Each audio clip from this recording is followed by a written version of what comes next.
Usually don't go on this early in the morning, but I got a lot of shit to talk about. So, good morning, everybody. Welcome.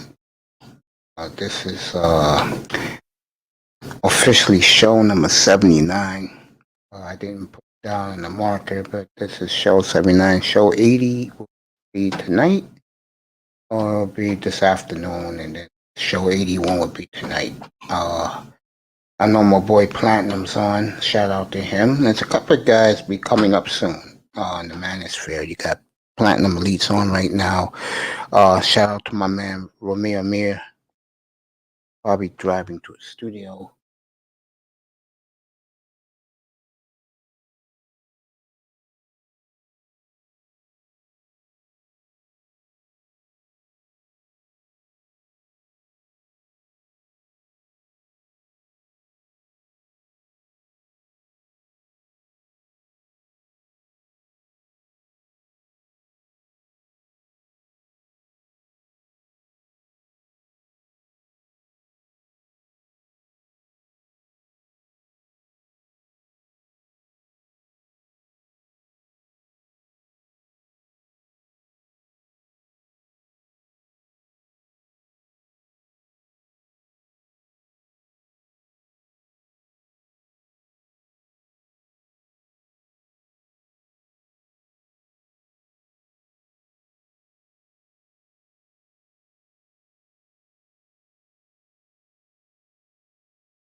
Like I was saying, shout out to the great Romeo Mir, probably on his way to his studio in Atlanta, starting his great platform.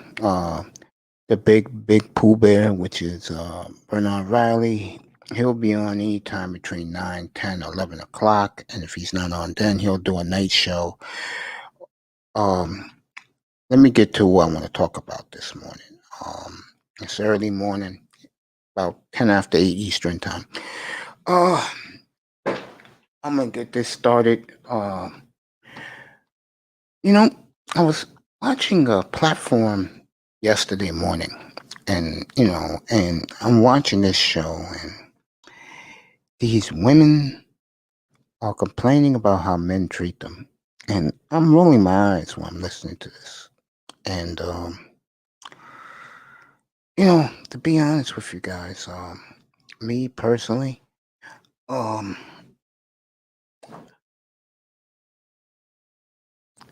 when you're young, to be honest with you, you're young, you would like to have courtesy when you go up and try and kiss to a woman. Now, I was obese, so I'm going to use what I've seen with my own eyes with other men, which is other guys. When they see these women and talk to them, remember, we all talking about young people here. We're not talking about grown people. Talk about young people. Usually, the woman, and I always said this, the girl to the young lady has the control because she has what guys want. Guys want to twirl their panties like it's a victory flag. You know what I'm saying? Women control that. So when they're young, they can be very dismissive. They can be very what's the word you want to use? They are real superficial. Especially black women are very superficial. And they stay that way, most of these bitches, until, believe it or not, in their 50s. As crazy as it may sound. Anyway, getting to a point. Uh, Guys gotta understand that that's the way girls are. And only the cool guys are gonna get girls when you're young. What you do is say, fuck it. Tell you a story. About 5, 6 years ago, let's say 5 years ago, I went to go see my cardiologist. And there were 7 of us in the room, 6 men, 1 lady. And we started engaging, talking. And what we all found out was none of us has ever been intimate with women. And the woman was listening, and she had a look of she was horrified.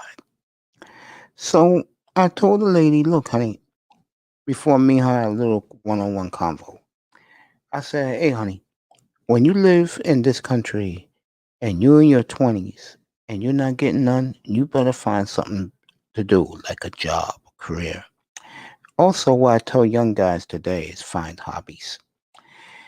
And to get to the point of the story was when the other six men left to get checked, it was just me and her left. And she started talking to me. And she was looking like, why? And I said, honey, look, this is America, honey. Good old US of A. This is not Kingston, because the lady was Caribbean. And I said to her, if you're not doing anything with yourself, you better be working and you better keep yourself busy. That's what single men do. We also accumulate hobbies. I hope you guys do who are single and get no ass along the way. So she said to me, why me? And I looked at her and I was honest. I said, honey, I didn't always look this good. I didn't always look like I did, let's say, guys, 5 years ago. And she was just shocked that there's a lot of men who have never been intimate. I got news for you people out here, especially women out here. There's a lot, 52, 54% of all black men alone are single, no children. Over the age of 40, over 40% of them never been intimate. I mean, I tell you ladies on this manosphere all the time, you're looking for a black dude who's single, got himself together, come to New York, because most black women here, they don't date black men. They go for the other dudes.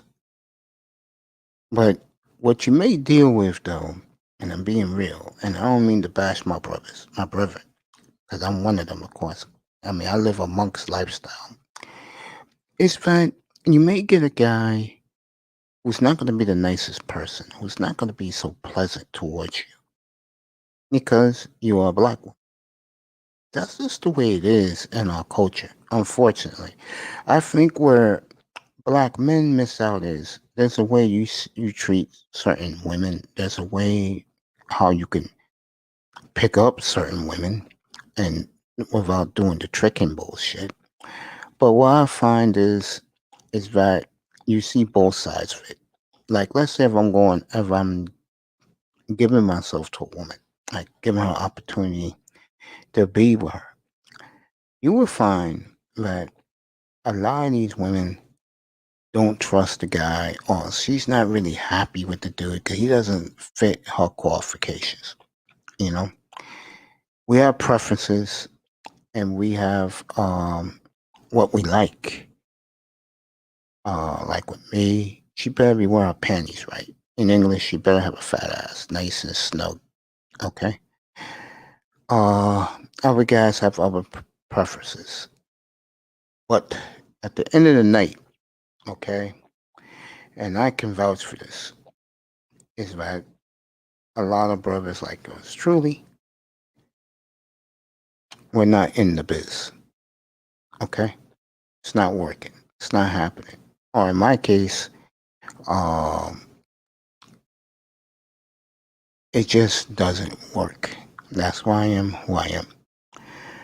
It's fascinating when I look at these, when I observe, and that's why I do a lot. You can do that here in New York. All day here in New York City. I can tell you that right now. It's interesting what you see. It's interesting how things end up being. And like I said a few seconds ago, if you are a single brother here, I mean, in this town, it's not working. It's just not working. Good morning, baby. I'm going to drop the link. It's just not working. Just not. Get this beautiful lady up here. It's just not working. And to me, I think the saddest part is, there you go, honey. Come on up. The saddest part to me is, good morning, beautiful lady. The beautiful reigning woman's back here. Come on up, sweetie. We can talk about this. There's no clowns in here. You can pop up. The sad part is when I observe and look at young men, the defeatist look on their faces in this town when they see sisters with men of other races. I feel their pain. I see the demoralization on their faces. I mean, these are dudes that making something themselves, doing something for themselves, and yet because they don't fit the alpha profile, which black women enjoy. Not a problem, baby. Just listen. You'll like this. Seriously. And thank you for being in here. I usually don't do 8 o'clock in the mornings, but I felt like it today because I took yesterday off and I'm going to do 3 shows today. But I've been listening to a lot of this manosphere stuff about men and women, black men, black women. So I'm just putting in my 2 cents. Thank you for being a part of this, baby girl. Like I was saying, I feel these brothers' pain because when I was obese, I was always the outside looking. And now I see, which most sisters will consider the educated lane, um, either chasing women of other races themselves or they leave the country altogether to try and find love in other places, preferably Afro Latino women. Now, I can understand why they do it, and I have no problems with them doing more power to them. But I'll tell you, if I am black women, and it's too late, but I'll just say this anyway. If I am black women,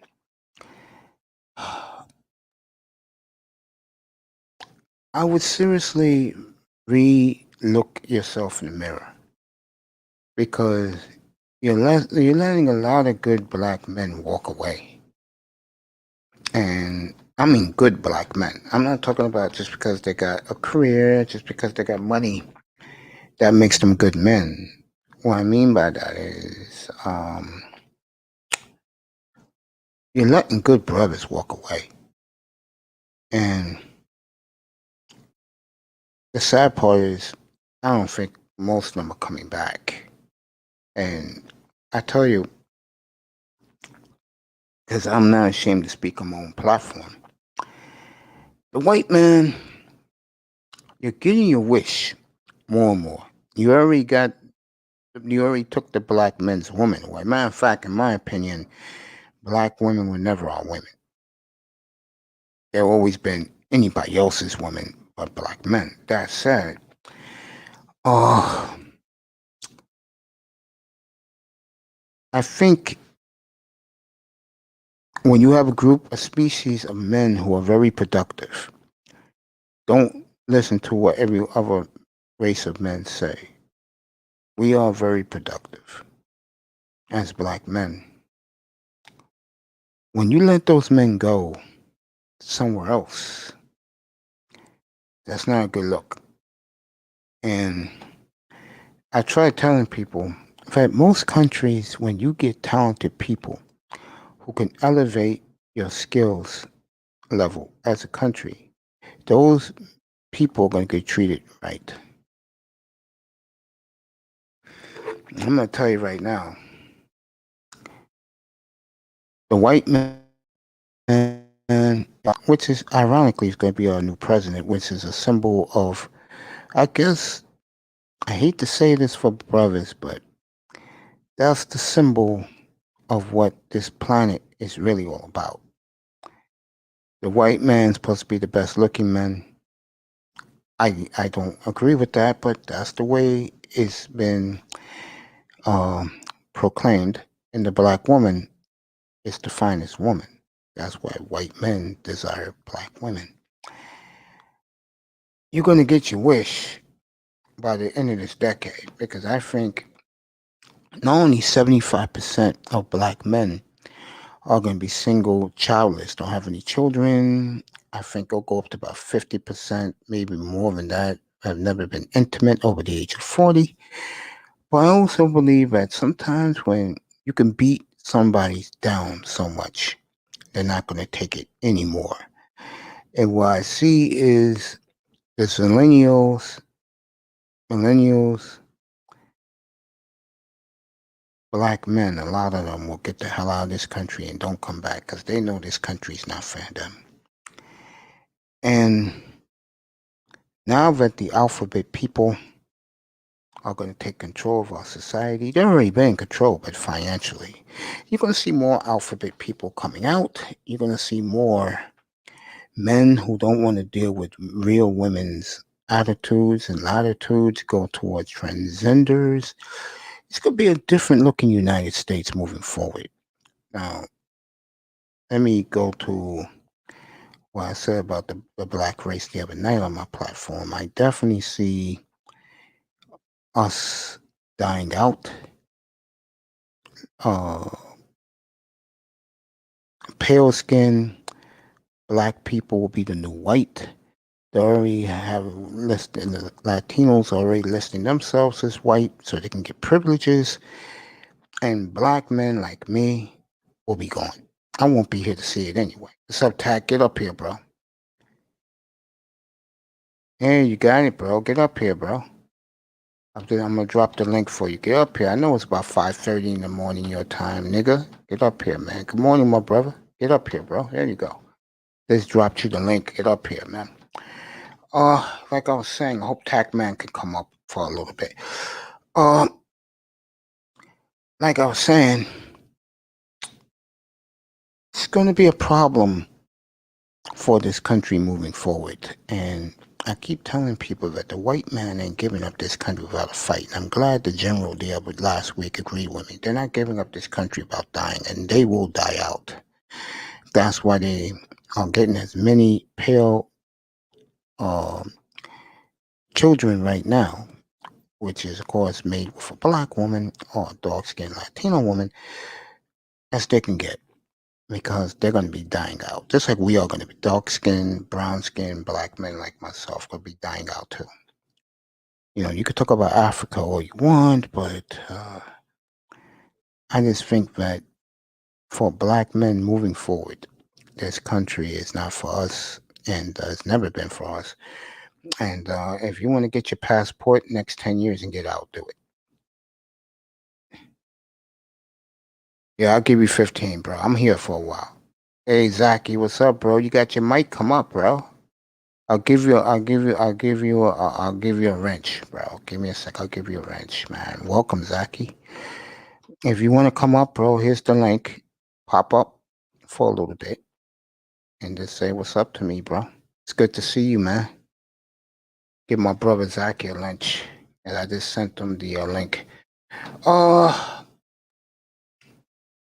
You know, I just think that the white man has bitten off too much they can chew. I think that black men like myself, like Zachy, like Tack, we have had enough of this shit. And gonna get your wish. I don't know if you can handle it. I mean, that's a whole species of men, even though we're just 6% together. Well, we're not gonna be here no more, but hey, it's what you want, right? Give my man Zachy a wrench, my boy. I don't get him up here at all. Welcome to the family, bro. I give privileges to guys in the chat room, and you're one of the brothers in the chat room. There goes your wrench, bro. Just gave you a wrench. Welcome to the family, Zach. Like I was saying, I'm gonna be on this topic for a while, so get used to it. Yeah, I appreciate you, man. Have a great day, my brother. Have a great day. Like I was saying, it's always good to see you, Zach. Love you, bro. Like I was saying,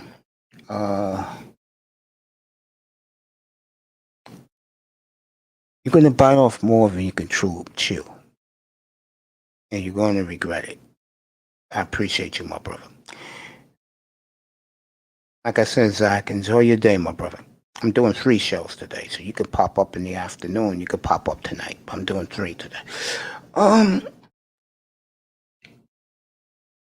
let me do the symbol of power, which is black women and white men. That is the true symbol of power in the universe. If Joe Biden was 25 years younger, this will be the talk of the galaxy. But because he's old and Kamala is a dragon woman, it's a perfect fit. Especially that both of them despise and loathe black men.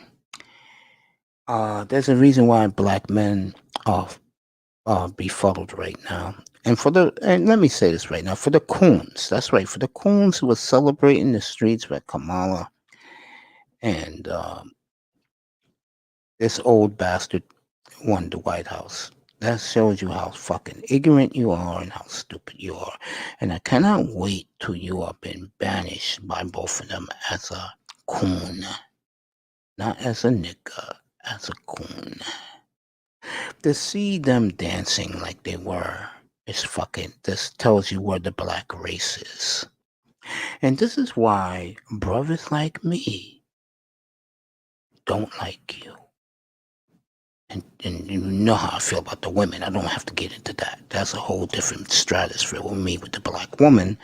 But sticking to you coons out there who was dancing and celebrating with the alphabet people and Whitey, of course. Enjoy the Dragon Lady because she's going to be running the White House in 2 years. Enjoy her. Now, let me say something to the sisters out there. First of all, Kamala doesn't consider herself black. But if you don't know, haven't been in here, I'm going to tell you for the record, I think Kamala is hot. I think she's blazing hot. But I don't agree with her views. That's why I don't support her. Okay? So let's set that for the record. I'm a big fan of the woman, the way she looks. She's glamorous to me. She's hot. She sure looked hot in that all-white for feminism the other night. God, she looked hot, blazing hot. But I don't agree with her views. Thank you. Thank you. Oh, Zachy. Thank you, my brother. Exactly. You're damn right. I'm blushing now because I just told you the truth about her. That's right. Damn right they love the rainbow people. And we're not talking Hawaiians either. And by the way, this is no knock on them, so don't come down hard at me about me dissing the rainbow people. I'm not dissing them at all. This is their time now. Good for them. Okay?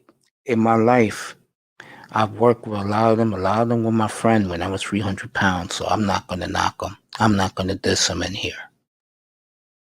Okay? The rainbow people have been good to me in my life when I was young, when I was 300 pounds, so I always have love for them. And it's their time. I'm not going to complain about that. I'm just talking about the people right now who have supported the two reigns of terror. Don't cry. Don't bitch. Don't complain when the rainbow people get their laws passed and everything goes their way. It's going to happen. So it's a wrap. I don't want to hear from you. I don't want to hear from you fucking coons who was dancing out there and celebrating with them. I don't want to hear from you, Whitey, that was out there too in Midtown Manhattan in Times Square drinking bottles of champagne, toasting with Dom Perignon. I don't want to hear from you, white man. Okay? And black woman, I definitely don't want to hear from you. Because it's going to be their way now. And just to let you people know who don't understand why, they have the fashion industry, they have the entertainment industry, they have the travel agency, and there's one more, and the music industry. That is power, baby, in this planet. So, I don't want to hear the complaints when you complain about those good people, and a lot of them are good people. I don't want to hear it from you, straight people. Okay? You wanted Kamala, you wanted Biden, and let me say something else, because a man who I consider the GOAT of the manosphere said this yesterday, and he's right.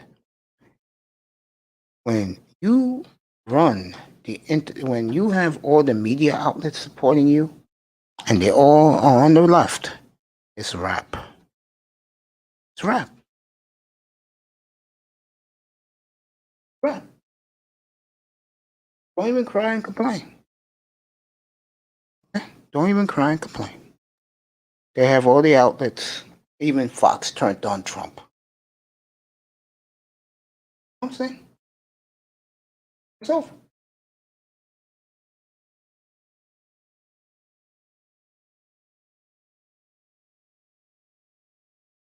I'm saying. I mean, get this right. Spell this right for my man. Shout out right here.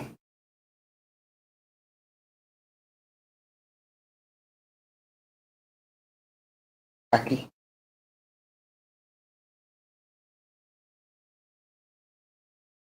There we go.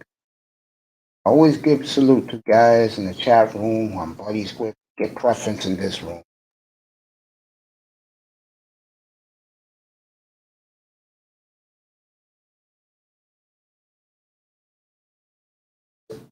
Giving Zaki a little a shout out in the chat room. Like I was saying, no, no, no, no, no. I don't want to hear from you.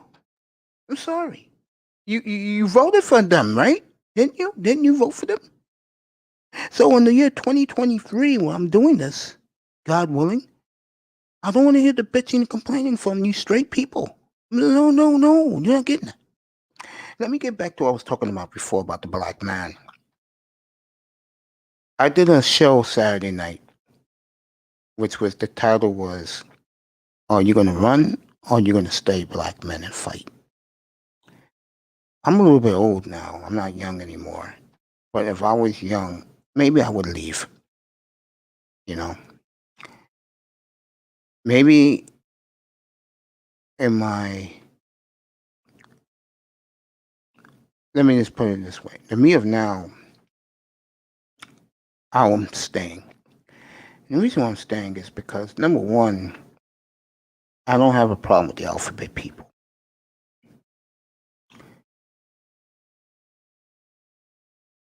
That's right. I'll get to that in 1 second. You make an excellent point, my brother. I'm not leaving because of something that my good buddy Zaki just said in the chat room. And I'm going to tell you what he said right now. Black men need to be more united. That's true. The black women are gone. They've been gone. All due respect to what's my baby name again? Reigning Woman. And all the sisters out here. I'm pretty sure Mahogany's listening too. And have a great work day, baby girl. You too, Reigning Woman. And all the sisters out there. The black woman's gone. These brothers in here trying to trick with these women. And I was just in Platinum's room real quick on his platform. And I told him that I prefer a woman that's going to be loyal to me, that's going to love me for me, and appreciate me for who I am as a man. Unfortunately, the black woman doesn't look at us that way, and they left us, and they worship our enemies. Now, I've been saying for the longest of time, black men, that you have to get your act together, not with money, not with resources, attitude.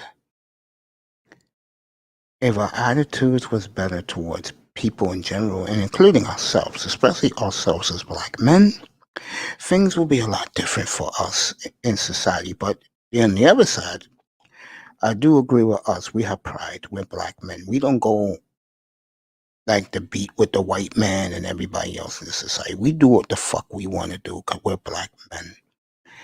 And I do support that attitude because I have that attitude every day of my life. I do what I want to do. I used to tell my old boss, bitch, give me my work schedule. Give me what my work plan is for the fucking night. Leave me the fuck alone. And when you get older, like me, and guys got to get older in here to understand where a guy like me is coming from. You get tired of hearing a woman's voice after a while. I mean, you just want her to go away. Or you do what I do. You don't date women, period. You leave women alone. And to me, I know that's hard for guys to do because, especially black men, that they love the panty lines of these black women. But you gotta understand, fellas, these women don't like us. A dummy could tell you that. I mean, look what you have to do just to get a date with one of these women. You have to fucking build a space shuttle, fly from here to Uranus and back in 2 hours, while the other men get it for free. All that, especially the white man, all he has to say is boo, and these women 24/7. You guys gotta wake up and understand that these women are not our women. They're everybody else's women. Now, how you deal with that reality, I don't know. Some guys lose their minds, they go crazy. Other guys are so bitter. You're welcome, Zachy. You get this from me because I'm honest, man. I just got nothing to lose. I mean, like, if you wasn't in here, I told the guys about a month ago that when it comes to women, especially black women, I take a no. And I keep it moving with my life. And you're right, buddy. It is hard as fuck, man. It is. Yeah, it's hard to face the truth that these women don't want us, and you have to be man enough to accept it and move on. You know, I've done it, and to be honest with you, I think sometimes what the fuck it could have been if I would have had the right bitch in my life, man. Yeah? Well, unfortunately, I will not get to see that, so I just moved on. That's what you do, bro. It's hard as fuck. Yeah, I agree with you, bro. It is. But, like I said before, you gotta man up. You gotta do what you gotta do as a man. And that is, you take care of yourself. When I was 400 pounds, I let myself go. And that fucked me up. It set me back forever until I get I'll get an organ. But until then, I just lived a single man's life, man. And I love it for the most part because I'm used to not having no women in my life. So, when you're used to something, you can get set in your ways. And if there's a negative about me personally, I'm set in my ways, man. Waiting for Tac Man to get up here. He just woke up about 20 minutes ago. He's going to join me this morning. We'll talk about this. We'll talk about sports. We'll talk about what black men need adjustments to enjoy their day every day. I'll give you one right now since Zachy's in here. If I'm a black man, and I know this is hard to say this, avoid looking at the panty lines, man, because you're going to drive yourself crazy. Just hard, bro. Now I'm gonna give you some advice, Zachy. Like I gave the brothers, and yeah, it's hard for you, bro. How tall are you? Put in the chat. How tall are you? I'm gonna tell you the reason. How tall are you, bro? Just put how tall are you. I'm gonna tell you the reason why it's hard for you, bro.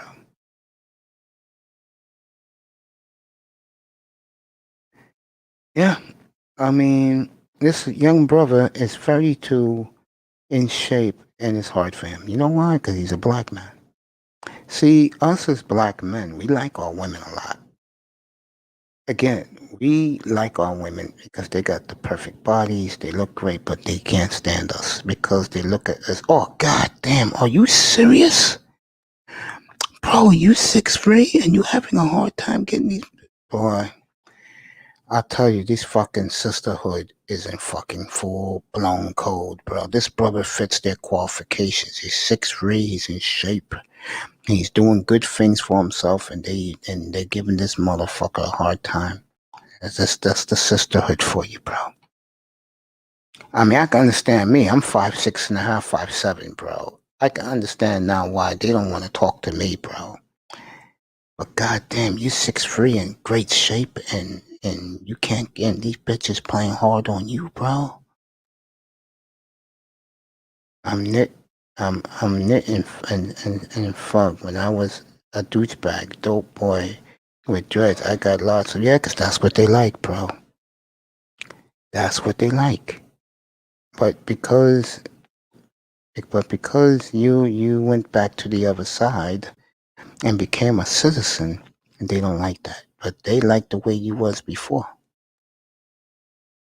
When I was 24 and smashing a new chick every month, yeah, because you had that, bro. As my boy is up here. Good morning, sir. Hey, good morning, man. It's, How are how you? you doing, sir?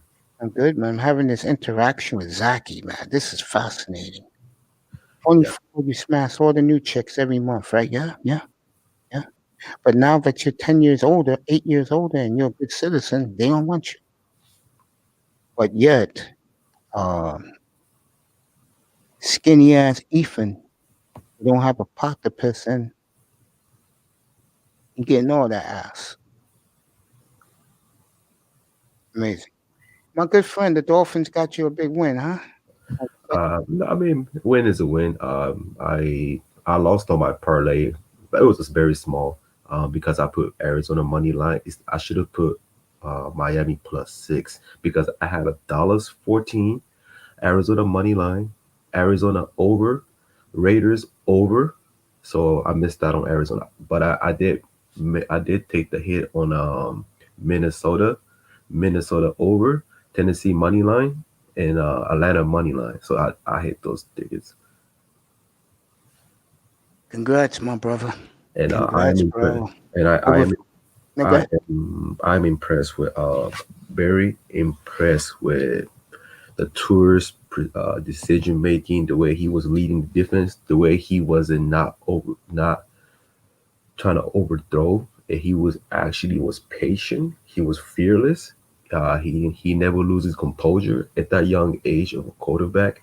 That gives you a lot of hope as a diehard Dolphin fans. I was impressed with his mechanic, and I was also impressed with his footwork. And there was no pressure in him. It's like he was born to play. And Dolphins are about to go on a big run. Um, I just take it week to week, but I'm gonna say something about that in a second. We'll get back to Zachy because he's listening to my talk about our society, the way it's going, especially for us black men. Zach, I got more for you. There, I'm going back to tack with the football to attack this. Give me a second. Black men, my advice to you is do you. Again, wake up every morning. Thank the good Lord you're alive to see another day. You get to see another rainfall, another snowstorm, or depending on where you live, or if you live where Tacman live out in Southern California, another beautiful sunny morning, nice and cool with the beautiful people like Tacman is parading around. That's what you do. Don't worry about, I know, bro. I know it's tough. I know it's tough, Zach. And Zachy, I know it's tough, buddy, about the not twirling the panties like it's a victory flag. I know that when you got her in the bed. I know it's tough, bro, but I take life day to day. You're gonna be all right, bro. But prepare yourself because now that the alphabet people is gonna take control of this country. Like I said a minute ago, Tack was getting himself ready. I'm saying it to you again, my brother. I don't want to hear from the white man who was drinking Dom Perignon in Times Square on Saturday afternoon toasting. I don't want to hear from the black woman that their opportunities are going to get slimmer and slimmer and they're going to get more desperate and desperate. And I don't want to hear from those coons out there who was dancing and singing along like Ramir said yesterday. It was coons yesterday celebrating Kamala and Biden winning. Don't want to hear from them. Now back to the Dolphins, Tack. Yeah, Tack. I think I'm gonna take it week by week, but I think they're gonna be on a nice winning streak going into the Chief game in a couple weeks. So that's personally the toughest challenge throughout the regular season. Yeah, of course, Joe Biden's pushing the alphabet people agenda. And I'm reading what you just said in the chat room. yeah, but the thing about Kansas City is they're 21-0 before going to the bye, but anything after that they're unpredictable. Some game they might not show up, so some no team could come up and rock them. I would not be surprised. I can see that. I can My definitely. buddy says, "What's up, Feynman? Do I think that game is winnable? No, because we're Okay. going up against the best quarterback on the face of the earth. No. Um, its chances are slim, but what chance for them getting blowout? I don't think they'll get blowout. I think they're gonna put up a lot of fight in the end, but it'll come short. Well, let me ask this question, but before I do, Zaki, you had a fellow black co-worker get mad at you because you didn't vote Biden. You told that whoever it was, male or female, let me phrase it a different way. You told that fucking coon F them. That's what you do. Yo, fireman, come on up, bro. Good morning, my brother. I read what you said. Do I think they're going to beat the Chiefs? No. I don't think they're going to beat the Chiefs. Yo, come up and say hello to me, man. You don't have to show your damn face. I mean, look at Tac, man. He's showing his handsome avatar. Come on up. Say what's up to me, man. Uh, Getting back to you, Tac, what you just said. Uh, I'm just taking it a week at a time, bro, but I like what I see because I see improvement. Sometimes they get lucky. Like in the past, when Joe Philbin was coach, when they looked decent, they got lucky in a couple of games. When Adam Gase was there, they got very lucky. Cornball crying like Cabbage Patch Baby for Biden's victory. What's up, bro? Yo, guys, possibly could pull it off. Good morning, brother. Good morning to you, fireman. I don't know. I gotta wait to see where they are. If they're 3-1, I'll give them a chance. But if they're 4-0, they're gonna get blown because they're gonna get bit too full of themselves, man. This is that victory also capitalized the off-season movement that's gonna magnify the other big free agency. Van Jones is a joke. Yeah, I heard what that clown did, and you're right. 56% taxes across the board. That's a fucking joke. Yeah, and don't forget about the this student forgiveness. The Bernie Sanders been screaming for the last 20 years. Uh, there's nothing is free, so which is mean it's coming out of our tax money because nobody didn't want to take held accountable for the debt. Uh, that's a that's how America has become. It's falling apart. So everybody who shed the tears for Biden and the clamor Harris, wait till next year. It's gonna be a purge. For the record, me and this gentleman I'm talking to, we're both big fans of Kamala Harris. Didn't she look good in white Saturday night, bro? Yeah, Yes, even she if did. Oh even if God, yes, she did. even she's a piece of shit, I will still tap her. Yeah, man, it's Kamala Harris, bro. I don't agree with her philosophies. I don't like her ways, but goddamn, you give me a weekend with that, bro. I'll be a happy motherfucker. Goddamn, I'll fucking blow Kamala Harris's back out, bro. Yes, I would. Oh yeah, I would do that. Without that. Van Jones is a joke. Yeah, he's a fucking clown. Yeah, he's beyond clown. But Fucking clown. but Zaki. there's a one player that I was happy to see on the Dolphins Arizona game was the effort that I saw from Preston Williams. Like he wanted to stay in the league. He was putting effort. He was on the show, not by the stats, but his release. He was using his big body, making the job a lot more easy for Tour. He wasn't trying to go for the 70, 80-yard touchdown. He was trying to get the easy 7 to 8 yard gain. So they can, because the run game is lacking. We all know that. That's why Tua has to keep moving the chain. He have no choice but to be a game manager. Because if you don't have a run game, the play action will be ineffective. The play action is only effective when you have a respectable run game. That's why it works so much. It works so well in Tennessee Titans' offensive philosophy. Kalama Harris and Joe Dirt, and you're right about what you said about the lack of running game. It's gonna catch up to them. They better start getting some running. I don't give a Because fuck what it takes. because that's And what happened. That's because that's what happened to Seattle. Seattle, both running back was hurt. And DJ Dallas, he's a rookie, so he doesn't know any better. He was not meant. He wasn't drafted to be a starter. He was we'll meant. talk about that game in a few minutes because that game bothered the hell out of me. I took the over, so I didn't take each I side. So took the over in that game too, so I yeah, won that one. But I lost the Chiefs and I lost the Steelers. no, I took the Panthers teaser, 7 point teaser, and I teased the Jacksonville teaser. I teased the Minnesota teaser. So that was a three. That You was had a my. hell of a day, bro. Yeah, yeah. Congrats. I appreciate it. Man, and one of my favorite people on the planet Earth is this Yeah, man but right here I'm talking to. Shout out to Tack. Shout scary. out to Zaki. Shout out to But Fireman. must My scariest pick was a under Pittsburgh. I know it's gonna go under, but ooh, it was scaring me. It went under by 1 point.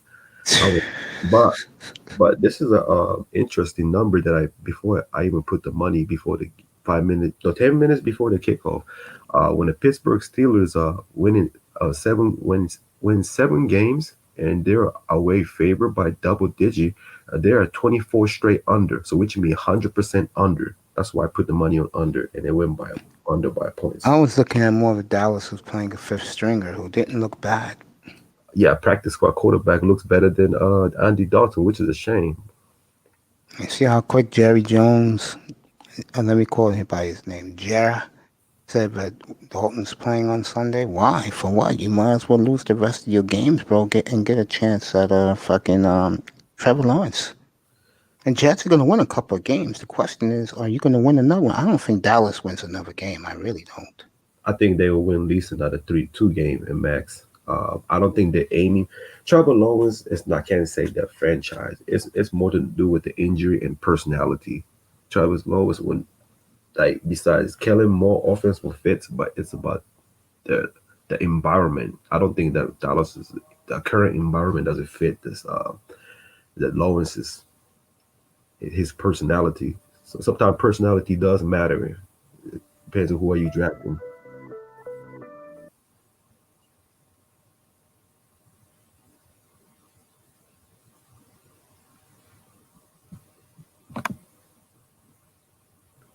About Dinucci. Well, Dinucci, there was a reason he was transferred to James Madison for a reason because he totally burned out at the Pittsburgh University. It wasn't by his accuracy; it was by his noodle arm. He has no accuracy whatsoever. I'm surprised he lasted 3 years in the University of Pittsburgh. He did a lot better than when he transferred to James Madison Fireman. But who the fuck would draft quarterback from James Madison? Oh yeah, that's Dallas. Before you finish that, this is for Zaki. Yo, Zaki, do yourself a favor. Go to a mall, more preferably a suburban mall, brother. Buy a couple of things, have a couple bags, and with your height and you in shape, bro, you'll pull two in the mall. Take it from your boy Mace, your Uncle Mace here, bro. Do that. You'll be a happy guy in a week, and you'll come back in here and see your Mace. Oh, you won. Be to you. What Tack said, I don't get. Hey, look, Tack, keep telling about the new sheep, bro. I don't. Well, what I was saying, he got burnt out in Pittsburgh because he didn't have the explosiveness. He's a money for a short yard, maybe 10 yard, but anything over 50 yard, you better cross your finger like you were praying for the Jesus at the church Sunday morning. That's why he transferred this. You went from ACC to transfer to James Madison for a reason because you were not a good quarterback. But quarterback like Malik Willis, he went from Auburn to Liberty. He made one of the probably biggest upset of the college history last Saturday. I think Auburn regret letting him transfer because I think he's one of the best dual threat quarterback in the college. Throwing 150 yard on the ground, averaging 3 touchdowns per game. This kid is a monster. When they draft him, he's gonna be a Taysom Hill type of player, not as a quarterback, but you can use him in any position. That's how Terrell Pryor should have been, but unfortunately, his career went downhill. So, yeah, sad to hear that. Anyway, I just sent Zaki a little message. It should be popping up right now.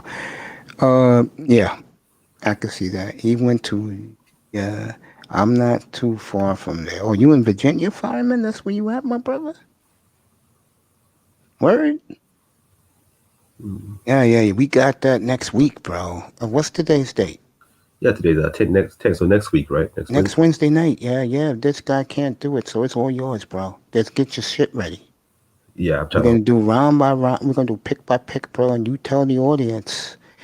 Um, you tell the audience why everything, like why he fits this team. Why, and I'm glad you're here. You know why? What's up? I was thinking about you yesterday. I wanted to do a show yesterday and tell guys in the management to find you. The top 20 rankings came out in college basketball yesterday. Yes. And you know this shit way more than I even think about it, bro. So I'm gonna start with this. Baylor. As I'm blending in women advice for Zaki, fireman wants to know football stuff. Uh, I'm uh, I'm here with my bro here, my broski as they call it. Uh, now I lost my train of thought. What I wanted to ask. Oh, yeah. Um, is Gonzaga ever gonna get it done? Gonzaga ever gonna get it done? I don't think this year.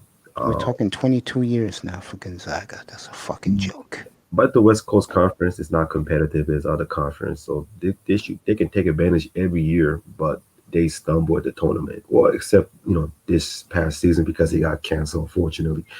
Um, well, the talent that they lost it is hard to replace. As a Killian, I think he was probably the best 3-point power forward. I can see him be a second round steal, but other than that, I can see them get to at least Sweet 16, but I don't.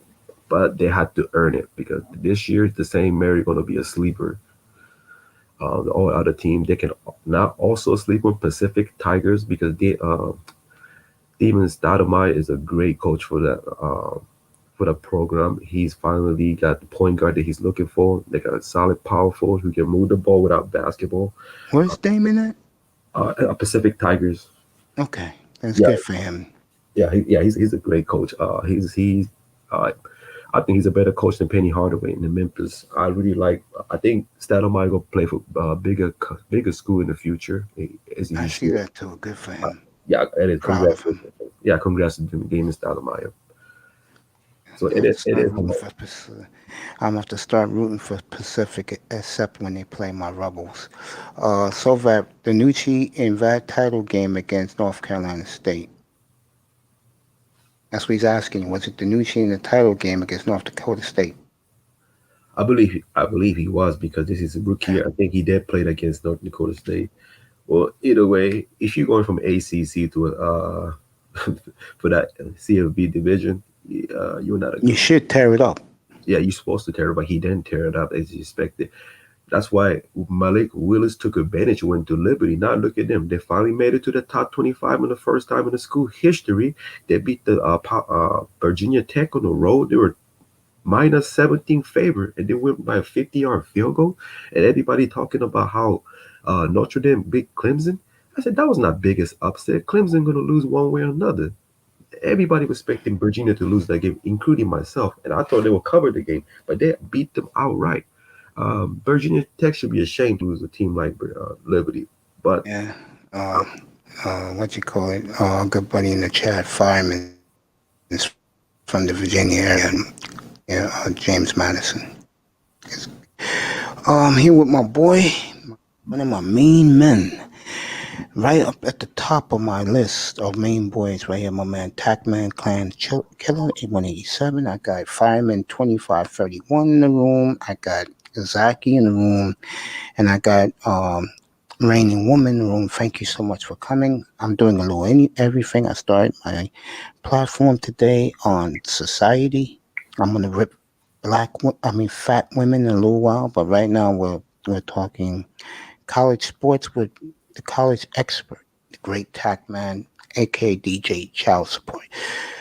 Uh, I looked at that top 10. I couldn't believe what I was looking at because some of those teams, that tells you how much I've been out of college basketball. Duke is number 9, which is surprising. Because you know I how much they love Duke. No Duke is good. not. Yeah, Duke is number 3 on my CampOn.com ranking, so that tells you Okay. something. They're undervaluing Duke. This is a site where before I put my betting. So CampOn, that's where I got my Sacramento State Hornets. They was a people doesn't know they're a number 3 defense in the nation, and in not just in the Big Sky division. I'm talking about in the whole college number 3 defense in the nation. Um, they out of the last 22 game and went under 18 time out of 22. So I went every Thursday night. I was putting under until Vegas figured out and they took it off. And the following week, I put another under. So at least 10 attempt. I got 7 out of 3 on under, so I won 70% of that under.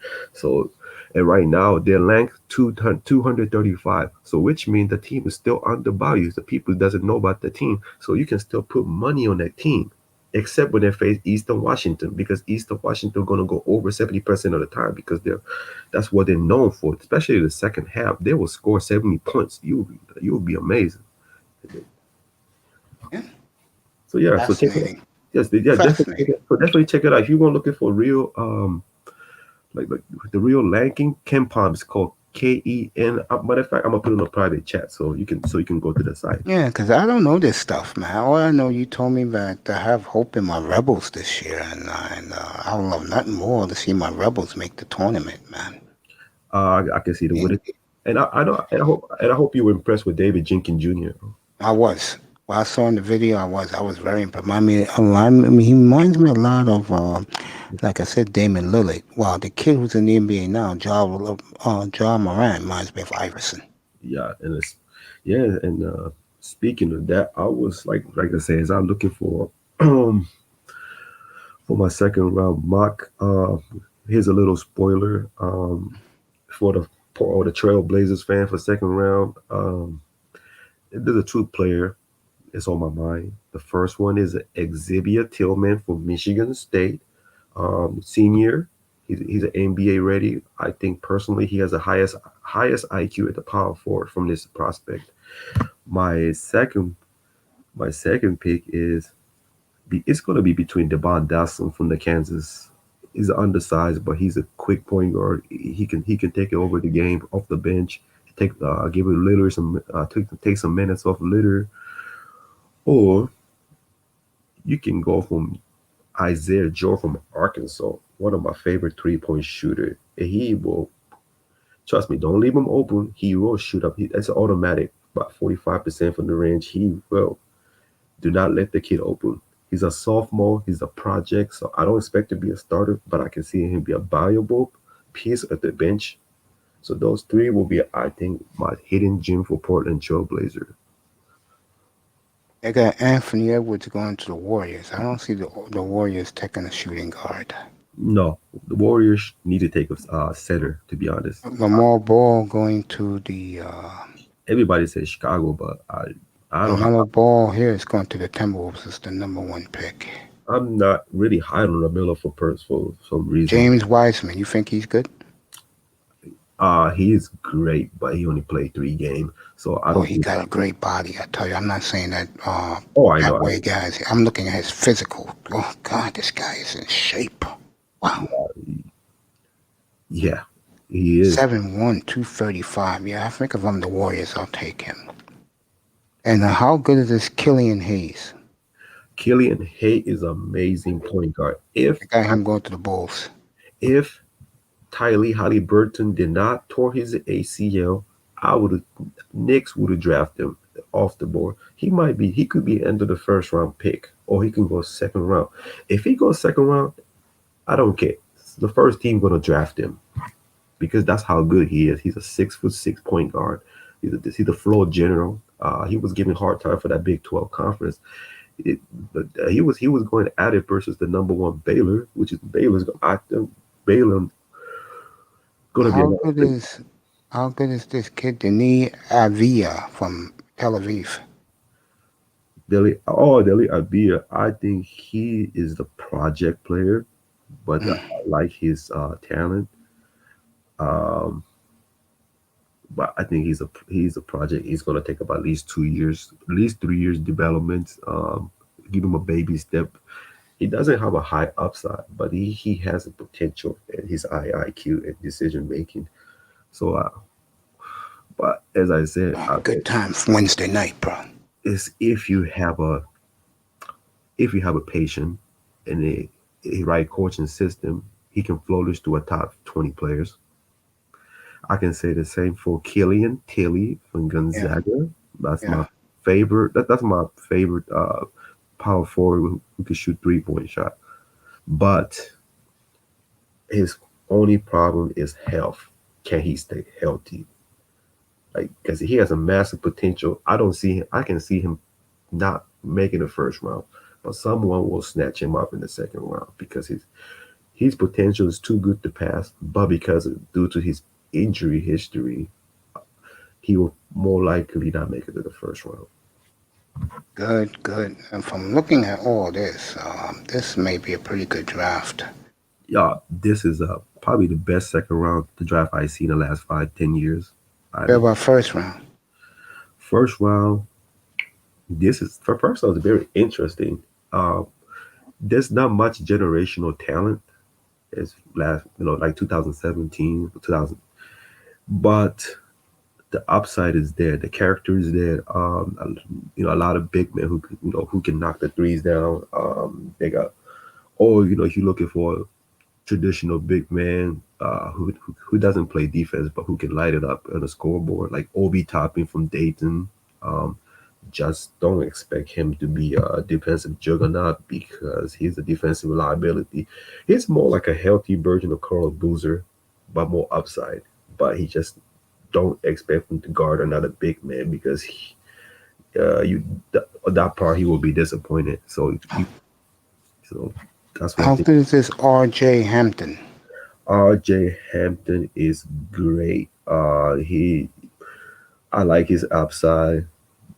You got to have a patience with him, but his shot development he needs to work. But his athletic upside is hard to pass on, and his wingspan, 100, he's 6'5". Yeah, his wingspan is high, but he got to put more weight because I think he's less than 185 pounds. So he got to at least put 5 to 8 pounds of muscle probably sometime in his second year in the NBA. But he has potential. His athleticism is off the chart. So no, he's definitely going to be a first round pick. And there's a team. I would not be shocked if Portland Trailblazers draft Aaron Nesmith from Vanderbilt. What about this guy, Sadiq Bey? Sadiq Bey, I do like him. I'm not so big But on you him. like the kid from Vanderbilt? Oh man, yes, yes. Uh, Aaron Nesmith. If Portland Trail Blazers draft him, that would take so much pressure off McCollum Literate. I mean, I know he was sidelined for the second half of the season, but he was averaging 24 points and 5 rebounds. He was shooting 52% from the 3 points every time wide open. He 3 point was automatic. He didn't he whenever he was open, I rarely saw him miss. But when he was healthy, no other guards. He was unguardable. What about this Jalen Smith from Maryland? Jalen Smith. He's a very skilled big man. He can block the ball. He can hit solid three. He just had to stay out of foul trouble. Because he can also be inconsistent at a time. But he's only sophomore, so he can get better. You know what I'm seeing? I'm gonna tell you three things I see. I know it's the year 2020, but it's kind of eye-opening what I see. First of all, and I'm just doing the race card, but a lot of these kids are either they come from mixed families, Mhm. they come from Europe, and they're African. And I tell you right now, and I'm just speaking as an American brother. These guys in America, you're getting phased out in the sports world, bro. And that's a goddamn shame. And there's nothing wrong with it because I think it's great when you have international flavor in your sport. But I think of all the sports that it is very good for is basketball. I do. I think it's great. I really do. I think it's great that you have so many people coming from all over the globe. You agree with that? Yeah, I agree to that. And there's nothing wrong with that. As games is expanding. Yeah, I think it's great. I do. Yeah, games is that's why you see more brothers going to overseas than playing in the college. Why would you? I mean, Why would you want to go to college? You can go to NBA development league and make 100,000 a year. What 18 years old would say no to $100,000 salary? I would Thank have. you. I've been saying that shit for years. Why would you go to Duke? That's why guy like Donald Foyle, the former number one pick, him Colgate, John Yeah. Moran, Damian Litter, C.J. McComb. Well, I got a few players. There's another player. He came out of small school. Oh, okay, Obi Topping. Dayton is not a big school, so those guys have really opened up the Yeah, door. but Dayton was in the top five before this shit happened. The Uh, plague. yeah, they were top five. I didn't buy them. They had an easy cupcake schedule. They would have got crushed in tournament, so they got lucky. They would have got torn. I go by what you say, my brother, 'cause I'm not into it. You know I don't. They would have lost a team like Northern Arizona or FIU Flame or man. Northern Arizona is that good, bro? Northern Arizona's not bad. 3 years ago they were killing it. Man, Oh, I didn't know this, man. You yeah, know me, I don't follow it, man. My Rebels not good. I don't follow. oh yeah, Northern Arizona was a guaranteed cover man home man and an FIU Flamer. They were All right, let covered. me give you the second round. Isaiah Stewart. Isaiah Stewart, Washington University, high upside. Is a high upside but high risk player, but he's great skill set. He has tools to be great money, great player. Sorry, but that's he was because he only had one and done season in Washington, and I don't see him drafting the first round. Uh, you're gonna, I can, he can has a star potential, but it's gonna take about it might take about to he probably will not break out into his contract year. But he's going to be a solid coming off the bench player, the energy guy. He can be a Montreal Herald type of player, but if you develop him right and it's with the right coaching staff and the right philosophy, right offensive philosophy. Well, let me ask you about this player, Trey Jones with Duke. Trey Jones, I think he would be a solid backup point guard. I'm still questioning his shot selection. His shot has been better, but he could be more better. But it was like it was smart for him to stay in his sophomore year because if he went to last year before, he will not even he'll be in the dead last and second round, or he might not even get drafted. But if you're looking for backup point guard who can dish out 5 assists, put up 10 points off the bench, Trey Jones will be the player. But don't expect him to be a star. What do you think about Anthony Simons of the Blazers? Anthony Anthony Simon for Faces. Oh, okay. He's on the Blazers now. The kid, he's the backup point guard too. I can see he's a gotta give him baby step to the kid. It's all baby step. Yeah, But because he looks good, boy. That baby boy looks good. oh yeah, Blazers hit again with another good draft pick, and you know how much I love my man Collins. oh yeah. Zach Collins, he gotta stay healthy, man. But I'm a big Collins fan. if and and I'm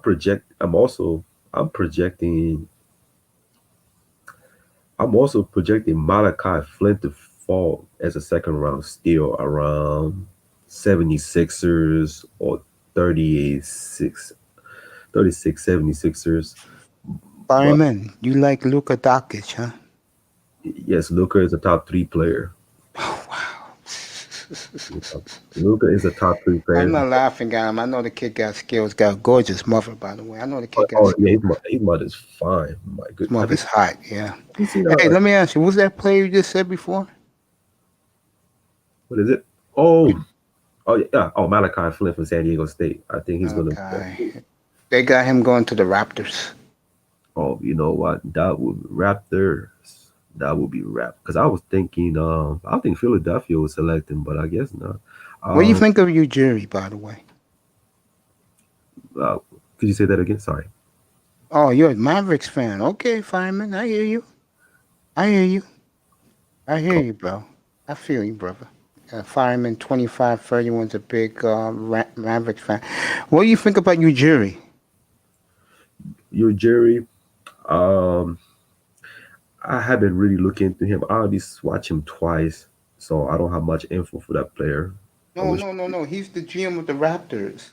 Oh, Masai. Sorry, Masai Ujiri. Okay, Yeah, okay. Ujiri, yeah. Oh, I'm sorry. Uh, personally, he's the best GM in the NBA. He's the best.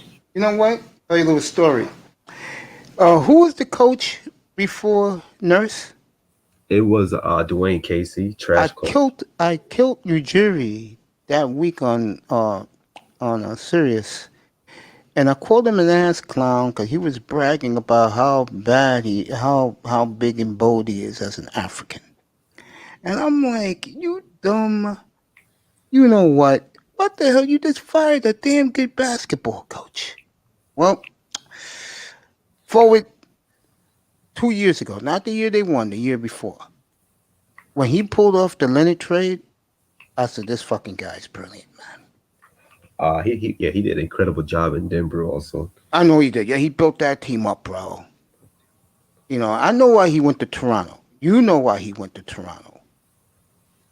The Because opportunity. Toronto's a little different, bro. Like in Toronto, how can I say this? You would like Toronto, by the way. You been to Toronto?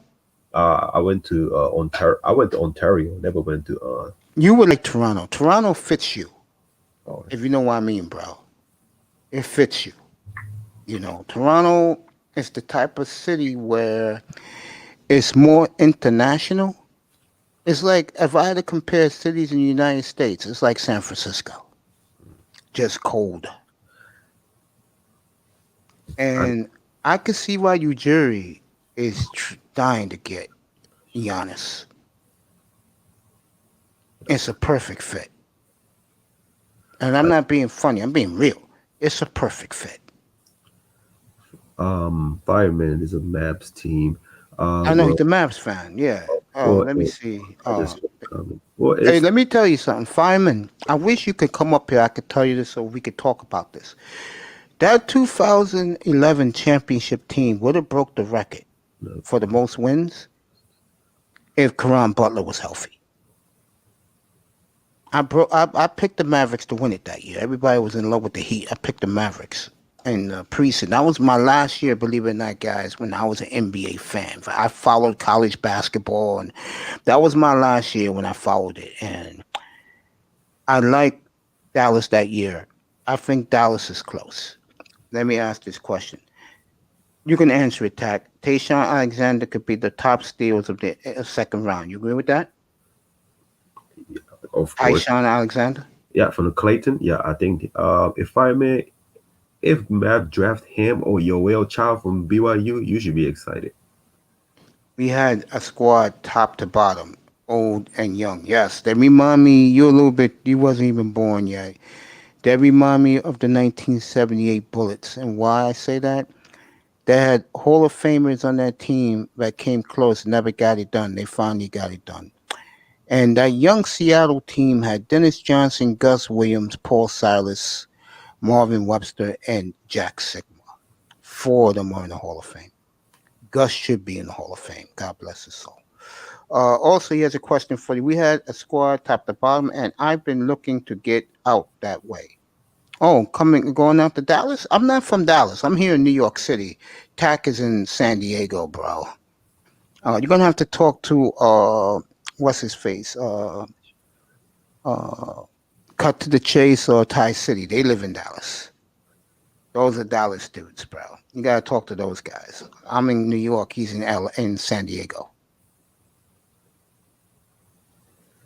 And as for Dallas fan, I know, unfortunate for Porzingis, he is a lights out when he's healthy, but I can see him. He's taking the same path as Yao Ming. I don't think his career is going to last any probably next 3 years. I think once his contract run out, he's will be either be a bench player or he's going to have to hang out the cleats. He'd be a damn good bench player, though. Oh, absolutely. If you can get, if somehow John Teskey from the Michigan will go undrafted, a fireman, Mavs should sign him. He's a big, strong, skilled center, God, we're gonna have fun next very Thursday night. mobile. He's old fashioned, but he has a great film. Like he's a senior, by the way. Uh, just need to develop his more outside shot. But as I said, he's a big body center. Who can pound it, who can pound it and at the post, and Yeah, he Up, can be a get very up here, bro. he can be a well balanced the center for Mavs, and he can learn from Porzingis. So if he go undrafted, I would try to sign him in the squad and see what he got. Good morning, Pete. Get up here, bro. Yep, the Dolphins are coming. We talked about that a little while ago. Because, Yo, how would you like to have your own college basketball platform on Pier, bro? On my room, bro. I just let you have it. You can rock it, bro. yeah, It's up to you, man. yeah, that would be I'll cool. give it to you, bro. You know that. Yeah. Oh yeah, that would be awesome. I still gotta look into more. I gotta study a little bit more because I Dude, know. your knowledge is incredible, man. With college sports betting, you're funny, bro. I tell you, you got the total package, man. You could talk business and regimen, bro. God damn, you good, man. You are Yeah, great, bro. You are appreciate. fucking good. I mean this, bro. You know, like I said, the one thing, and I'm very proud that I made this platform. What I've come across, you got a lot of smart brothers in here, and it takes the pressure off me, bro. I could just sit back and let you guys rock. And Yeah. here you go. Fireman just said, you fire, bro. Just said it in the chat room. Yeah, the oh, Mavs draft okay. appreciate it. You know, Well, thanks for compliment or for that. I want you. Here, I got something for you, fine man. I want you to. Oh, you and Mace. This can go either Blazers. Mab or Blazers. That's my favorite. That's my favorite player from Pac-12 outside of first round pick, Tyler Bay from Colorado's.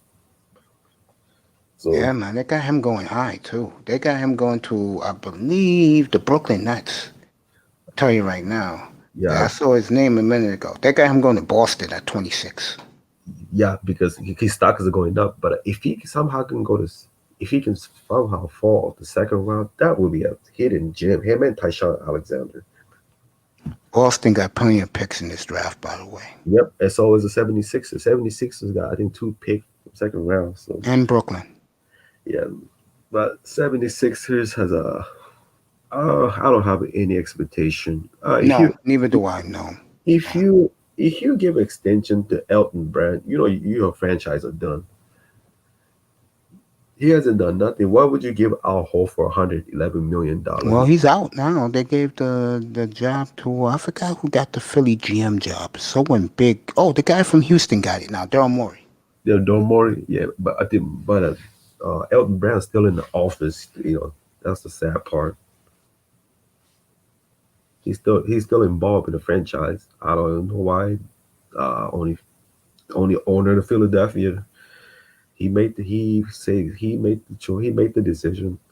Personally, I would have canned him after 1 year. Yeah, bro. I was thinking we could use at least one more skill player rather than a big man. Give us that extra oomph the Mavs need. So what's a skill player they can use in Dallas with the 16 with the Portland got 16 with the 18th pick. So he wants the skill players. So he Yeah. wants skill player, but not a big man. Yeah. Okay, I will have one. Tyrese Halliburton if he's healthy, and also my other one is no, not Cole Anthony. He's a trash. I don't know why people hyping up for about that fucker, but okay.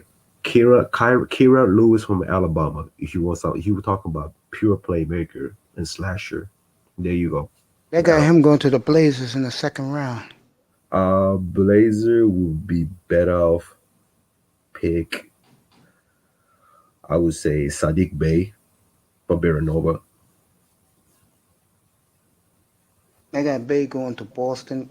You know what they got for Dallas with their first pick at 18? They got him taking Tyrell Terry. Tyrell Terry. No, Uh, the point guard from Stanford. if that's, I mean, if you're gonna take, That's what they have him doing. I don't think so. I think they'll get like he mm, wants an I athletic mean, player to I mean, complement Luca and mm, Porzingis. Tyrell Terry is a pure point guard though. But he can be a Luca type of player, but it's gonna take a while. What I noticed about this draft, which is fascinating, Tag. from looking at who they're going to have in, because these guys can go anywhere. Plus, they take players where we don't even heard of. Yeah. A lot of point guards in this draft. Yeah, and some should not be in the first round mention, like Tyrese Maxey. He should not be in the first round conversation. Yeah. He struggles with outside shot. He's like here, him and Cole Anthony. I don't have any expectation for those two. Cole Anthony struggled mightily after he came back from injury. If you were shooting 37% in the mid range in college, there's no way you should declare for draft. You should have stayed for another year, get your field goal percentage up, work on your shot selection and your shot mechanics. I understand, you're a son of the Greg Anthony. That name will help him get him in the first round compensation. However, don't I don't expect him to be a superstar, and I think whoever drafts him high gonna regret it. He also says that fireman, which you've been outstanding today, my brother. He says that they need someone who can hit the free consistently. Anybody in this draft who can do that? Yeah, absolutely. Is a big man or outside a big man? Do you want a big stretch for? Who you want? Because I got perfect player for. If you want the two guard small forward, I got someone for you. Like perfect player for fireman. His name is Aaron Naismith Vanderbilt, 6'6". He shot 52% off beyond the arc, averaging 24 points, 5 rebounds. Oh, but he missed the second half of the season due to the injury, and so he can get healthy to get ready for NBA. That's my favorite player from Villanova. No, sorry, Vanderbilt. I apologize for that. Uh, Now that he's going to NBA, that means Scottie Pippen Jr. going to take over that spot this year. Just so you guys know, Where is Pippen Jr. at now? Vanderbilt. Okay, that'll be interesting to watch. Let me ask you a question. I want to go back to Portland for a second because Yes, that's sir. my squad. When the Blazers are healthy, and let's say they bring back Carmelo, because they really want to bring back Carmelo at a nice price, and Melo loves it out there. He comes off the bench. Do we draft best available player in Portland? We signed Melo as a bench player. Yeah. That I think he will fit more perfect, unless because he less wear and tears on his body. He can still drop 13 Yeah, points. he loves the fact, and I could have told this moron this 3 years ago. You go to Portland, you let the kids do the scoring, you rest up and get ready for playoff time. Now he realizes it. Good for Melo. Good for him. He wants to stay because you don't have to work that hard no more. If that's the case, if he will be much more effective and efficient shooter coming off the bench with less pressure. Especially come playoff time. If that's the case, somehow, if this will be a miracle, but if a miracle does happen in the draft, Portland somehow can draft in second round Jaden McDaniels from Washington University. You will be in tears. And He let me can. tell you something. I've Yeah, noticed something, Tack. There's 4 Washington players in this draft. Were they that good? they're great, except Isaiah Stewart. I don't have that much. I I see why he has his. I believe his height, but I don't see him being a star. But I have more high hopes for Jaden McDaniels. He's a 6'10" small forward, moves like shooting guards. He's quick. He's a very efficient player. Consistency, yeah, he often lacks that, but you can fix that with the right coaching system. He can actually he can actually start. He can actually take the Carmelo's place because Blazers the offensive scheme is based on it's the fast paced offense, and the big man has to move well. And I think he's one of the fastest small forward at that height. And it's I'm a Ironically, that he's in this chat room right now. It's the 2011 Dallas Mavericks office. That was well, shout out to Jason Terry, one of my favorite three Yeah, point he's players. one of my favorites too. Blazers, straight bruisers and playmakers. They need a couple more, bro, from what I see. I agree with that. Tell me what banger would be good from the kid from Colorado. He will be a yeah, or Daniel Oturu from Minnesota. He will be a banger. Yeah, they need that. You're right, That would that's the fireman. That's the high. Fireman, get a mic. Come up here, bro. Let me hear your expertise, bro. You've been great this morning, bro. Yeah, Daniel Tour will be a second round steal, high rebounding, and he can block shot. And he can be. I compare him to Serge Ibaka. Nice, nice. Yeah, I think the Blazers. I'll tell you something about them, which is fascinating in their history. Whenever they have an enforcer, they go to the finals, or they get close to the finals. They even had an enforcer. They had Davis. They had th- uh, they had Ed Davis's kid a few years ago. They were good. They let him go. Um, when they had Buck Williams, they went to the finals. When they had uh, the late great Maurice Lucas, they won the championship. When they had Brian Grant, they came close. Whenever they have a player like that, they win. They win big.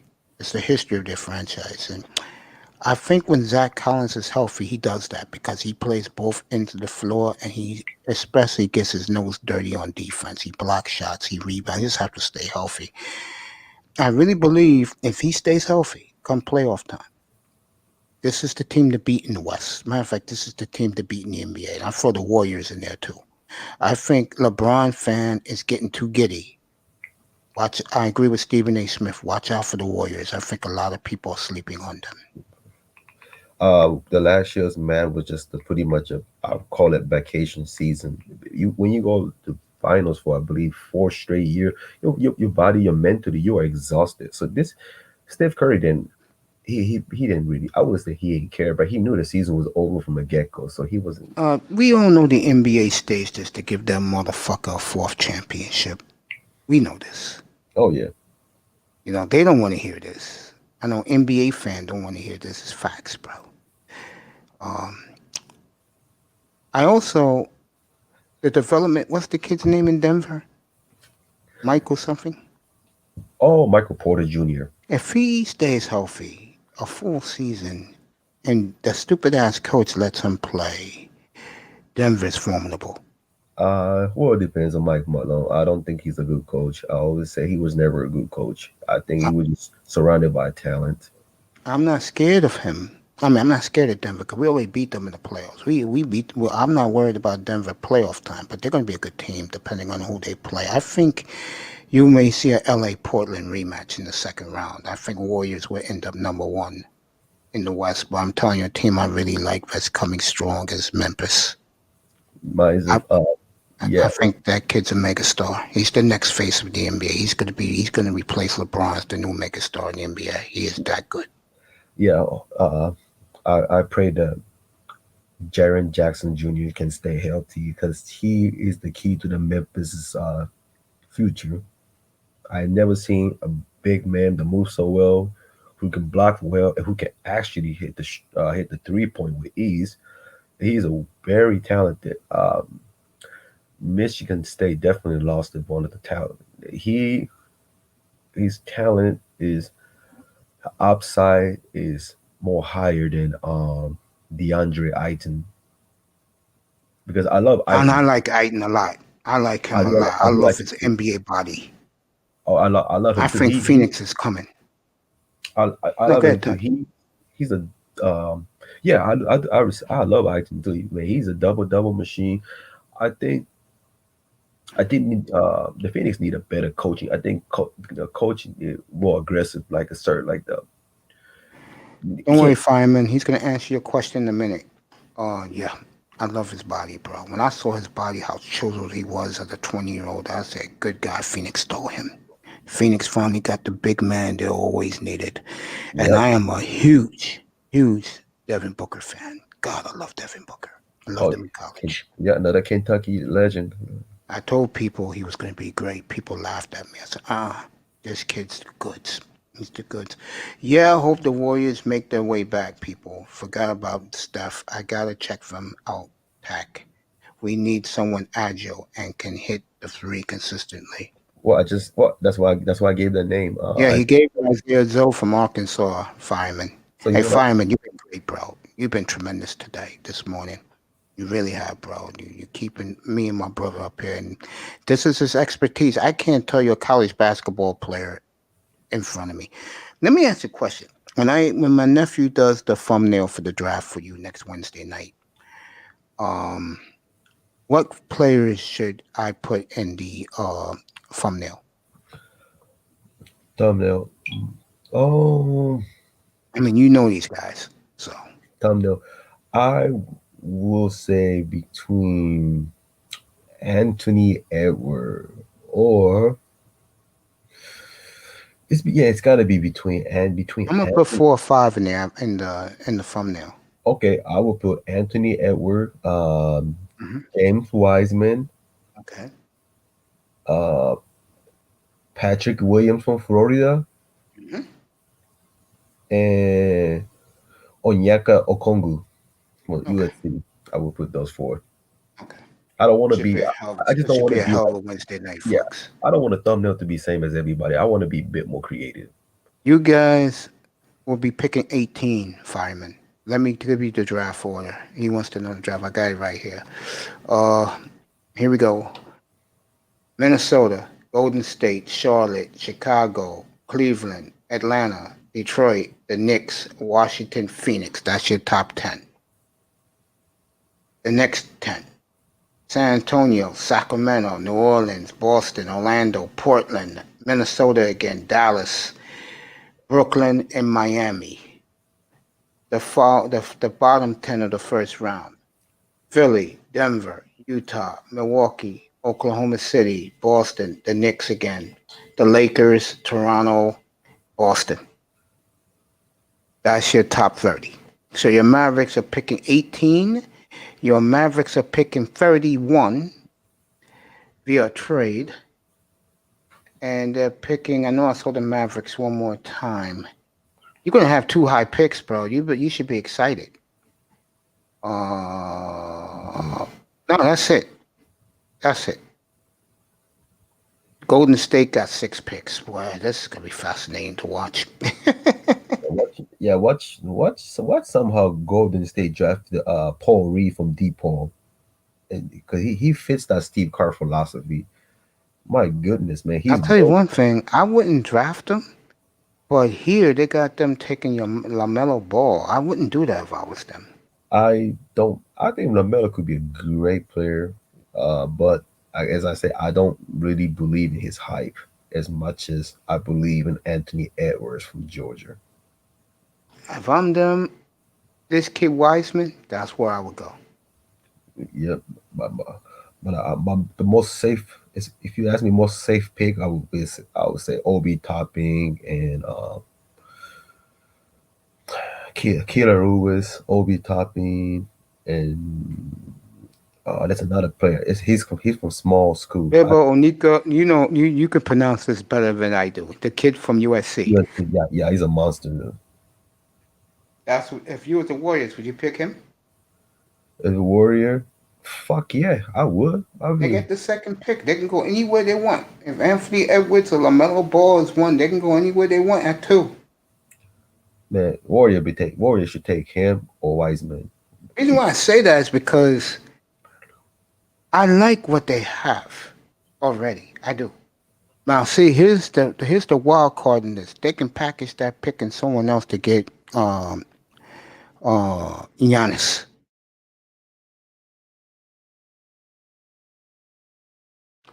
By the way, where's Fireman at? Yeah, Fireman, uh, here you go, bro. He don't want he doesn't want Golden State to pick point guard. they won't. Yeah, what's up, big time? Get in here, bro. Dallas, this is why I hear from my sources. Dallas, Golden State, Toronto, Miami.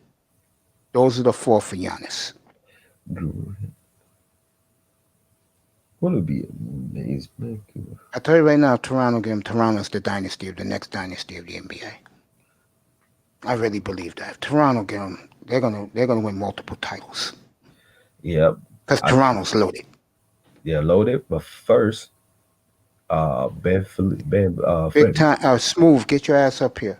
Yeah. Uh, Fred VanVleet, they had to pay the man. He deserved it. He earned it coming out of undrafted at Wichita State. He earned his stripe. He definitely deserved a raise. If Toronto to lock him down, they have no choice but to draft like point guards like a Grant Lillard from Charleston University. They say he could be a he pushing his he knocking on the door. He might go from second round to first round pick, but if he somehow stay in the second round pick range, I can see Toronto draft a future point guard because he's a senior. He was consistent all 4 years in Charleston. He's a slasher. He can finish in the basketball. He can move without the basketball. Has an eye IQ. I think he has the best layup in this upcoming draft as far as and also his pick and roll is very efficient, and he's a proven player because the fact that he played 4 years in college. So if he can somehow drop it in second round, because I don't see him going undrafted. I'm gonna ask him that question right now. My brother says, and I'm talking about firemen. He said first Toronto worked their way up, straight grind, facts. And that Nick Nurse is one hell of a coach. Big time says Ball is an assistant player. Now this is the question he's asking you. Whose ceiling is bigger, Lonzo or LaMelo? Um, yeah, this one is tough, but I think Lamelo has a higher ceiling, but it's up to who's drafting him and who is he coaching by, and can they maximize his talent because he has a high ceiling. But the difference between those two, I don't see Lamelo ever become a good defensive player like his brother does because his brother's finally coming along. I think he just needed to stay the fuck away Change the from. scenery. Yeah, he changed his scenery. He stayed the fuck away from LA. It was too much pressure for the kid. But now he's lights out at the New Orleans because look, this New Orleans is not a heavy sports heavy team as Well, they much as love the LA. Saints there anyway. So it's more comfortable. It's less pressure, and they got Louisiana gumbo. They got pretty sisters out there. So Lonzo's Oh, you're right about that. I'm just laughing. I'm smiling. Looking for my pen. That's what I'm looking for as I'm talking to you. Oh yeah, man. This has been a great, great, great morning here. You just joined us. Big Time is joining us now. Your buddy DJ Child supports with me. The absolute. What's up, Tag? How are you, sir? I am doing great. How are you doing? The stock been looking solid so far. Well, except today. But Yeah, you figured that would happen, but yeah, yeah, it's looking pretty good, man. I mean, I put some stuff into some cannabis and marijuana stocks and stuff like that, but that's gonna, a little bit, it's gonna be a little bit longer, but there's one I have, but there are a few though. I honestly, Pat Attack, I really wish I had some funds to put aside. That's the one thing I'm doing wrong is not having enough funds to put aside to where I can actually buy like some of these leisures, like booking.com or like, the AMCs or the carnivals. I'm going to have to wait a few weeks to pick up, and hopefully they stay where they're at. But it was funny how you've seen that jack up from like 11 to 20. You've seen that all the way through those leisures. I wish I just had the money to do it. yeah, absolutely. Yeah, I just dumped my AMC uh, so I can buy more Flying Eagles, and I finally sold my plug power. It went up by $2. I had it since $4.80, and yesterday went up to $21, and I finally sold it. Made a pretty solid profits. So hopefully I can sell my Cleveland Cliff once it hit by hopefully it can hit by 12 to 15 and sell it because I'm trying to buy at least a couple of shares of Tesla before Yeah. by end of the year. Yeah, I agree with you. What was the company that you just sold off? What was that one again? Oh, Hey, it was Rodney, get up here, bro. it was a plug power. Oh, Plug Power. Yeah. When did you get in on that one? I got it a couple months, like 4 months ago. I bought it at $4.80 and I sold it for $21 yesterday. Dude, you killing it, man. Like I'm getting in on it in the middle every time that you are. Rodney, So get you're up. getting in around 4. I'm getting in around about 9 or 10, which is good. But man, I'm trying to catch that. I'm trying to catch that penny stock, but every time I do, it's a little bit too late. It's caught me into a little bit of a into a twirl, so to speak, because I'm not getting it where I should be looking at it, unfortunately. But it is what it is. Yeah, and also I bought the Carol stocks again because I bought it at under $5 and I sold it for $8.20. I Yeah, sold 50 shares, so now it dipped down all the way to $5. So I bought another 50 shares. Now it's almost $6. So once they go up to nearly $9, I'm gonna flip it again. flip it again. There was I actually had some shares of it was a ETF for airlines, and it went from like 12 or 14 all the way to like 22, 23. But I had gotten rid of it prior to add some more funds into some other companies. So like you said, that's a perfect example of flipping. Like you take half of that, you take half of what you have, or if not, but you take half of what you have, take that investment and then move it on to something else to where you can make more money. I mean, the only other way that you can make more money is by doing option calls, which I still haven't. I want to do, man, but I'm still trying to catch up on this one that I messed up on, investment that I messed up on. So I'm just hoping it'll catch up. It'll at least give me a chance to at least get most of my money back, and I'll get out of it and then put that money somewhere else. But I don't know, man. Before we get back to this conversation about stocks and bonds, we'll get back to the draft for a quick second. By the way, big time, you know this man next to you, your boy, is going to be doing the draft for us next Wednesday night. Yeah, you told me that. I'm gonna be in here. I'm gonna be listening to the man. He knows what he's talking about. Damn right he does. Shit, I'll say it again. I was on. Was you in Cooler's room this morning, bro? Yeah, I was. Yeah. Did you hear what I told him? No, I was there for a few Yeah, I briefly. told him. Well, I'm gonna say again. The blessing from the good Lord has blessed me to open up this platform. The one thing that I have found out, and I'm pleasantly pleased, is I have so many knowledgeable guys who come up here. Not guys doing, you know what type of shit in most platforms. And I'm blown away. I hope I didn't lose Fireman. Fireman, you still there? Put a one, bro. Go ahead, big time. Go ahead, bro. Well, we're gonna do football in a minute. Go talk stocks, cause that helps me too. But matter of fact, every Saturday I'm gonna have Black Wall Street, and I'm working out a deal to get Pretty Kelly up here. That will be my money honey up here. And when you take a look at her avatar, you'll see why I call her the money honey. And That'd shout be out to both of them this morning. that'd be cool, Mace. I mean, I was looking forward to it because what I like to do is, maybe like every Saturday or whenever you do it, it'd just be Every nice Saturday, to like. every Saturday morning. It'd be nice to like, get some overlook because sometimes just like it is happening right now because of the change of presidents or the change of parties, you see the flip and you see how things are changing just a little bit. So going into different sectors and seeing like what will work and what you think is going to grow, because leisure will right now. So, and then because of the virus, because of what Pfizer is doing. So I mean, that's huge. That would be kind of cool to do, but we're all Man, here to make money. get away from We're the all here to make sports, money.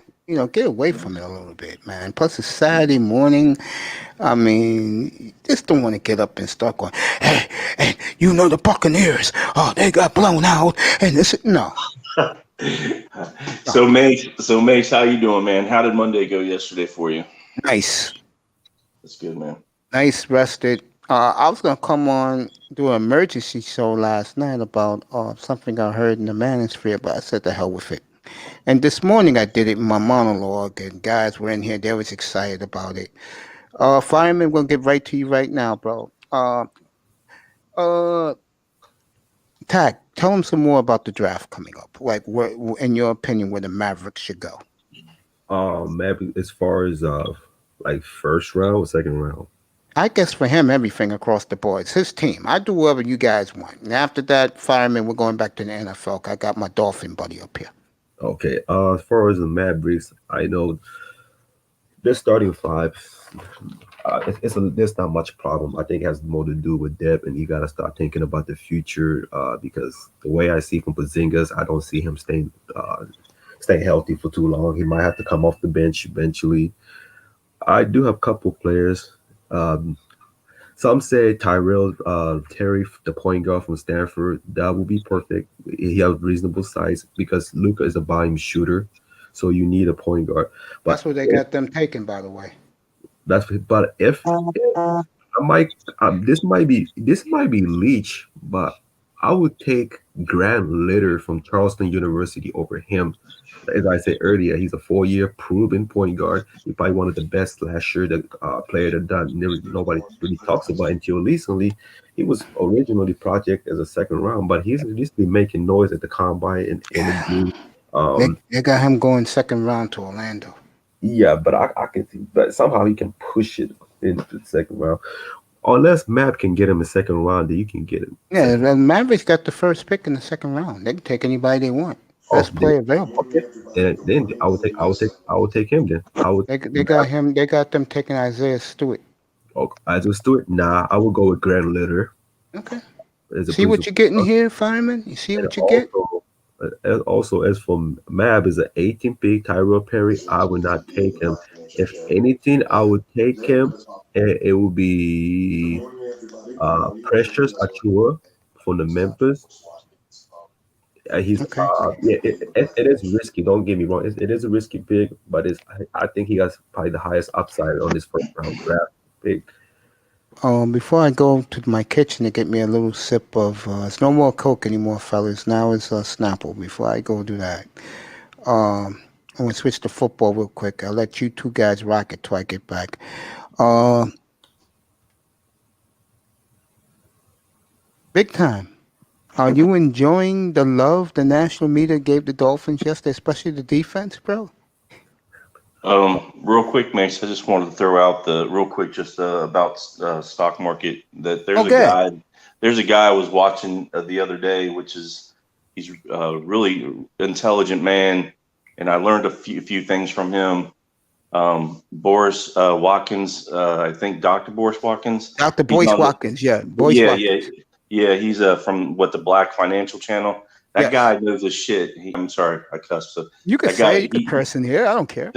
he knows his stuff, so he's really interesting to listen to. So, but yeah, I mean, yeah, I mean, it's nice to see that. But they were talking about they're still kind of like mellow on us, right? You know, just Yeah. because of how many points were set up, and you know, Tua looking Not really. sometimes. They're impressed with the Dolphins defense, Yeah, especially my good friend Ovalski. That's his name, the old quarterback from the Lions. yeah. Yo, Olofsky. he couldn't shut up yesterday. Yeah. Max He Kellerman, no, Max Kellerman said what I said. They win these next 4 games, and they should. They're gonna be sitting pretty when Kansas City comes to town. I'm gonna go back to the basketball. I gotta make my audience happy. Tack Fireman says, you think Dallas would be okay in the draft, or they're gonna f up? Thumbs up, thumbs down. What he that's what he wants to know for Dallas. What you think? Um, this been probably one of the most talented draft in A long time. 5 years. I would have said 5 years. So, draft. Mav have to nail this draft. The player that I'm looking and the scheme that Rick Carlisle is running, it's like you have no excuse to fuck up the draft. And if it is, then Rick Carlisle should not be coaching after next year. Why? I don't think so. You have to nail this GM and the coach. They have to nail this draft because Dallas is too talented to decline. I think Dallas is like Memphis. It depends on who you like more. I think with Doncic, if you're a Doncic fan, Dallas is going to be good for a long time. If you are a Ja Morant fan, Memphis is going to be good for a long time. Oh, he said in the past. No, Dallas did solid draft, man. I don't know. Years 2016, 17, 15, they were horrible, bro. That's why they was in the cellar for a long time. I think it was solid, but I think it's just the play the draft didn't fit the system. You know, the personality wise. Where else do you get this great stuff early in the morning? Go ahead, bro. You know, the way I see, certain player could have been better at other team. It just like I said, sometimes personality matters because it is because some player doesn't fit with not just the scheme, but it doesn't fit with the coaches. And You know so what's gonna be cool about you doing this draft by yourself? How um Tackman? You know what's gonna be cool for you? yeah, I mean, No, I'm gonna tell you what it is. There's gonna be nobody in the panel. It's just gonna be you and me, and I'm gonna keep my mouth shut and I'm gonna let you go for it to the audience. yeah. Oh, man, I can make no anybody can And join. fireman, you better be here next Wednesday night, bro. I gotta find out what time is the draft, and then I will start an hour earlier because I'm gonna let my brother go through the preview of the draft, bro. So be here next Wednesday night. Yeah, definitely. Yeah. Well, hey, I do what I can, guys. Hey, dude, it's all yours. It's all the platform's all yours. Saturday morning, 10 o'clock. Be here for I'm gonna call it the Black Wall Street slash Pretty Kelly report, bro. If you want to know about stocks and bonds and what's moving and shaking in the stock market, I'll have both of them in here for you. Tack, you know you'll be here for. I mean, excuse me, big time. I know you'll have your cup of Joe and be up in here talking with them. You'll be on the panel, bro. If you come up, talking to you, big time. Man, Big time. Don't even hear me. I listen to you, man. I'll just be listening, trying to soak all that shit in, man. I'll be honest Should with be a you. good show.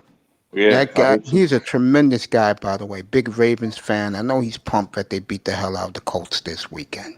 yeah, and they're gonna play. And Tack, you know you up here too, unless you can. But the reason why I assume that you won't be up because you'll be asleep, or you'll just be waking up out in San Diego 7 o'clock in the morning, bro.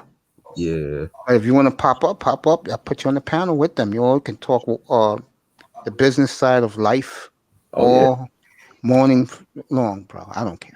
yeah, Tack. We got to hear those five and dime stocks, baby. Oh yeah. Definitely, man. You have that on. You have that on point, buddy. I mean, seriously. I mean, I tried to do it, and I lost out a I'll little let bit. you guys talk up here. But other than Good, that, man. why do you think, Tack? Why did you get rid Fireman, of give me a minute. AMC We'll be though? back with your Mavericks. Oh, what is it, big time? Why did you get rid of AMC? One reason I get rid of it because there's other stock that caught my interest and I need a fund to buy. That was Flying Eagles, and also I bought more Cleveland Cliffs.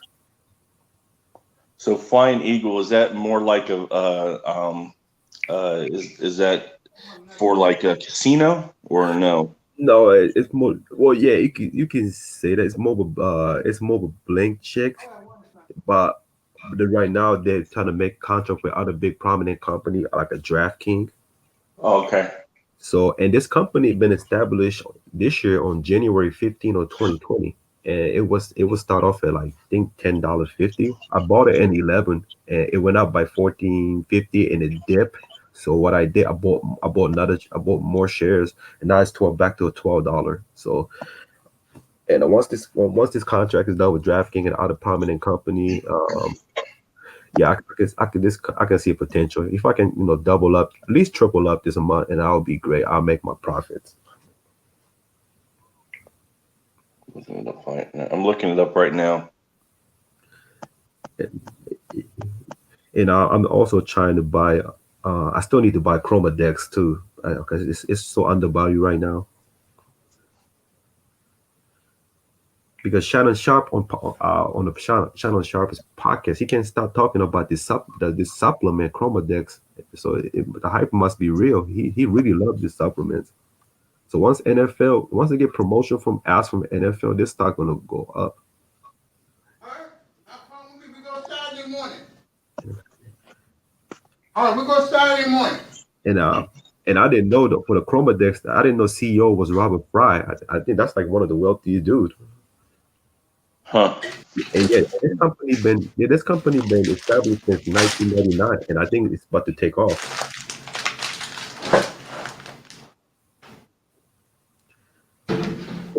why is Shannon behind it? Is it better?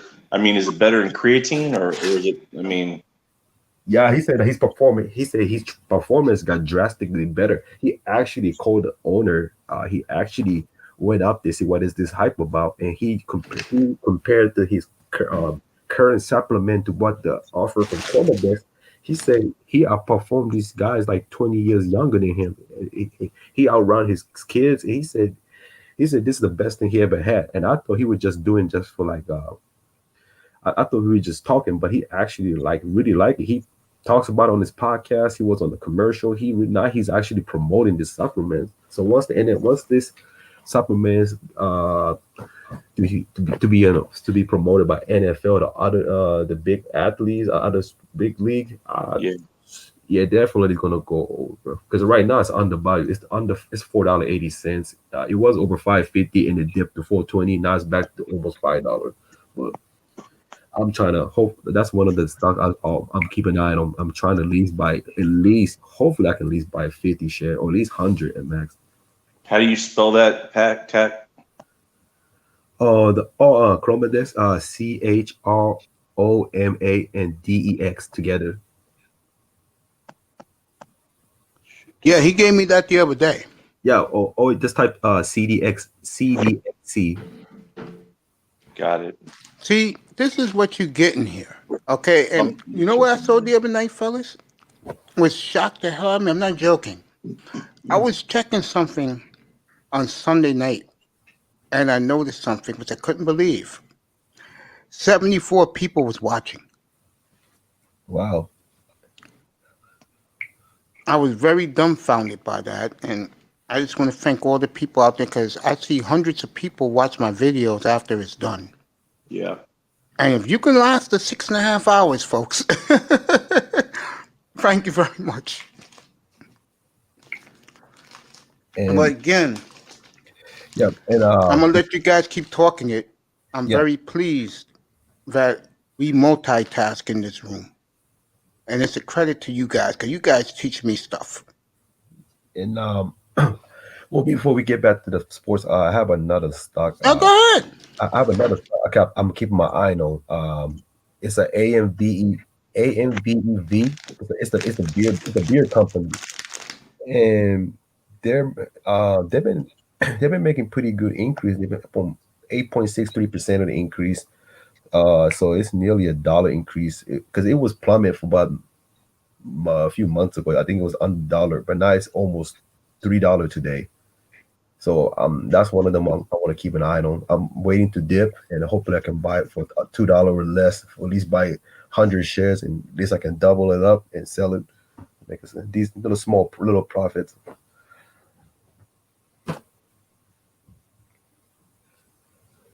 But I also didn't realize the Boston beer was like, I didn't know it was that high.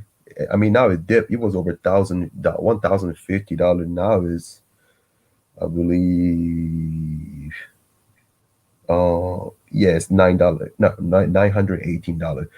If I knew it 5 years ago, I would have bought it for probably at least less than probably $300.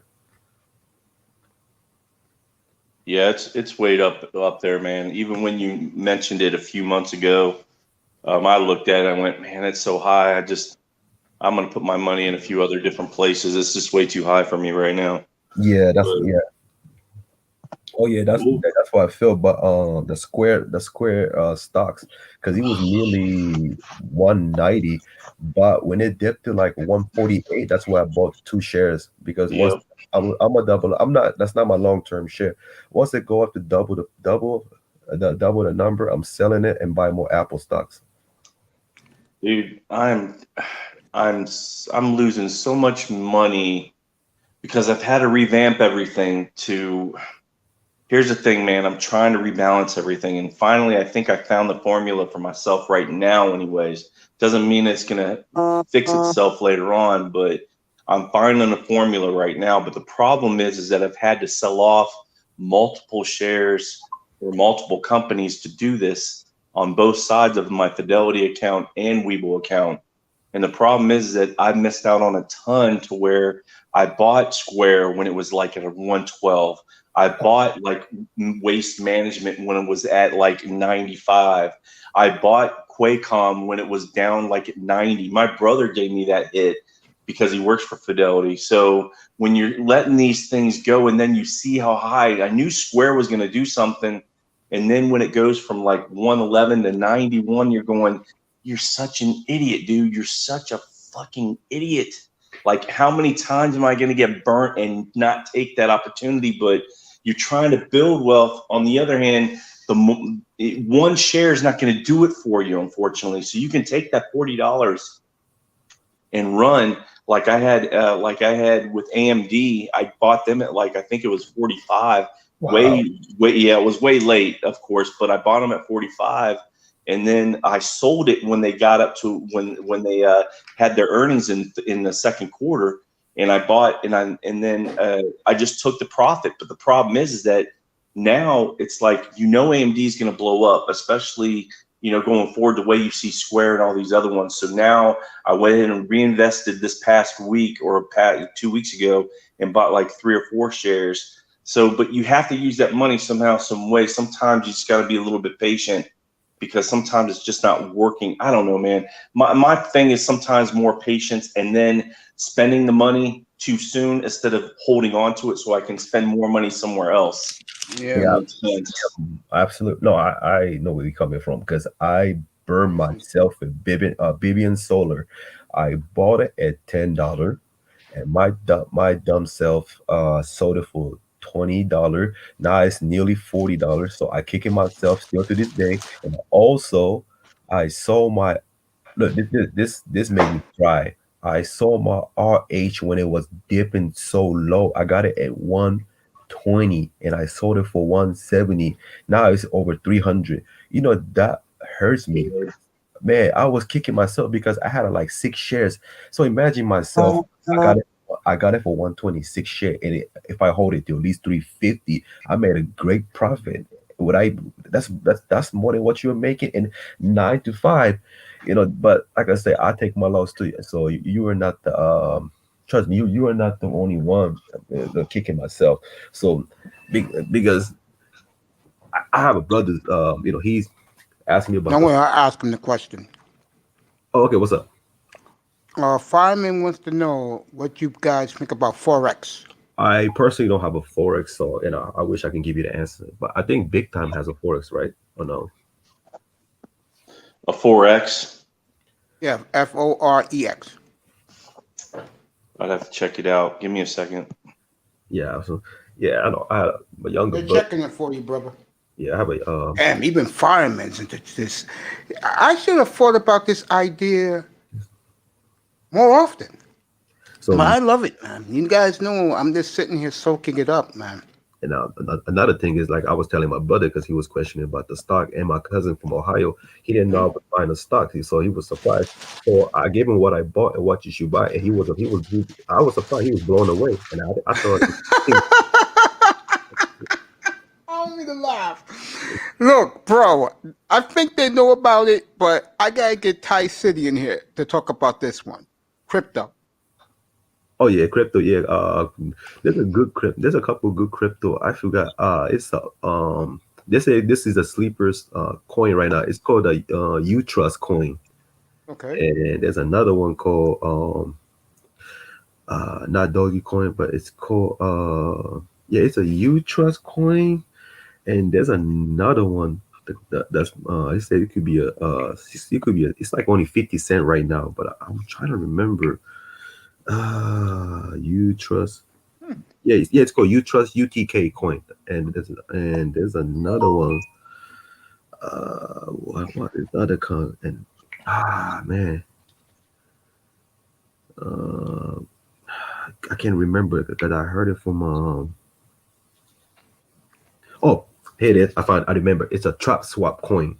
That's it. That should be a sleeper. I think it's very low right now. But if you want to hear more about the crypto, fireman, type I've been on tech. This is the best cryptocurrency guru as far as the accurate information to give you the best the best advice as a the beginner or the crypto currency investor. So once again, Ivan on tech. You should definitely check it out. So now back as I got done talking to my cousin and my brother, and I was telling him, I say, look back to September. Um, there's a few stocks. The They only lost less than a 12% during the September crash. The prominent companies as such as Costco, Walmart, those companies dropped less than 12%. So what does that mean? It means that those type of company, you can destroy the wealth like company like Amazon's, Best Buy, and Apple, because the growth will not stop because they're always aiming for the higher. So that means the stock's gonna keep going. So it's a safe bet, but nothing is guaranteed. But if you look at less than a 12% loss, uh, you should feel comfortable putting more money into it. If you have an extra money to buy, Costco why made a huge dip, like $70 dip. If you can buy at least three, why not buy three of them?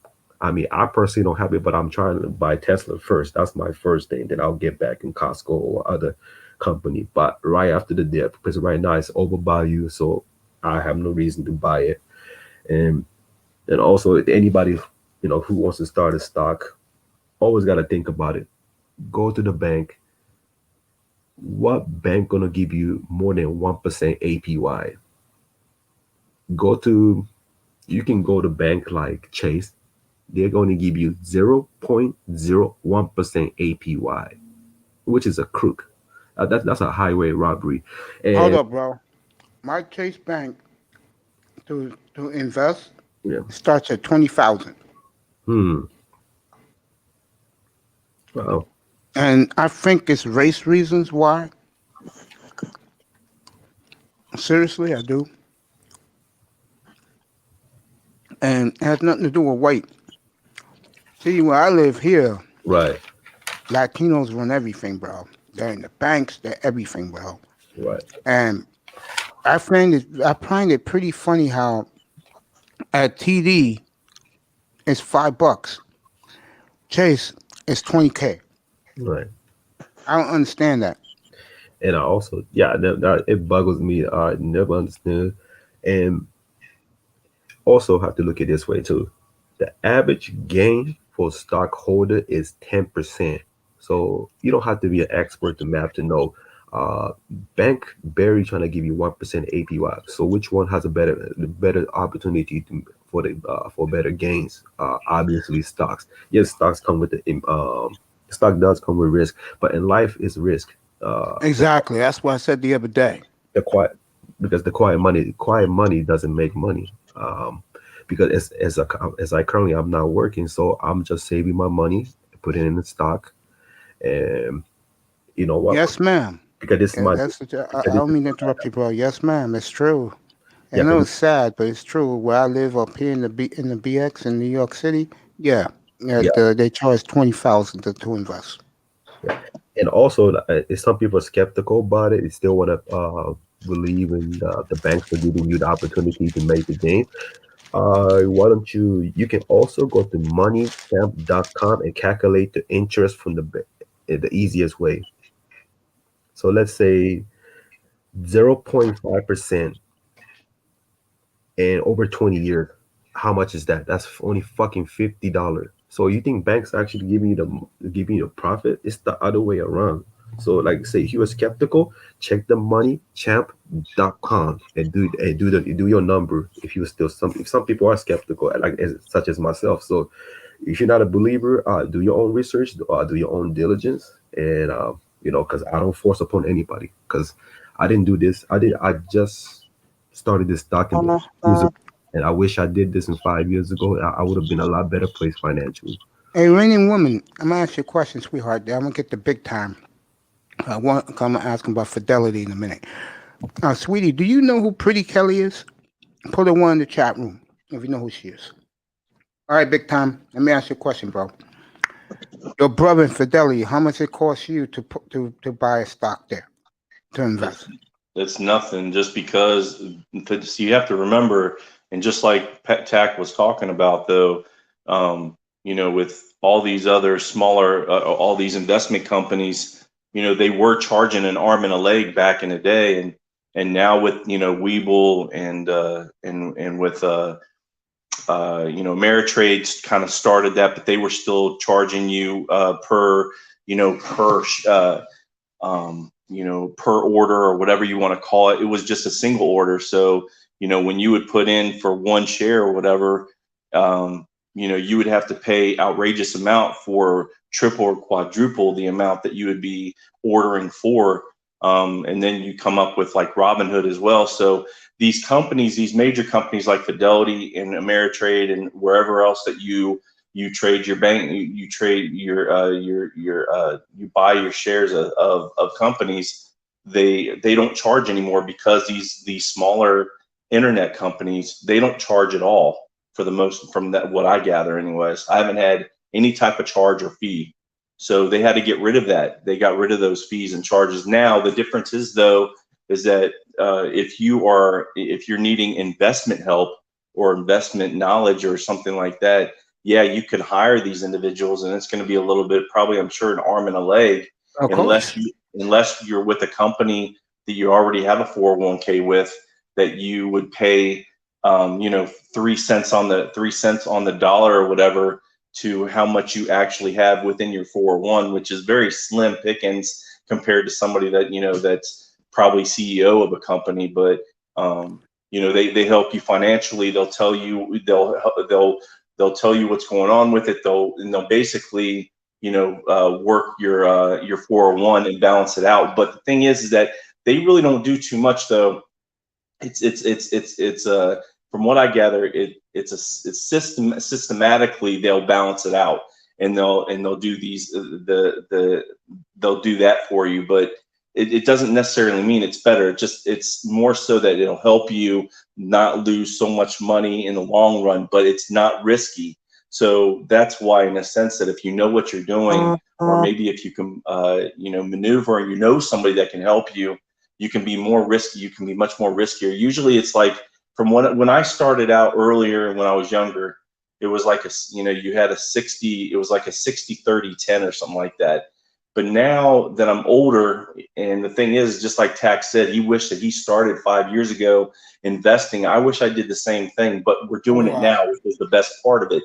Now, if you have a 401, though, I had to get rid of my 401 years ago, and then you had to restart. The average person in America, or I don't know if it's America, but in the world, that actually starts to invest in a 401 is like 40 years old. So you have to think, like, where how much money are they putting in, and how risky and how risky are they being with the 401? They're probably being very, very high risk. Like I agree with that.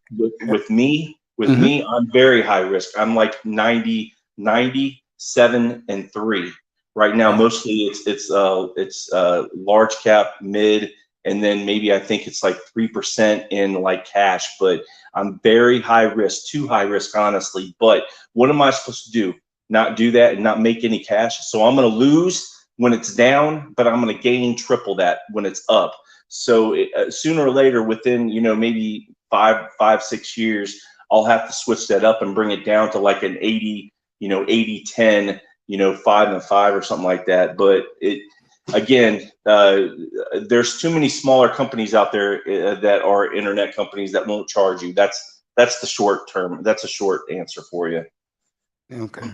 Raining Woman, yeah, you just heard of her? You just became aware of her? Yeah, well, she was here Saturday morning in the afternoon in the chat room scoping me out, and we started talking, through the chat, and she told me that she likes the fact that I do this type of thing. She's into fitness, and she's into diet. So she's going to bring a lot to the table on Saturday mornings, along with Black Wall Street, big time. And if Tack is awake, he's out in California, if he's awake that early in the morning on a Saturday morning. Fireman, you still here? Put a one in the chat, bro. Matter of fact, if you're still with us, Fireman, tell us what else you want these guys to talk about when it comes to investing. Go ahead, fellas. Talk about your investing. I mean, Tack was talking about the they were talking about crypto. I want to get into crypto, and there are some that I've looked at, and some of the individuals that are investing other than, like, of course, Bitcoin, which is way out of my reach anyways, and I won't invest in that. Like, more so, like, even with Amazon, it's just so far out of reach until it drops something, and it's just, you need to look for something else. But that's a lot of money unless you're looking for something like, penny stocks like TAC is, and you put your investment in knowing hopefully that, it'll build something up for you to where you can actually use that. The question is, do you feel comfortable in it, years from now? Do you think it will change, the dollar? Because it's hard to say that. So that's a huge risk. I think that's compared to me where I think Beasley was in here, and I think it was Beasley and I think it was Dusty in here that we were talking. It's like, he thought it was more of a risk, but it was Black Wall Street. And he was saying it's not more risk. I mean, it's because if it's a risk, it's not like gambling. I don't feel that's what we were talking about. But with cryptocurrency, I think it's very much a gamble. I just don't know. Like, do I really want to put all my money in that, and will it really work? I don't know. So I will put some money in it, but I'd rather put my money somewhere else. I don't know. That's just me, though. I mean, totally. I understand, because as far as the price for the Bitcoin is way off the roof. It was 10,000. There were kids in like England and Europe and had it like 15 years ago, because cryptocurrency started 18 years ago, which is nearly 2 decades. So imagine those guys had it in the penny stocks, and those kids that never work in his life. But and as I often kick myself, because 10 years ago I have the money to do so, but I was dumbfounded. I was very immature at that age, and I was really considering the future for myself. What's next? What it takes to put myself in a better position where you can not to work for 9 to 5 and just put your make your own decision. So that's why. I mean, I'm glad I started this. One at least stock as investment at least nearly 2 years now. So, but if I started 5 years, I had at least 20 Tesla 5 years ago. Oof, I'll be in a great place. Yeah. But either way, as far as a stock, any investment, you have to have a disposable income. As I always say, the first thing is, are you ready to emotionally see the dip? Like, are you ready to see 30% loss before you talk about this 40-50% gain? Because some people still live in this mindset where you just start a stock, you become a millionaire. Trust me, if that's the case, everybody there will not be no poverty in the first place. Right. You're right about that. And another thing is, look, inflation is not going anywhere. It's gonna stay there. That's part of the balance. So you got to get over with it. Whether you want to get in on the stock business or whatever the money you're investing on, it's up to you, because there's always going to be ups and downs. Nothing is perfect. There's always going to be pros and cons, whatever you do. It's like when you do drafting the players, you got pros and cons. There's the player who can take over the game, but he can play defense for shit. It's always pros and cons in the life that we live. And that's the same thing with the stock.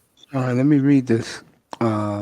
Fireman says it's it's kind of like get in while you can type of thing. Big time for crypto. Crypto? Yeah, that's what he's asking. Well, I think TAC could say a little bit better than me, but I think it's get in if you want to. That's just my opinion. Just because if you're going to look at something, don't spend too much money into it.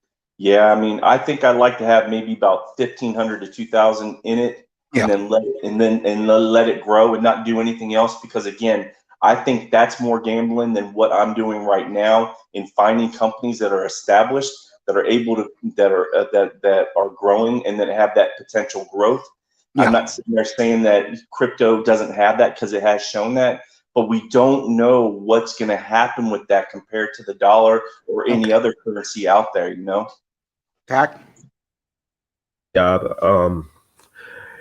As for new crypto holder, if you are interested, you can also go to Coinbase.com, cryptocurrency.com, And if you feel not comfortable, don't want to put $1,000, if you want to do a small baby step, I would start off with swap trust coin, which is I think is under 60 cents right now. And it wasn't mentioned on the Iban's on tech YouTuber and other established YouTuber who's been in this crypto investing for the past decades. So if you want to put a few $100 and see how it goes, and if you lose some, you lose some, but you're not at least losing tens of thousands of dollars. So Right. also you can do UTK Trust coin. That's also about I think a little under probably no, it's a little over $1. So you can buy 100 and see how it goes. And, you can do baby step. Okay, okay. Your boy Lou. Good morning, Lou. I saw you from the beginning. I just want to get things straight. He said this in here before.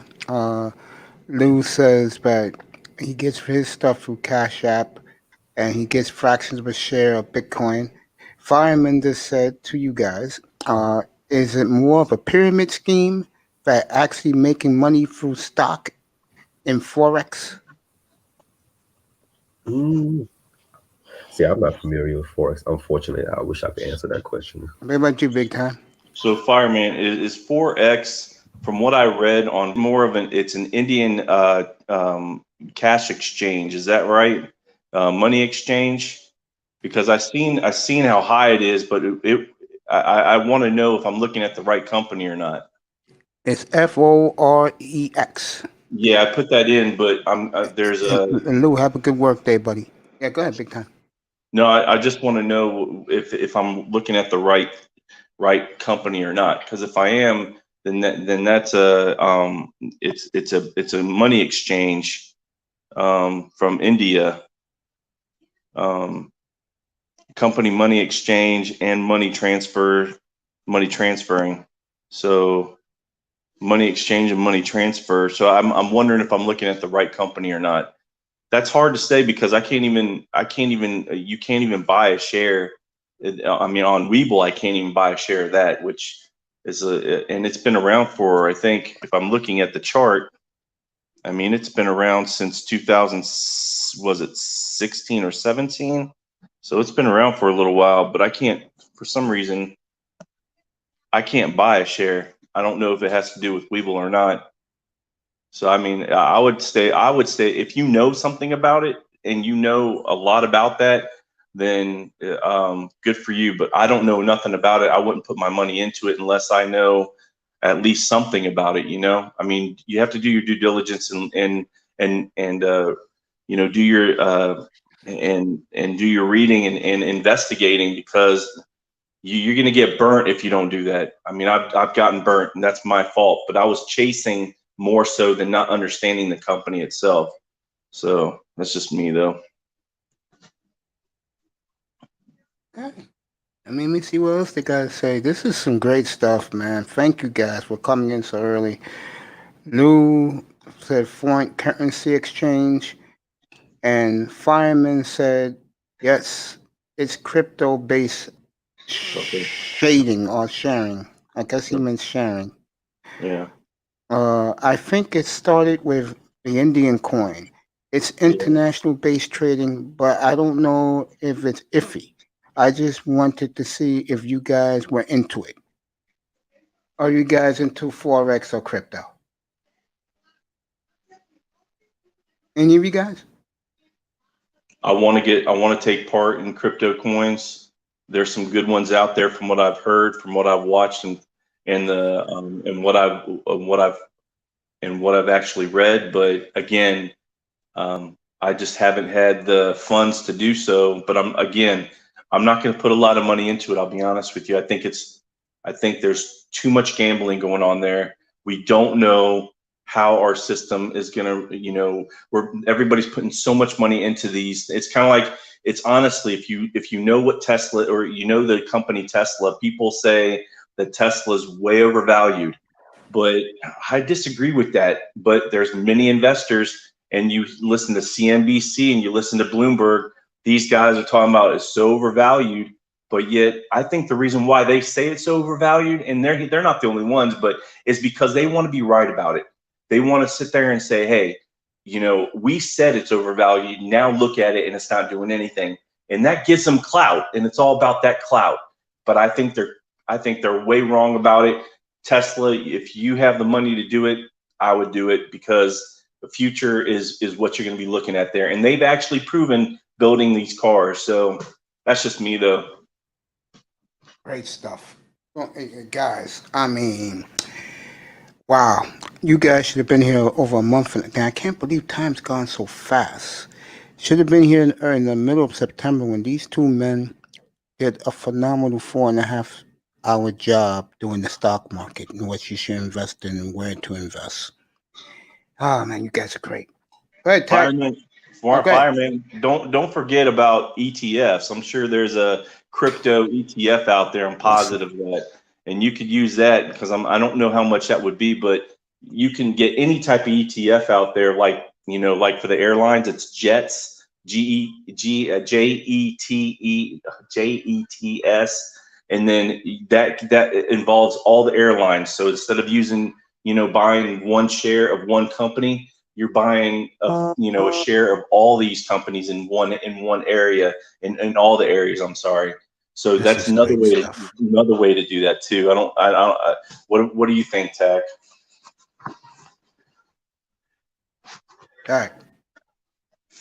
Pack. Probably eating breakfast.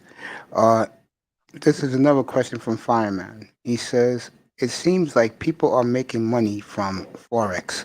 But yeah, I just wanted to know what's backing it. Like, he wants to know who the hell is behind Forex. I can't get anything on it, man. I looked up I looked up the profile on them and just read the profile and what type of company it is. And then I looked at I wanted to see comments and news. I couldn't find anything on it. So Webull doesn't have anything on it. I would have to go into Fidelity. They might have a little bit more into it. Also, I would probably have to go Google it and see what it's all about, again, because I don't know so much about it. So I'm not going to give you anything and give you any type of information that's way off. I just don't know very much about it, and who's pushing it. It's hard to say. See what else you got. Attack, you back with us, bro? Yeah, Attack man must have went to go do something. Go ahead, put another question in there for big time. Fireman, go ahead, bro. This is great stuff. Lou, you got something to say? Go ahead, put it in, bro. I mean, this is what we're here for. I mean, this guy knows I'm not a stockbroker. The reason why I want stuff like this in here is because it gives people a variety to come in here. And when you got guys like these two alone telling you what to do or how to do things, it helps everybody. Just saying. Lou knows his stuff too. He brought a lot into the conversation. Yeah. So was iTest, believe it or not. Yeah. It'd still be nice to get somebody that I'm trying to find out Forex for you, my friend, for all you guys, since he asked. There's Forex trading, Forex factory, Forex market. Forex scams. And they got their own trading app. So I guess you can go in their app and start and buy some of their stock. All right, I'm back now. It's a foreign. Yeah, we was calling for you, bro. Lou had questions about should you invest in crypto and about Forex. I'm looking up Forex right now. Yeah, I haven't invested in crypto, but it's on my mind lately. But like I said, I want to do a baby step. I don't want to put all eggs in one basket. But I if any coin I want to jump in, lithium coin, UTK Trust, and Swap Trust coin. Those are the coin that I'm aiming at. But definitely want to Swap Trust. I want to do a baby step, do my diligence. I heard good things about it, but that's not good enough for me because I'm a very skeptical individual. So yeah, when you look at Forex, you go to their website. The first thing they tell you to do is open up an account. Well, there you go. I don't have one, so I have Weebles and Robinhood. I use two of those. Forex trading. You have to go. I'm gonna type it in the room, bro. This is for everybody, but I'm gonna type this in the chat room for firemen. What they tell you what to invest in. It's called Investopedia. I heard about Investopedia, but I mean I don't have info for that, but I heard about that before. Okay, here you go. Yeah, he's throwing another question for you guys. He wants to know what's backing Forex, and then his latest question. Thank you, fireman. You've been so good, man. Yeah, I've gotten opportunities to do it a couple of times, but I haven't really been able to find what's actually backing it. In other words, for you two geniuses up here, before he invests in anything like a Forex, he wants to know who's backing them, where they're getting their money from. I can tell so far from looking at the, looking at Google, they're overseas. That's what I can tell you. Like they're keeping things cloak and dagger. If you're in with them, you're in. If you're not, you're not. That's how they're doing it with you. There you go. That's for firemen, and that's where they said you can look them up and see what they're all about. Investopedia. I'm gonna put in a private chat for these two guys, so they'll see it for themselves. I don't know. You guys gotta continue to elaborate with this young man in the chat. He wants to know. He's curious. Yeah. Ooh. Yeah. Like I said, I'm still trying to. I'm looking at cryptos and curiosity, so I haven't really dived into it. I haven't really do my research, but it's a minimum. So I don't want to give him the wrong answer because I don't have the right answer at this moment. Because I want to be honest with you guys. But like I say, it is I am kind of leaning towards putting pretty small amount of money in crypto, but small amount like really like I'm not trying to talking about $2,000 to $3,000. I'm talking about probably $500 as a starter, and just to see how it goes. And if I lose, hey, it's my loss. I invested it. I'll get it back. I'll take that loss. Whatever the remaining, I'll put in the stock. So I mean, All right, fellas. I put in a private chat for both of you. Uh, the same thing I just gave the fireman. yeah. Hey, Mace. What's up? I don't know if I think I gave you this the stock like a while ago, but yeah, so far it's doing good. But I would buy it when the dip is the Harbor Bio stock. Yeah, I remember that one. Yeah, Yeah, yeah, it's nearly $4. It's been growing pretty solid, but I will fucking more personally wait until dip probably like $3.50, $3.20. Same as a BBI vaccine. The BBI just made a huge Yeah. dip. It went from $4 to $2.20, which is fine because they're still waiting for the FDI approval. And once this approval is complete, um, according to the government capital, which I don't usually use government capital too much, but it's a possibly in 5 years it can go from $13 to $14. So imagine you bought it in a $2 for a few hundred share. You just let it hold it for 5 years. You make it $12 to $13. That's more than what you get from the bank in the 10, 15 years. You know if you do the numbers. I'm just here to dropping little small info. Yeah, I appreciate that, man. Fireman said thanks to both of you guys. He said thanks, y'all. If it Uh, works, it works. It seems like get in while you can. yeah, like I said, I wish it. Yeah, no problem, Fireman. I wish I can give you more better info, but as I say, I'm not familiar. I don't want to be dishonest about it. I want to let it give you what I know. But like I said, I'm not an expert of crypto, but I am leaning towards investing. But I just need more do my research and you know you know for me to get comfortable enough to put my money in the Coinbase. So we'll see how it goes. But It's tremendous stuff, man. I mean, I'm smiling this early in the morning. Usually I don't smile this early in the morning. I am today because you guys were excellent. Everybody, firemen, Lou was in here. The beautiful reigning woman, big time child So, support. Uh, my friend, if you want more stock tips, you put a one in the chat. If you want more, fireman, because if you want more, I'll give you more.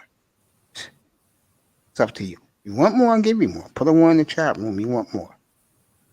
Curious yeah. to see this. Well, I'm waiting for him. Let's get back to football because we Yeah. haven't really talked football this Oh yeah. morning. Before that, put one if you got Greg Jennings jersey, but the Miami jersey, not the Minnesota, but the Miami jersey. The Miami Jersey. You talk about a guy, Greg Jennings, who, Oh, Sean Moreno, Anthony Fasano, Jay Ajayi. believe it or not, they love Fasano down there. I'm not kidding. They love him Oh, down there, man. Fasano's a solid tight end. Now, leave me alone with Fasano. Come on. Big time. Yeah, I'm here. I'm here. Yeah, we switching it to football now for you, bro. Yeah. For both of you, man. Um, I'll get to the Dolphins later in the week when it comes to tour, but uh, You want to talk about that comeback that the Patriots put on the Jets? when I went to sleep, the Jets was winning, and when I went to bed, they kicked the field goal was kicked by the Patriots, and Former Jets kicker too. That's what yeah, made the it. Patriots just don't do it for me, man. I Man, mean, I'm so mad at that game because my dumbass put Jets second half and I lost. I got killed, but I put Jets over, and on my other ticket, Jets plus 10. I said, "There's no fucking way Cam Newton gonna beat them by double digit." Yeah. No. I mean, I didn't lose. I mean, I didn't lose. I didn't lose. I didn't. I just want small amount, but it's okay because I wasn't trying to do anything big. I was just trying to get my feet wet. Coming back from a good Sunday, I was 9 for 5. Saints, Saints plus 3, Saints under second half, Saints second half, under fireman. I'll answer that question in a second. Go ahead, Tag. under Pittsburgh because I love Pittsburgh when they're win by 7 when they're up by 7 to 8 wins and when they're away favorite double digit. There are 24. Get up here, nigga. I'm gonna drop the ramp. Go ahead. Yeah, there are 24 straight under. So which means guaranteed under. The same as like for example, SEC rival rematch. So when the SEC get going for the rematch, it's ridiculous when I saw the stats. It's 80% over when the SEC are going for the rematch match, which is crazy. Because they're that good, man. They're just the minor league for the NFL. All right, Mace, how you feel about Jaya turning up for us? Man, Hashtag Eagles. I don't know about that, bro. I was so mad and put money line on that game. I had a feeling Washington ain't gonna get it done, and I should have put money line on. You know Washington wasn't getting it done. Yeah, well, it's a two trash ball, but I'm impressed with I was impressed with Raiders, because as much as I talk shit about Raiders, I'm impressed with John Gruden. I think he got done stealing money from the Raiders, so I think they light up his ass. I think they probably told him you gotta stop winning because he's getting paid $10 million for nothing. If that's the case. Boy, I cannot wait to get this pretty Kelly up here Saturday morning, bro. I'm just looking at her site. Wow. Anyway, like I was saying, Go for it, man. Go look. like I was saying, Go for your man shit. Look for it, man. like I was saying, Like I'm sticking this to you, but to both of you, man. Uh, what the hell? Big time is in here. I am very, very excited. Yeah, you won the Super Bowl with Ajayi as your starting running back that year. I give it to you, bro. Um, yeah, you may have won that, but when you went to Miami last year, you got your ass kicked by a piece of shit team at the time. And let me just say this, since I'm on a roll right now, Fireman, you play the Dolphins the next 5 years, I guarantee you won't score a point on that defense. Beginning now. How you like them apples? Birdman. How about Debian Howard putting that muscle on what's his name? Hopkins, man. He was very I'm just physical. playing with you, Fireman. Fireman's laughing. He said true. They had to Oh, attack. They had to go with like the lesser evils. I was listening to TD Hype Man, Mr. Hype Man, and there's some interesting thought process that he brought up in some narratives, but I feel that the Miami Dolphins had to take the two or lesser evils. One is doubling down on Hopkins, and X did a great job, but they had to double up on him, and they played him very, very hard. And you got to figure that, do they want him to go off, or do they want Kirk, or they want Fitzgerald, which Fitzgerald's pretty much over the hill, even though Fitzgerald was one of the bigger contributors to getting these first downs. They went with Kirk, and he just burned us once. Then you have, do they go to the two lesser evils? Do they go and stop Edmonds, or do they, go ahead and put a full stop on Murray, which is going to be tough, but they put a stop and plug that middle hole for Edmonds, and then they went with the two lesser evils, saying, okay, we'll take what we get with Murray.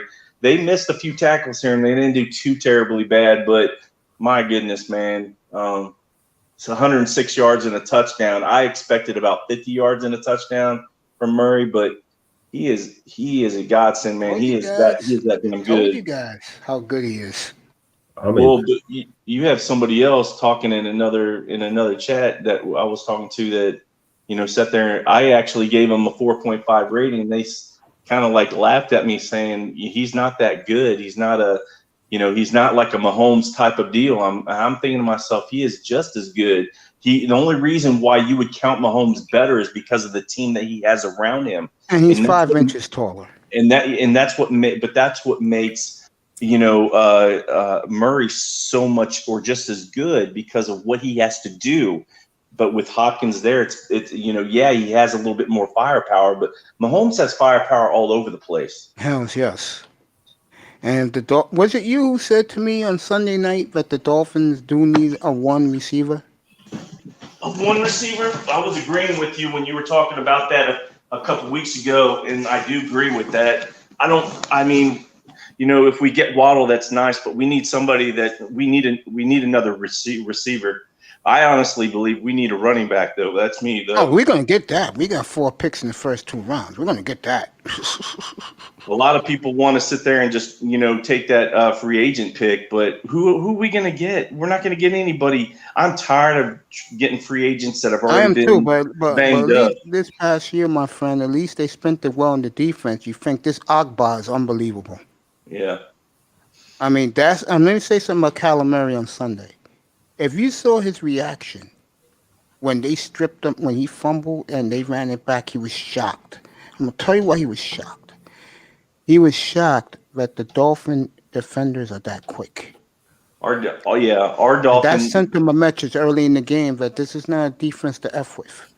These guys are big and fast. That's one thing, but they also have a tendency to, and you can correct me if I'm wrong, Mace, intact, whichever way, that these players, especially Lawson, have a tendency to sit there and push themselves put themselves in a bad position, like overextend, like overcompensate.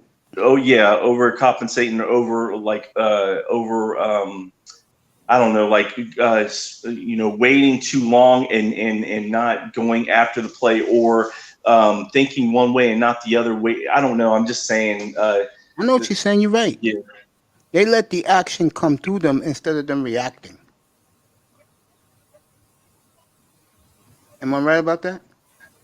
Yeah, I just think that they over pursue at times. Yes. And they're always thinking. They don't think. I don't know. I know what you're trying to say. They're slow a little bit. They don't have a chance to be, they don't have that luxury of doing that. They have to think on their feet. Yeah. And when they have a guy like Kyle Murray, I agree.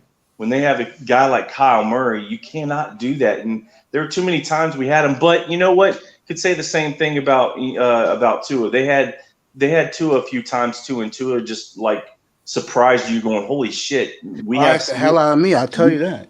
We have a guy like that can do this. Just think, he did sit there and say that he felt like he was running on he was running with concrete shoes or whatever because he was running in concrete. But that'll give it time. I mean, he's not in that NFL shape yet, but give him time that he will be there. But the one thing that they said was that he needs to start sliding a little bit more instead of going for it like what he was doing. But I have no problem with him doing that as long as he's safe with himself. I agree. Murray makes it happen. You damn right. Fireman makes it. Murray makes it happen. I'll tell you. You know what surprised me yesterday? I was on YouTube watching the ESPN morning people, NFL Network people, and what surprised me was I'll do ESPN first.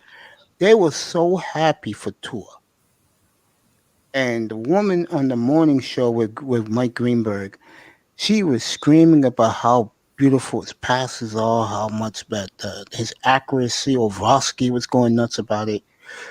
See, here's the difference between me and the rest of you guys who are Tua supporters. With me, I don't watch college football much. Tua chicken katsu. I don't watch Tua much. Tua bought L&L for the entire offense. I'm gonna leave that alone. Anyway, in serious note, I didn't watch him much, but I saw him in the big college bowl games. Okay. That said, I was very happy, especially with ESPN, that they're in love with this kid. I mean, if he keeps on performing, ESPN's gonna be the Dolphins' new mouthpiece. Because they're crazy about him, bro.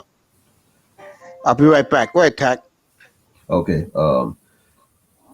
Okay. I still can pronounce the tight end for the Dolphin, which he came from the Penn State Green. I can't really pronounce it. How do you pronounce it? Gesicki. Gesicki Dosaki Beer. Yeah, there you go, man. Definitely. I always was fan of him in Penn State. He's a very physical tight end. He's remind me of off-brand version of Jeremy Shockey. Like he is not scared to go to the middle, and once you can put him up in the slot, that's a nightmare for the DBs. And I was really impressed with Preston Williams' release. He was very physical. He made the Tua's job a lot easier because he doesn't have a speed, but he has that size. He has a great size and he has solid hands. So Tua knew that he's going to take advantage of his body. So it made it less stressful to Tua. You could tell there was no fear in his eyes. If you have a number 11 pass protection efficiency, that means Dolphin really trying to protect his best. And I don't know what else I can say, but I can tell his decision making was. I was more impressed, especially against the Arizona Cardinals secondary. Yes, Murphy wasn't playing; he was out for that game, but there's no excuse. They still had a Buda Baker, the best safety in the NFL. They still got Patrick Peterson. He's been playing great lately. The secondary has a lot of great depth, so there was no excuse. But Tua took advantage of it, and I want to give more credit to the Chan Gailey's play call also. It's something I said, Tack. I'm gonna let you continue. It's something I said to these guys all week. Especially me in Big Time, because we got into it about this. All I want to see from the young man is he competes against the best who he's going up against. And I gave him the numbers. He did the numbers. That's why you ain't gonna hear no Tua thing from me this week. It's gonna be all like, all right, next game. I'm only talking about the defense. I know we have no goddamn running game. Fucking throw the running game in the garbage, right, Big? Yeah, unfortunately. But I think the only thing that we disagreed upon, Mace, is that you want him to throw 250 and 2 or 3 touchdowns, and I just want to see him progress. And if he's doing better than he did the first game with his yardage and touchdowns, that's cool with me as long as he shows progression. And he does this every week, throwing an extra touchdown. But these type of solid numbers, I'm happy with him. I mean, I have no complaints. The only thing that I have a fear of, though, is that there were a few passes there that if he didn't have that arm strength, first of all, if he didn't have the where he positioned the ball was nice, but if he didn't have that arm strength, they would have been interceptions. So there are things that as a rookie he does need to work on, and where he's placing the ball was very fortunate. My And friend, where he's throwing the ball, I just think that there were a few places that he could have threw the ball better. But that arm strength definitely saved his ass in a few times. if we have one more guy, one more, it opens up for everybody. And can Gilsicki stop bitching, please? You're no star, young man. You just had a good year last year. Remember, there was no pressure on you. And granted, you was coming along very well this season, except the quarterback change. Everybody else has. Continue, guys. Before I continue, what's up, player? What up, though? What up, What's up, though? handsome? Salute. What's Salute to happening you, with my y'all? friend. I'm good. Just chilling, man. Early morning show. I blasted.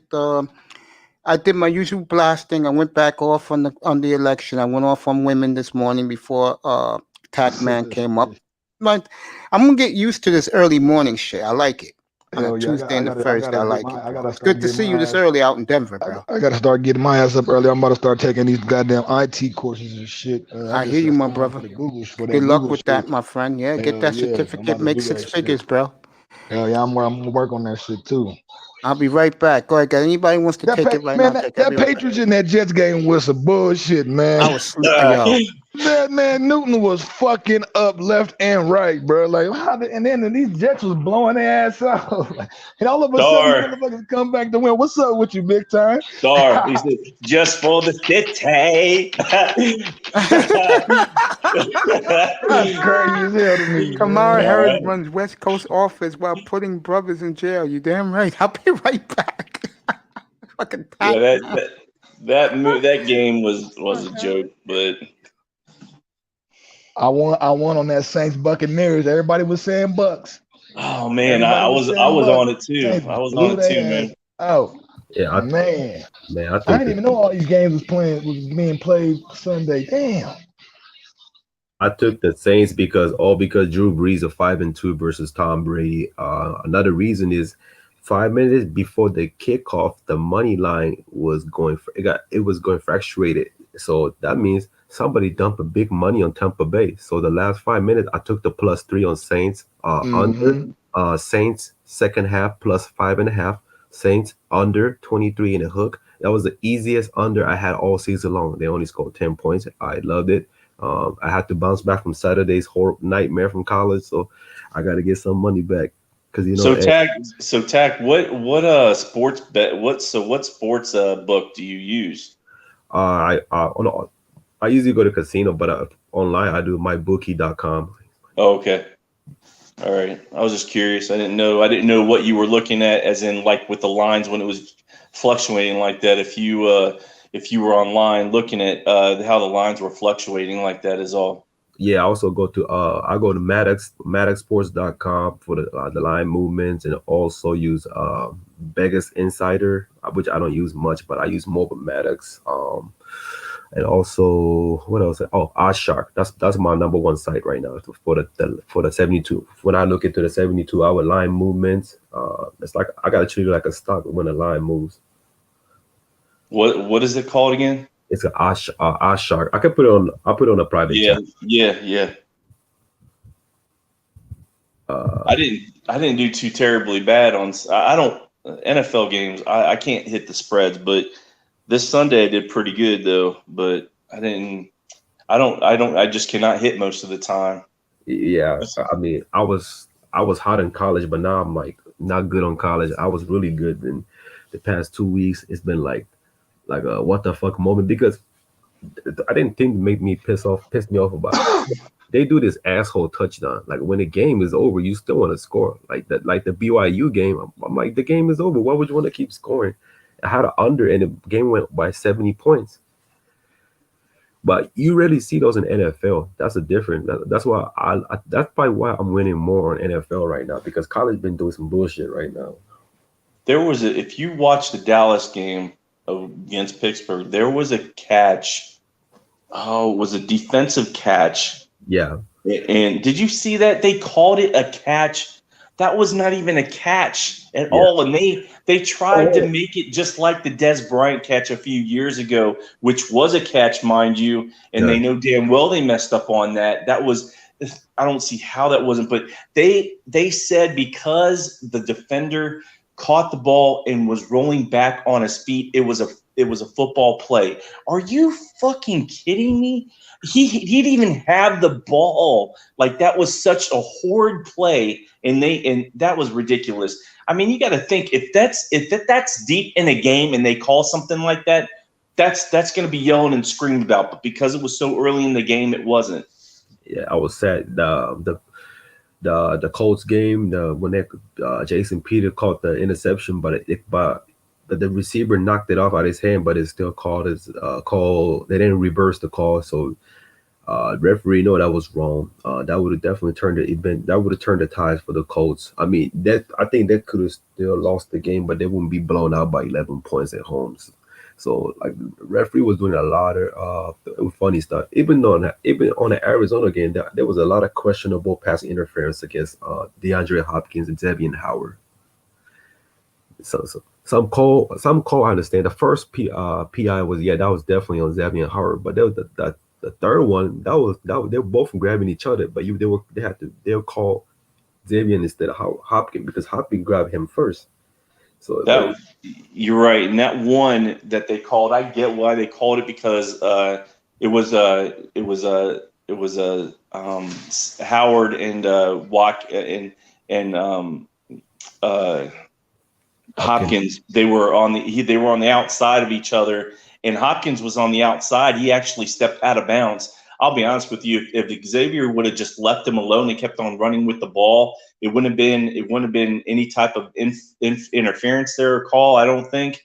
But he kept on touching him, kind of pushing him further out of bounds. That's what called it. But I mean, that's the thing, though. They take the two lesser evils, like I said, that with X and Hopkins, is that you have to play him aggressive. And, if you do or you don't, where it's not going to hurt you that much, you're probably going to either get 5 yards for, illegal touching, too soon, or you get, maybe 15 to 20. And that's better than getting burnt on a touchdown like they did with Kirk, which Kirk, man, that dude has some speed. I don't see how they did not see that coming. Well, Christian Kirk always been the burner, and that's what makes it even hard to cover him. He's not a short guy. He's nearly 6 foot. He has a burner. He remind me of like not healthy version of Robbie Anderson, because Robbie Anderson's almost 6'4" and he has that blazing speed.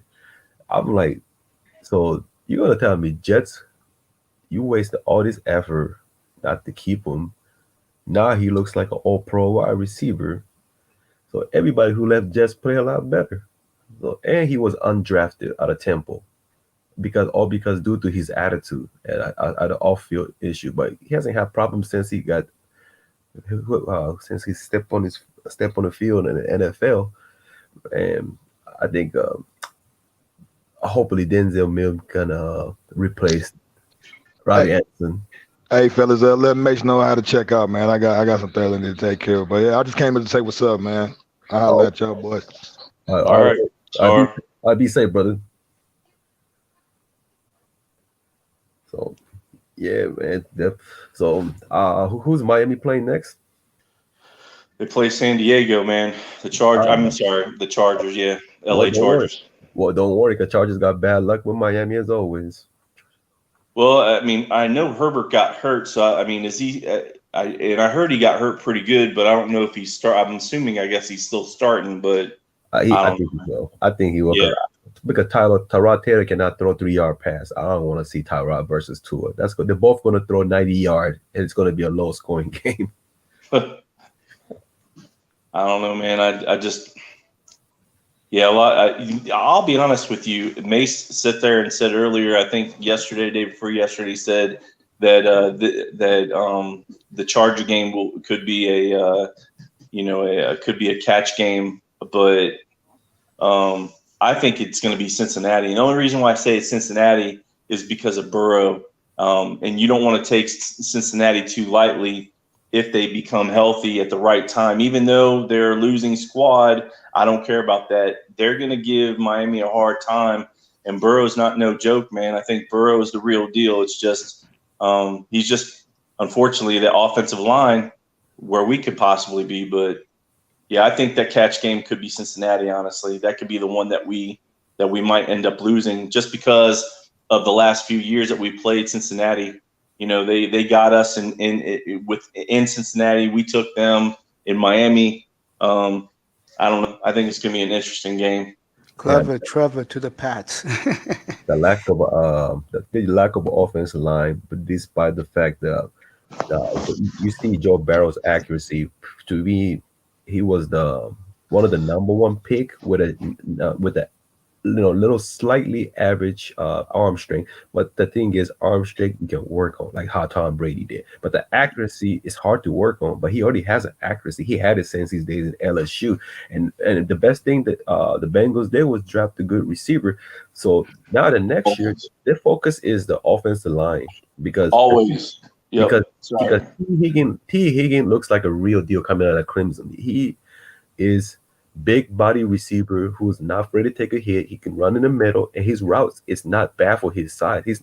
Some criticize route. Well, I watch his film. His route is not bad as everybody say. I mean, look at DK Metcalf. He's running the route this year. He's actually breaking ankles, man. I cannot believe what I'm seeing from him.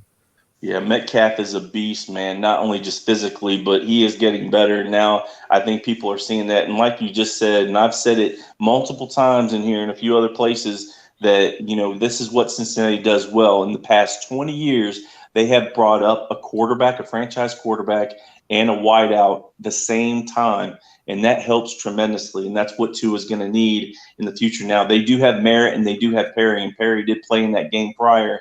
I'm just hoping we see a little bit more of a mix-up, because I think the more players that you have, that he has opportunities that are on the field that actually can make plays, then he'll make more plays for us.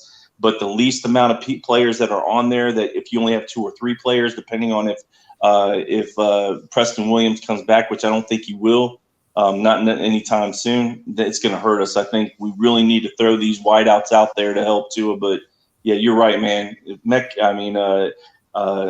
Metcalf is looking like a beast, man.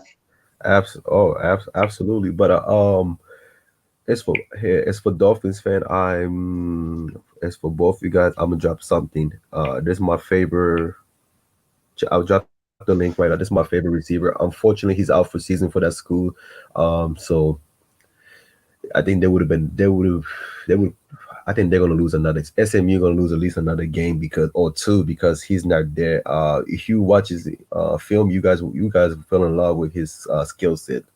His name. Let me ask you a question again. You told me Anthony Edwards, James Wiseman, and who the other 2 players to put in the thumbnail? It was hold on, give me a minute. I got it on my.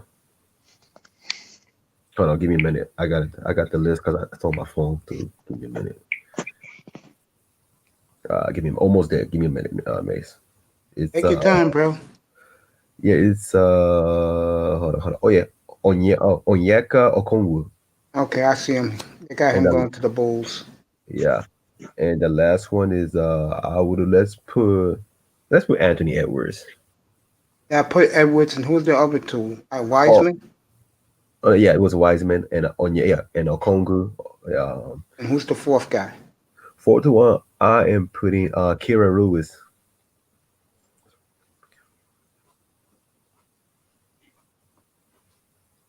Okay. Yeah. What's he said? What's he said? Yeah. It was total. It was Wiseman, Kira Lewis, Onyeka Okongwu, and Anthony Edwards. All right. Those are the 4. I gotta find the kid. Give me the last Lewis, right? That's what you said. Yeah. Kira Lewis. Killian. Yeah, Killian Hayes is gonna be a problem, man. He's gonna. All right, Kira Lewis. That's him. They got him going to the Knicks. Yeah, no, Knicks better draft Kill. If But no, I don't They think got Trey, him going. That's the Knicks' second pick. They got him at 27. man. If somehow Knicks can get Killian Lewis, man, Knicks will be a playoff team in 2 years. All they need is a flow general because you can't force RJ Barrett to put all that task. You got to put him in a natural position. Girl, you terrific. I cannot wait to get you in Saturday morning. And I don't. Anyway, I, let's see what else they're saying in this chat room. Man, I don't even know what's this. What is this hype about Tyrese Maxey? Like, what is this? I don't believe in I his don't know. hype. Like, I don't believe. And also, people were hyping up Josh Green from Arizona. Man, he's a great defender, but oh man, he's gonna be like a fucking John Wall. Like, you make 1 3, next thing you missing eight shots type of player. But his defensive upside is so high, but I don't trust his offensive game. And he's freshman, but I thought he should have stayed another year. There's too many Arizona players that trying to come out too early. He should have stayed another year. Again, thank you for showing me the kid from North Dakota State, bro. Oh yeah, how you like him, man? I love him. Like I said, never Damon Lillard, bro. Yeah, and yeah, man. But there's another senior player I fell in love with is Desmond Bain from TCU. I think he was personally on my list. I think he was my top 5 efficient player in college. Played 4 years in TCU. He's averaging 43% beyond the arc all 4 years in college. So that speaks a lot of volume. He's a very lethal coming off the screen, and his feet are very quick, and he has a ridiculous release. Like releases on point. So once you give him open, he will light you up. He can shoot you. He especially beyond the arc, he will kill you. Let me ask you something. Would you, if you a big time Tack, would you take What's a up? chance on Tack McKinley? Hold on. What is it? Sorry. Tack McKinley used to be a number 1 pick for the Falcons, linebacker. Oh man. He's available. He's been released. No, I think Dolphins gonna sign Taco Charlton. Tacos played well for Kansas City. Yeah. He got hurt though, didn't he? I mean, Yeah, he got hurt he on did. Sunday. Yeah, I saw that against Yeah, Carolina. Yeah, he ate too much tacos. That's what happened. I like tacos. I mean, the tacos that I like anyways, but I don't know. I'm gonna leave that alone. Yeah, Zeke. I'm looking at this kid run back a kick return, bro. It's Puerto ridiculous. Rican tacos. I like country tacos. Crazy, bro. I like Jesus Like- Christ. You watching that film? Grace? Yeah, I'm watching it right now. Yeah. no hairy tacos, but I like tacos. Hey, he's good, man. He's on my top. He's on my top 15 wide receivers on my Hey, draft. Who's when that? you told me to look at somebody, I do it, bro. Yeah, man. I know you. I know you're excited about David Jenkins this season. Hells man. yes. I'm telling you, man. He gonna take over. And Moses Wood. Now you got 7'1" big man and the depth. The guards. They're probably gonna fight. They'll fight through the starting lineup. So that's this UNLV. They're tired of getting punked on, so they're gonna fight this year. But you got to be patient. First few weeks gonna be slow, but once the team established the chemistry, that's when they start winning. So be patient with me, Mace. You know how I can tell they're back? Forget the wins and the losses. They put up 90 points. They could do that, dude. But not until chemistry develop. I think they're gonna score like 70 range, 70, 75 range at first. Like, I'm used to them scoring 90 points when they were good. Yeah, when Sean Marion was there. Yeah, you could say that. Yeah, Sean Marion. Yeah, I love Sean Marion, bro. I love Sean Matrix. Marion's my boy. I love Matrix, man.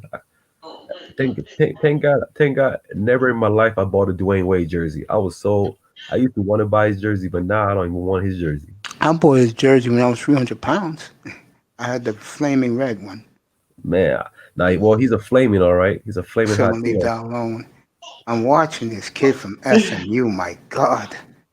I told you, man. Jesus Christ, this kid's oh man, we can get this kid in the second round because he's good. He's got injury. Oh yeah, we got big time. We got to look at this kid from LSU, from SMU, bro. I don't know why we're talking about that when the Lakers are gonna win it all again. It doesn't matter. That dynasty is not going to happen, bro. I'll keep telling you that. It's looking beautiful. No, I'm just playing. That They had dynasty's gonna be derailed. they had something on YouTube or something that Chris Paul wants to come to LA, but they'd have to give up too much for that to happen. So it's not going to happen. Fucking no fish tacos. Fireman put back here. Okay, Fireman put in North Dakota State has a QB. Yes, that's right. What's his name again? Lance? Trey Lance. Trey Lance, bro. You got that right. I saw him the other day. My lord. Yeah, the Dolphin fan better be glad too. Is looking good now. You don't have to hear me with Trey Lance. Yeah, this my not a sleeper pipe. This is my 4th round sleeper for you guys, for Dolphin fans. You gotta get the Miami Electric Knights one or the Heat one. No, I don't like that. I don't like that. That jersey I don't like. Hey, we can talk jerseys. I know about jerseys. I used to wear them all the time, fellas. I could tell you what's legit. What's your Mike Wallace? I'll get a jersey dude in here to do that. Yeah, man. Where's your Mike Wallace jersey at, man? I never had one. Never had Mike Wallace, the legend? How crazy, man. Cut that out. You ain't got Joey Porter jersey, the legendary Miami? No, I don't. You don't got you don't have no Sean Molino jersey? No, I don't. You ain't got Jay Ajayi jersey? No. Deion Jordan? No. Keep naming them, they all bust. You ain't got Sean Smith jersey? No, what's my man we just had? They traded him to Atlanta. It was the 1st round pick in 2017. Oh. He was from Missouri, outside linebacker, pass rusher, so-called. Oh. Pass rusher, because there's too many pass rusher on Atlanta from 2017 because not him, because he was 5th round pick. So Jared from 5th round pick. I don't know. I know Deebo Samuel is not a pass rush. He's a linebacker. No. Deebo Samuel was a wide receiver. Not Deion Jones. Sorry. Yeah, he was not a pass rush. He's a linebacker. I'm trying to see who. I mean, whoever that guy was one of the biggest busts of the Chris. Oh, you must be talking about Big Beasley, man. Beasley. Big Beasley disappointed. I don't know what he got released, man. So that the Falcons are going to clean house complete. I'm looking at this running back. This kid's a beast. Number 4. Yeah, Spencer Brown. This kid's a monster. My God, look how big this kid is. Oh yeah.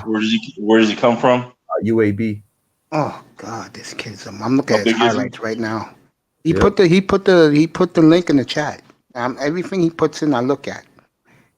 Oh God, look at this. Reminds me a little bit of a poor man's Marshawn Lynch.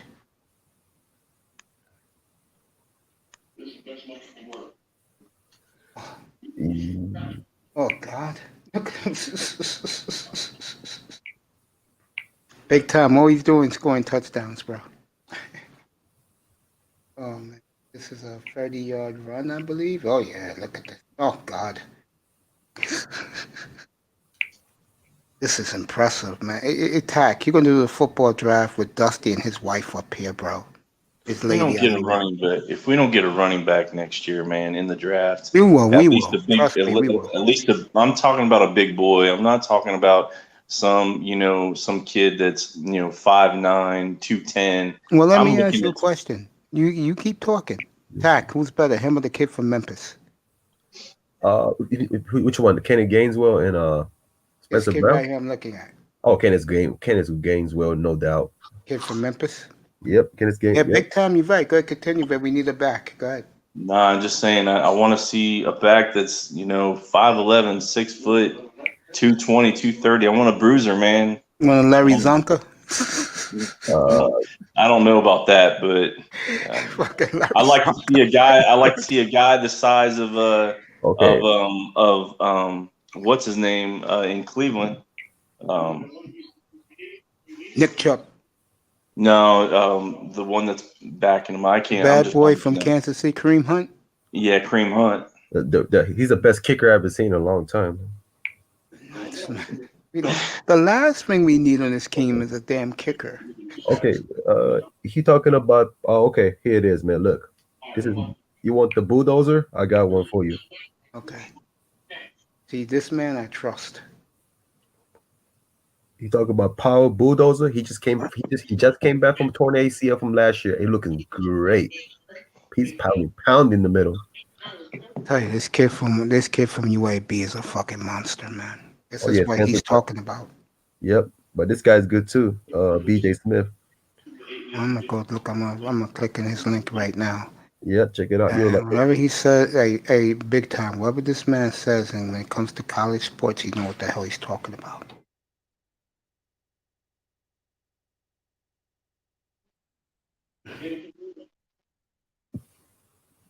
Yeah, that's my sleeper. That's my fifth round sleeper. But depends That's on a big boy. I'm looking at him right now with just a t-shirt on. Yep.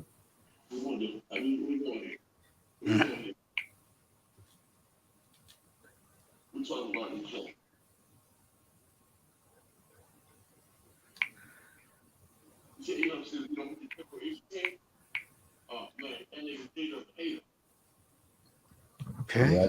Nice. Oh yeah. Oh yeah, that's what I'm talking about. Yeah. Good God, look at the speed, the acceleration. Yeah, he's healthy now, man. Finally. Man, we need two backs. What? You can not pick them both. You can get those in late round too, so. Yeah, you need two guys. Oh, look at this. Oh, look at him go. He's gone. Oh, yeah. That was against Coastal Carolina. Yeah, Coastal Carolina's a pretty good this year, though. Yeah, I know. I mean, this is legit stuff. But you know who they're playing this week? They're gonna play Smith and Troy this week. So, good luck. There you go. I just love watching this film. This is tremendous stuff. Oh, look at that move right there. Terrific stuff. Oh, look at this. Right up the gut. Hey, Big Time, you there? Big time. I'm here. I was looking at first time in a long time, bro. Than Thanksgiving, we're not looking at the draft prospects.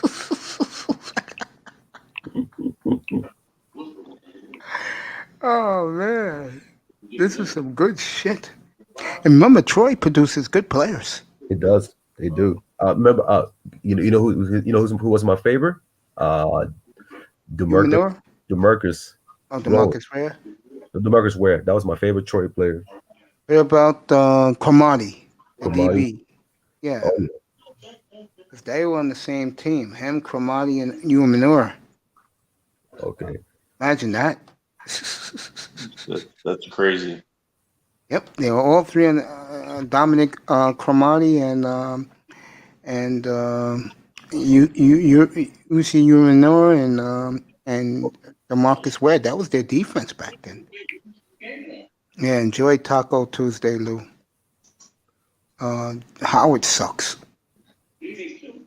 Howard's done nothing for us. Yeah. Yeah, it's too many injuries, man. I got someone. I got another guy. I got another guy for you. I got another guy who can help the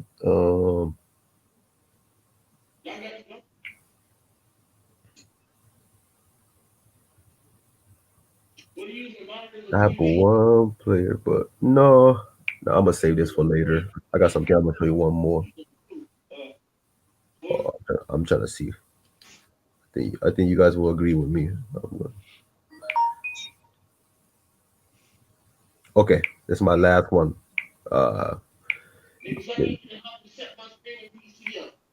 Yeah, you guys gonna like this one though. Definitely. Give me a minute. Here it is.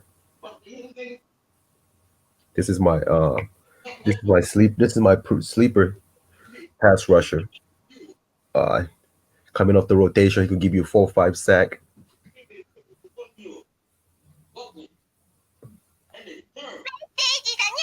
Oh, it's my bad. Yeah, that was my text. That was your taco for Tuesday. Yeah, that was Taco Tuesday. Yeah, There you go, man. There you go. Taco without Charlton. Yeah. Oh yeah, I just dropped this link. I hope you and Mace can see it. He's been one of my favorite pass rusher in the college. His name is Patrick Johnson. Oh, I guess big time got cut off or he left. But bro, I am enjoying the stream once again. Get them likes up. Hope everybody's enjoying the stream as much as I do. It's been an awesome day. God is great. I'm still alive. It's a blessing. Okay. So as for next week, next Wednesday, I can't wait for the draft. It's gonna be one of the most talented, most upside NBA draft in 5 years. Hopefully it's not that NBA draft from 2016, 15. That draft was trash, wasteland. I don't even know what else I can say, but I was impressed with those players from 2015 and 2016 draft. So many talented players, they didn't pan out. But I think this year's draft gonna be strong, especially in the second round. And I see so many hidden gem on undrafted players this year than more than the past decades. So I'm definitely looking forward to it. And also looking for this Thursday night football, Colts versus Tennessee. The lines, I believe, Tennessee 1.5. It looks like it's a toss-up. As we all remember, the Tennessee tortured who was they playing last Thursday? Oh, they tortured the Bills. So either they can do the same to the Colts or Colts go do the same to them. As the only thing I can say is a toss-up. The line's over under is 51. I'm leaning towards over, but it's too early to tell. So we'll see how it goes. And hold on, give me a minute, guys. I'll be right back.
Alrighty, I am back.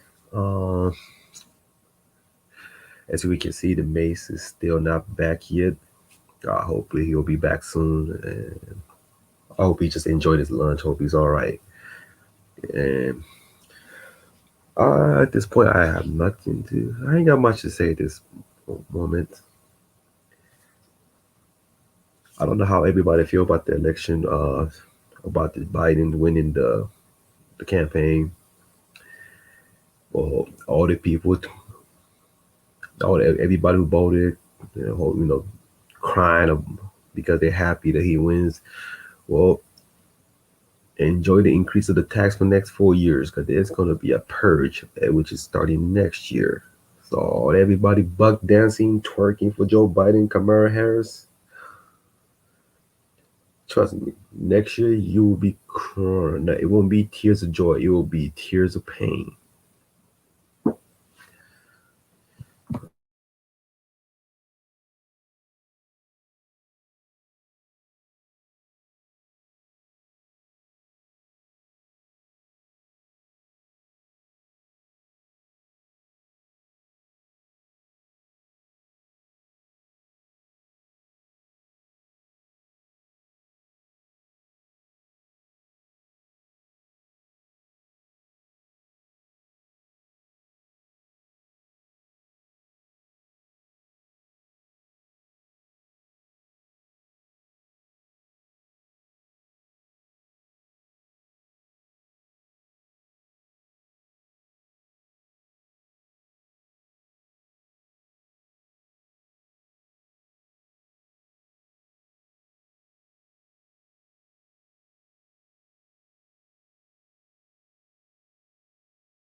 What's up, bro?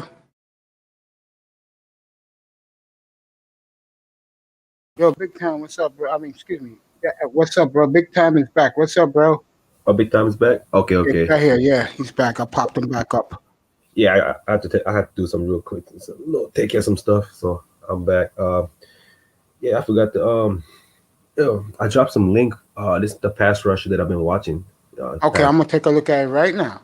Yeah. I got you. Yeah, he's from Tulane. You will love this guy. He fits the Brian Flores system, like perfect fit. High motor, high energy. He like to cause the havoc against the offensive line. Sometimes you have to double team this guy. Number 7. Yeah, he's getting the crowd. Oh, nice. Slap the ball away from the defender. Caused the interception. Oh yeah.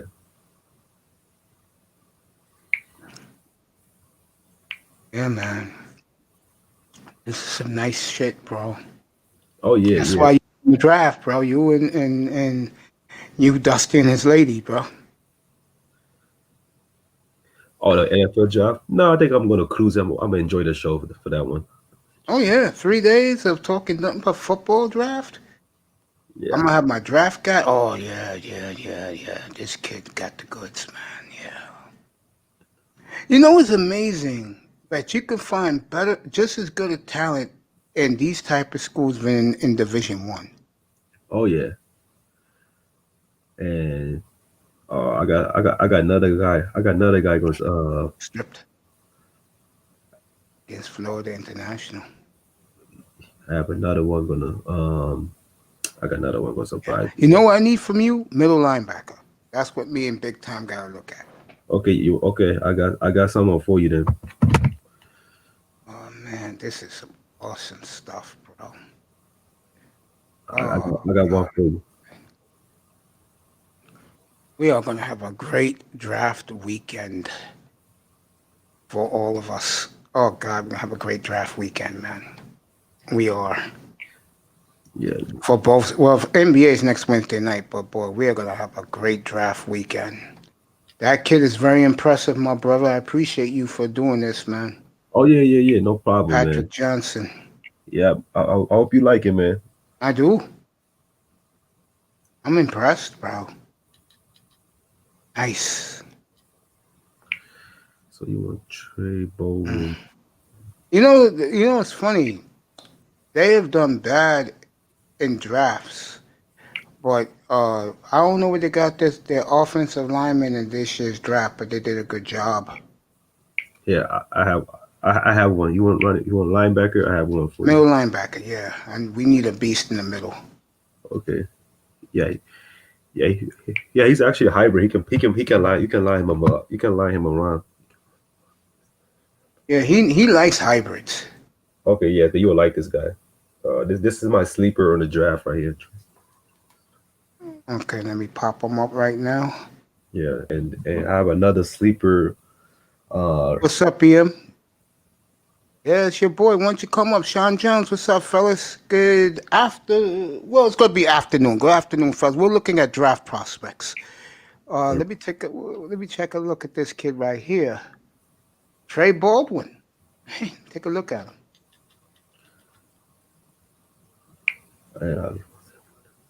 Oh, nice.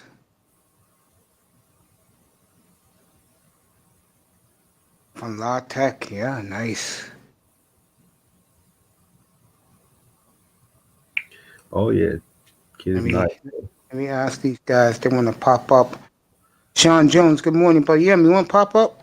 Here's the that's right. He's your man. Come on up, bro. Here's the link.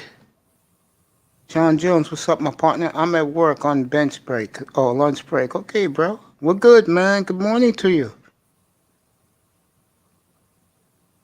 Oh, yo, I appreciate that, man. Thank you, Sean. I hope you liked it, bro. Yeah, everybody's working. I'm glad. Another thing that I want to say, I appreciate when more people watch me listen to me on their way to work and at their desk. I'm glad to to give you what you all want. Thank you so much for being part of my day. And I hope you guys Sean Jones, have a great lunch. EA, you have a good day, bro. And congratulations, my brother. 6 months and 122 shows. You two are fucking war horses, man.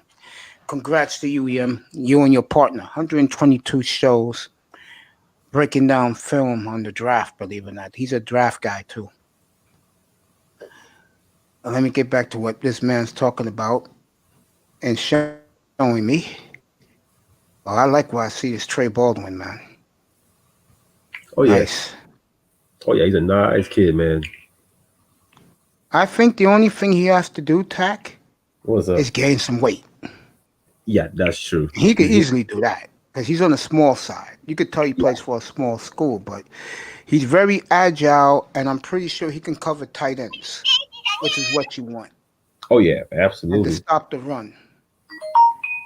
Oh yeah. Because everything they're showing of this kid is he's in pass coverage. Now they're showing his tackles. Yep, there you go. That was against BYU.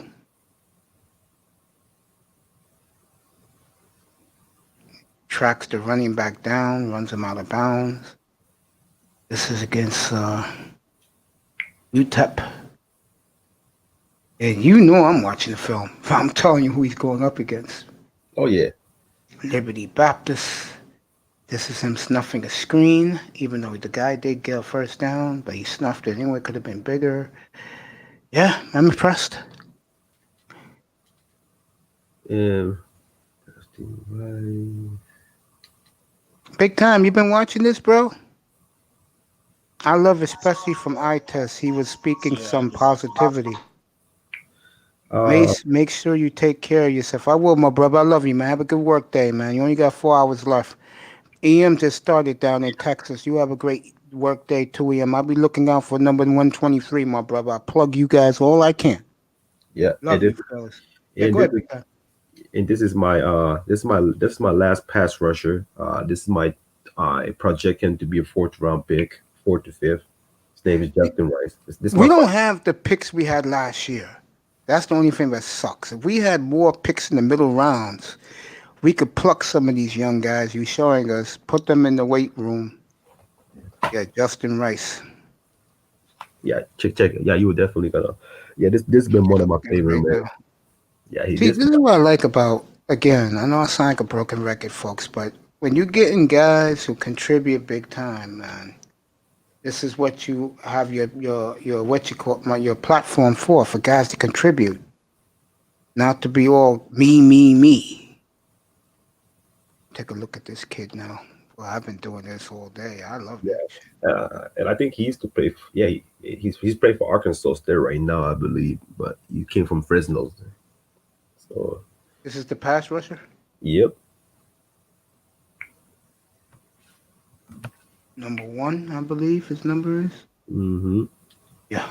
See him now, number 1. Oh yeah. Oh, they showing me a kid from Fresno State.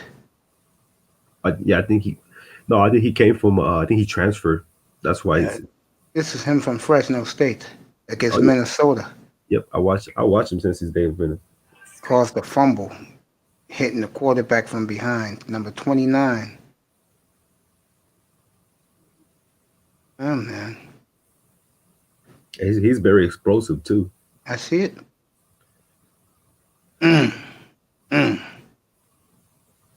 Yeah. Yeah, he remind me of what's his name? He used to play for the Indianapolis Colts. Sweeney? No, he retired a couple years ago, like 5 years ago. Not Dwight. The other guy, I know who you're talking about. His partner on the other side of the field. Yeah. He's this kid is a forced fumble machine. Man. That's all he does. Cause a havoc.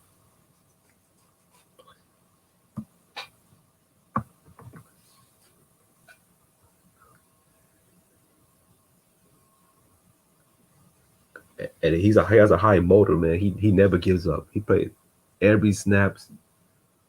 Very explosive. And well disciplined player, a very intelligent, high IQ. Brian Flores will love this guy because he is a beast in the middle.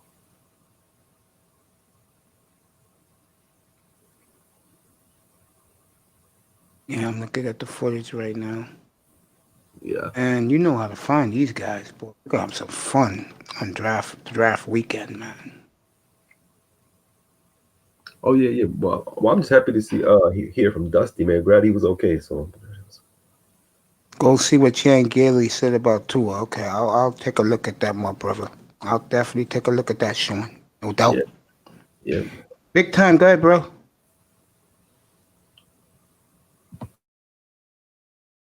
Big time. No, big time's not with us right now. Good, Tack. It's just me and you, bro. Let's Uh, get back to the NBA draft because that's next week. Might as well keep talking about it. sure. Yes, that's no problem. We can I talk mean, about it. because hey, So, bro, I hey man, mean, we could do the football. We could do the football the rest of the year into April, man. yeah, man. Yeah, I'm gonna enjoy that the NFL draft night. I'm a cruise it. I'm a watch, man.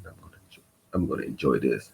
Well, my brother, keeping it real with you, let's be honest. I mean, it's right here. It's gonna be all yours. I mean, and with me, it's gonna be all you, bro. I'm not worried about it. Yeah, I mean, I know I got one of the best people I ever even said hello to that can do this shit with the palm of his hand. Yeah, You- but You're good. yeah, man. So hey, somehow you can draft Reggie Robinson, man. The Miami deep offense is gonna be deadly. Yeah, I know. I looked at that kid from SMU. He's a dream, bro. Oh man, dude, tell me about it. Dude, tell me. That That, kid was unreal, man. Watch it. My man was doing this. Let me get back. Let me get back here for a second. yeah, My man was doing this. Was doing. yeah, It's going like this. He was gone, bro. yeah, yeah. Oh yeah, he's big, man. Oh man, he was gone, man. He was basically drooling over Tua, bro. It's crazy, yeah, Sean Jones. Sean, he was drooling over Tua, man. Yeah, I watched that in a little while. And I take my little sabbatical. Since this is the morning show. You know, I'll be done here at I'll be done here at 1, come back at 3, give you a nice afternoon show, then come back for the nightcap. Or I may just do an afternoon show and go into the night. Maybe go on at 5 o'clock and go into the night, bro.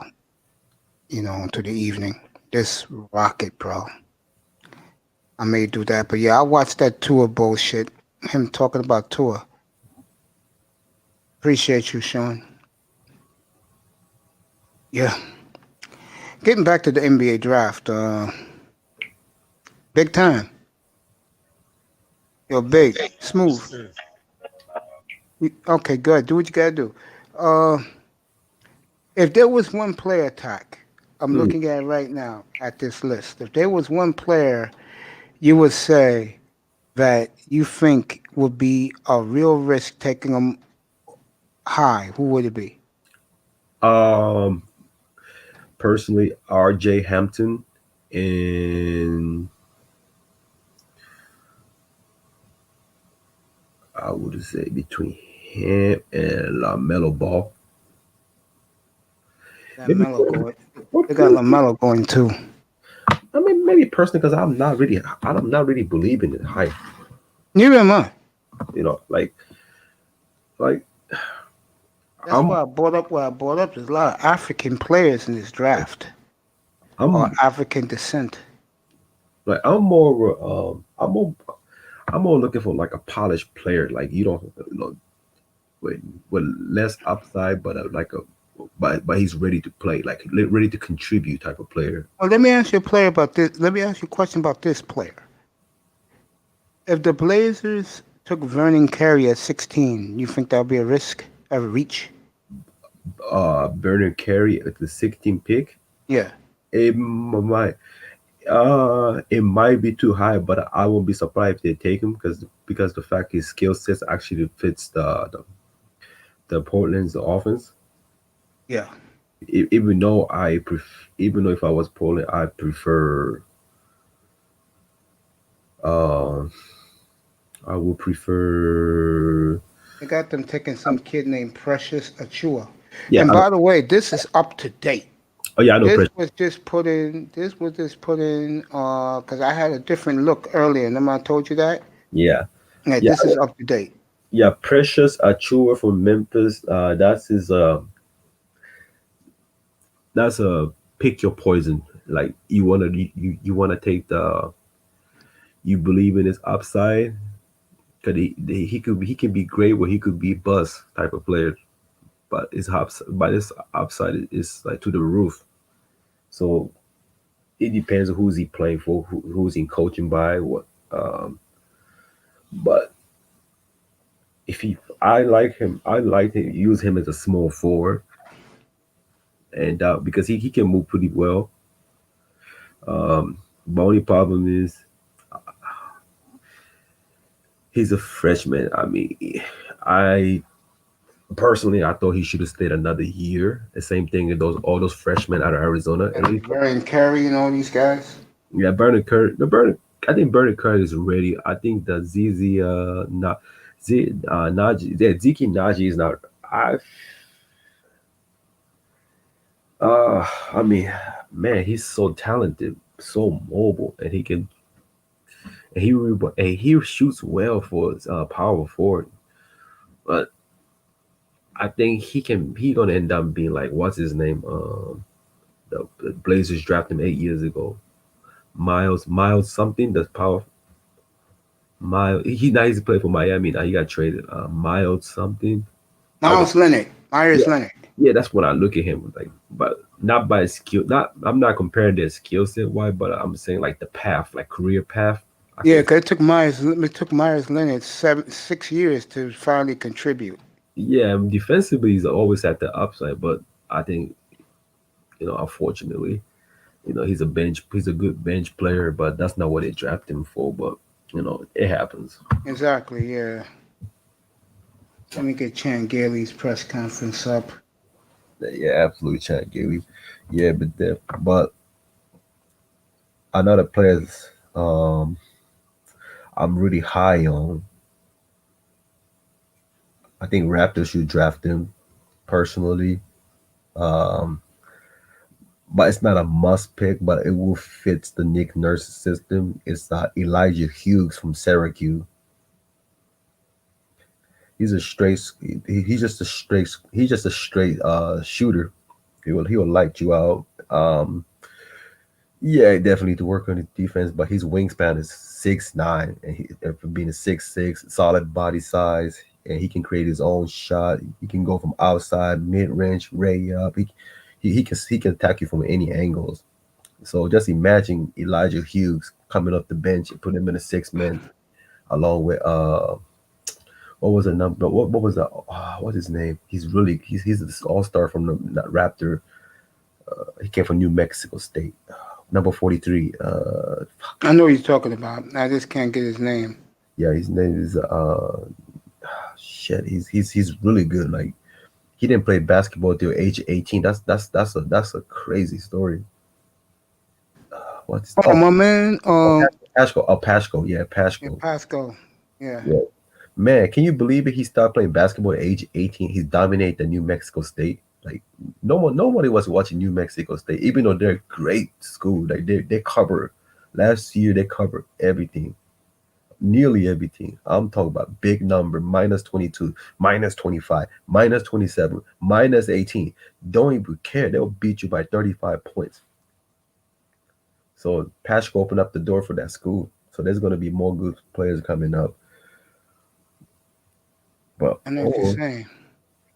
But also, yeah, Ziki. Now I'm not a fan of Cole, and I'm still not Cole. I'm not a fan of Cole Anthony either. Still,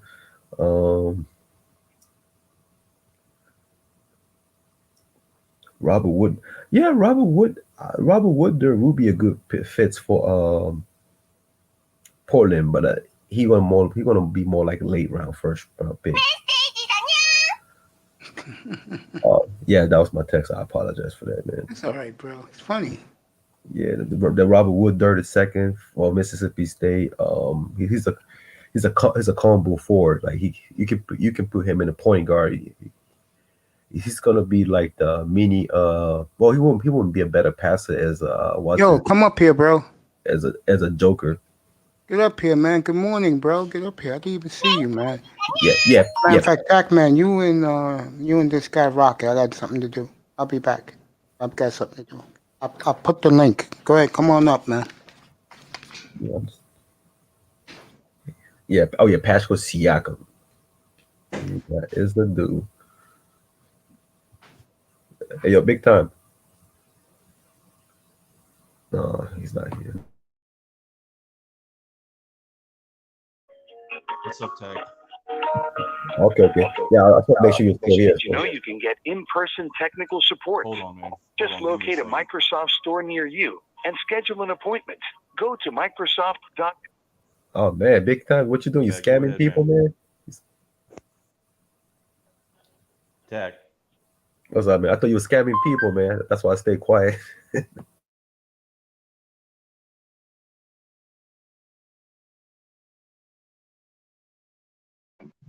That didn't work. My bad, man.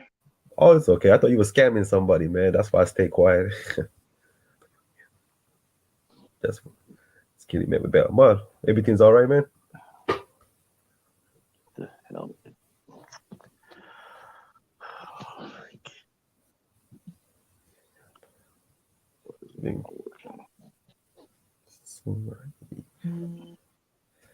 So Black Wall Street, yeah. The link is there, Black Wall Street. So you wanna join in?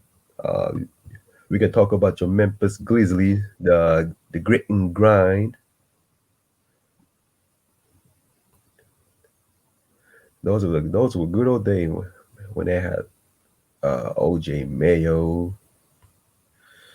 Now he's banned from NBA. Now he's in Africa, somewhere in Africa. But never mind that. It's a John Moran time. It's his time to shine. He's a future superstar. Jaren Jackson Jr. is going to be the future All-Star center. The team there's no limit. There's no limit for that team. That team has so much potential. I can see them making a 7th seed. Oh, you can't come back as a Mace left. Okay, so let's just wait. Let's all just wait for Mace to come back, because I don't know what else I want to talk about right now. Because I ain't trying to talk about stock, because shit, today's stock is damn good. I mean, as I expected, it's a marathon. This is not a short term. This is not a short term investment. Investment is a long term. So. Private chat. Let's see what's on private chat. Yeah, he's in back. Oh man, Mace gotta come back, man. What was I talking about the draft? Yes, I was. Black Wall Street. I was talking about the 2020 NBA draft. Just give me a minute, man. Just give me a minute. I'll be right back, quick.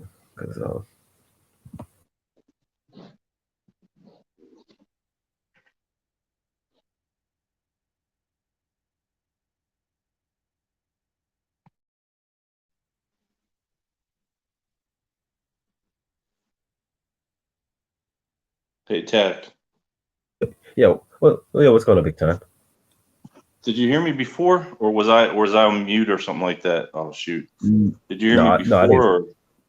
No, I can hear. No, earlier I can hear you. That was my fault. So what in the hell? Oh, hey, Shirley. Sorry about your Bears. No worry, my Seattle lost too. Fucking worst defense in the NFL. Trash. So disappointed. I don't know what's going on here. But looks like the AFC playoff wild card race is wide open now. Now the Raiders have a chance to make the playoff. I couldn't believe it. And also Miami. I think Miami can sneak into the wild card. They just have to leave. If they can win, if they can go, if Tua plays like this the way he does, like yesterday's game, Miami can at least win 10 games. Yeah, I think they look pretty good to do that. I mean, I don't want to jump too far ahead. I just want to take it one game at a time. But if he can do what he did against Arizona, and they keep that, and they continuously, Chant Gailey keeps on continuously opening up the offense for him, bringing in some new wideouts, maybe Merritt, maybe Perry, and just keep on rotating them in and out. I think that'll help him out a lot. Yeah, I think this is I mean, even they make the playoff. Unfortunately, if you don't have a run game, you can't go far in playoff. But still, but this is a still huge success for Brian Flores. Just imagine they made the playoff and lost in the wild card, and all the other players soon to be a free agent, and they can say, I can help this team. I said all they need was linebacker, pass rusher, and safety. And at the end, they all want to play for Brian Flores because Brian Flores is a well-respected coach. Even when he was a coordinator, he was a well-respected coordinator from the league. So he has a high resume. So that's going to attract the other players. So it just this year they just got to, how would I call it? Work with what you got. You don't have a running game. You know that, so you just gotta do whatever you can to gain some yards. And perhaps draft another wide receiver for late round, not first round. You don't need a wide receiver for first round, but somehow, you guys can draft probably built the pass rusher, draft another safety, get an offense line right now. You keep building definitely got to work on the run blocking because that's what's really lacking. Run blocking been mediocre, but the pass protection efficiencies, like I always say, is 11 in the league. That's very impressive. And I like the upside that I see from Austin Jackson. Like I think he can be above average offensive line. Yeah, I think. So it's funny with this fan base, though, man. Is that? Hey, what's up, Shirley? You want to pop up? Yeah, bring Shirley. Bear down, Shirley. Yo, Black Wall Street, get up here, bro. Well, no bathroom break, fellas. What I was doing was I was looking at the menu because I'll be eating a little later and see what I'm going to make. And what I'm going to make is one of my favorite delicacies, turkey wings. I thought you were going to eat. I thought you were going to order some WAP. I don't think so. Man, Mace got the bubble guts. Yeah, Mace got the deep fried WAP with ranch. Oh, for $20.99, the bucket of WAP and French fries. he looking for that paella. Oh yeah, looking for the Clamor Harris chicken tile.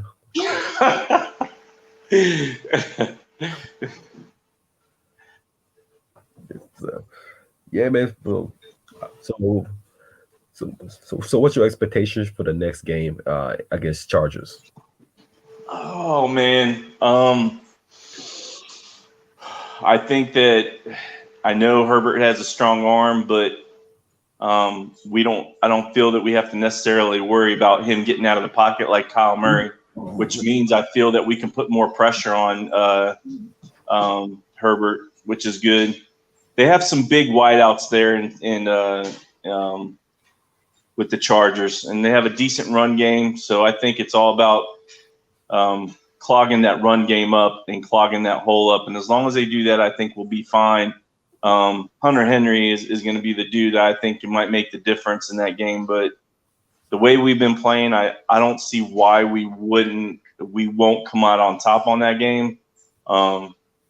I'll be honest with you, Tech, I didn't take Miami in that Arizona game just because just for unseen things that you just that I was just unsure of, I was uncertain of, i.e. with Kyle Murray, and then our running game, if it was going to be, going to help us, because without a running game, I didn't think that controlling the clock would be very well. I didn't know what was going to happen with Tua, and I mean, he showed up and he showed out, man, and that's all you could ask for. So, I mean, it is what it is. The whole offensive line deserve an L&L. I hope Tua bought them with all chicken katsu and macaroni salad for the whole offensive line, man.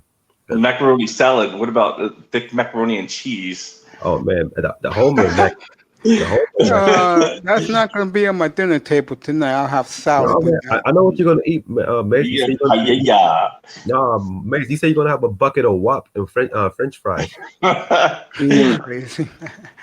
Nice stirring papaya.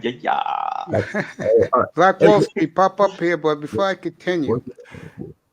Was it beautiful lady? I watched all 3 of your videos last night.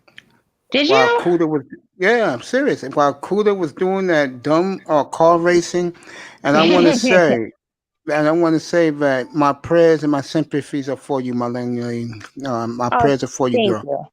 you. No Thank you. Yeah, I thought it was I've been wanting to speak on it for a minute, and then just in general to reach out to other people who are dealing with a significant loss, so that they, because I think it's an important thing that we don't talk about often enough as a society. And I'm listening to you, girl. Keep talking. Yeah.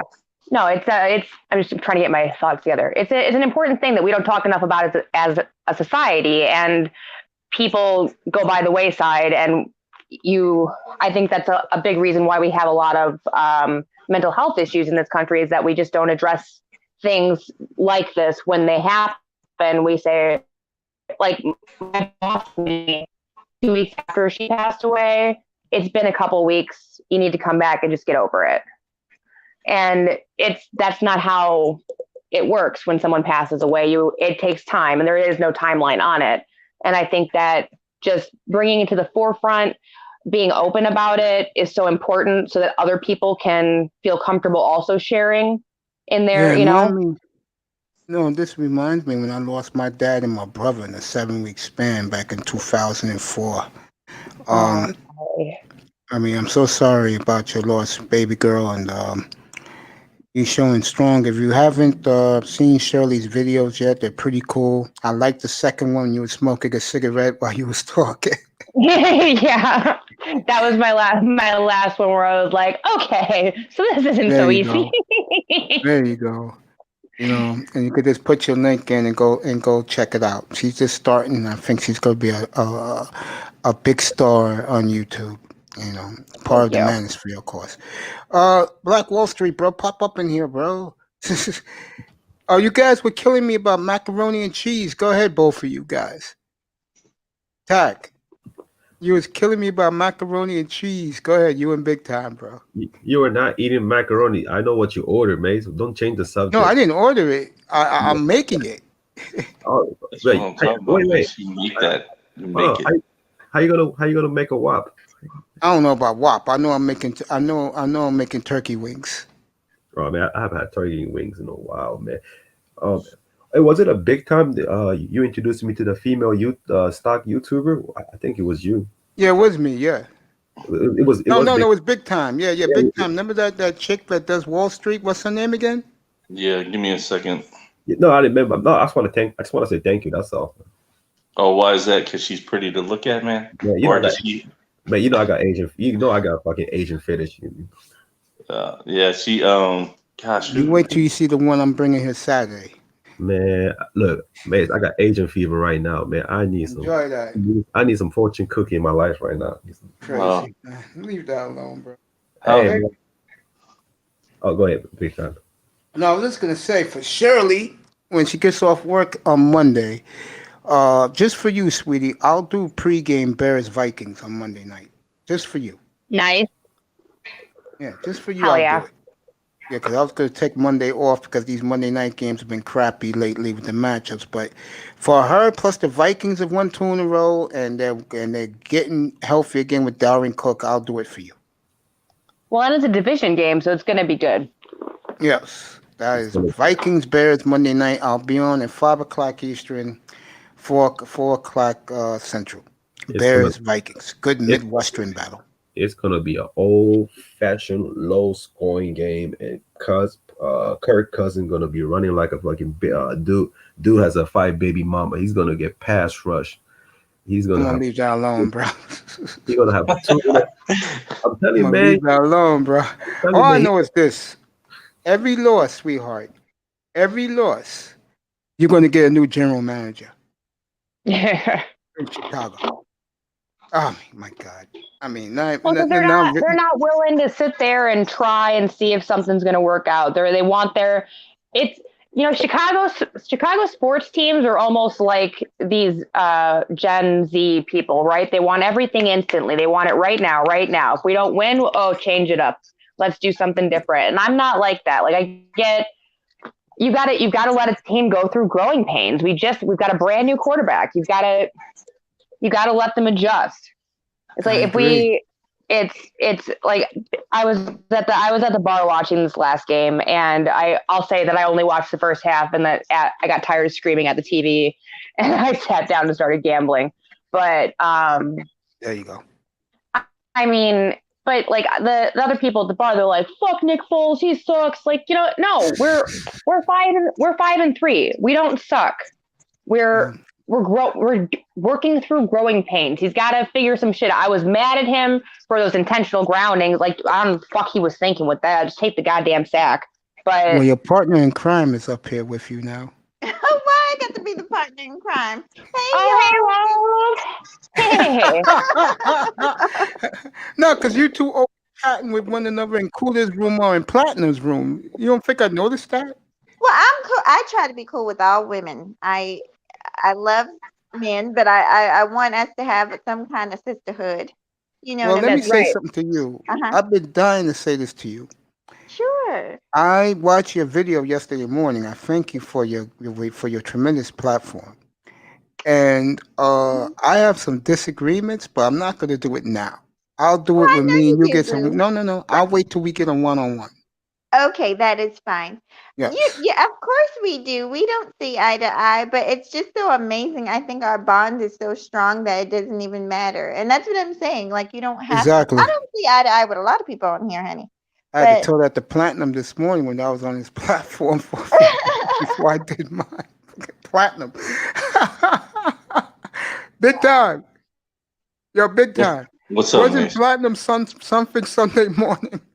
Yeah, Platinum's a character, man. I like him a lot. He's hilarious. I'm gonna do a show with Platinum one day. I've got to. I'll tell you one thing, sweetheart. You do that show, I'm gonna watch from a distance, but I tell you, your audience is gonna be riled up because Platinum pushes guys' buttons. You'll get an audience. Mm-hmm. He's just funny to me. I think he's hilarious. Yeah. No, he is. He is funny. Well, he's a button pusher, like Ism. They push buttons. Fucking tack man.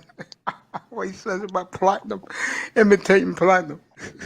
Now, my guy, no doubt about it. My guy is definitely Ty City when he gets riled up when he starts his show.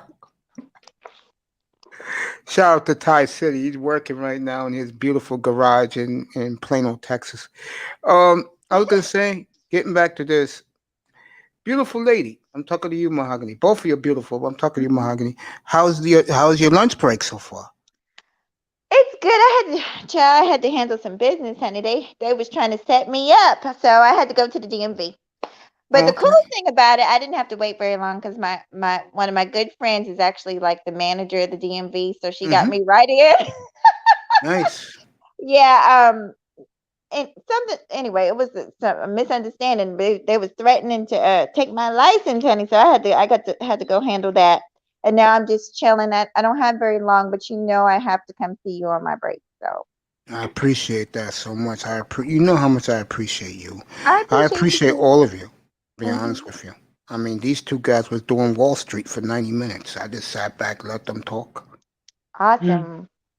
Yeah, Shirley, how was your lunch break, girl, in the Midwest?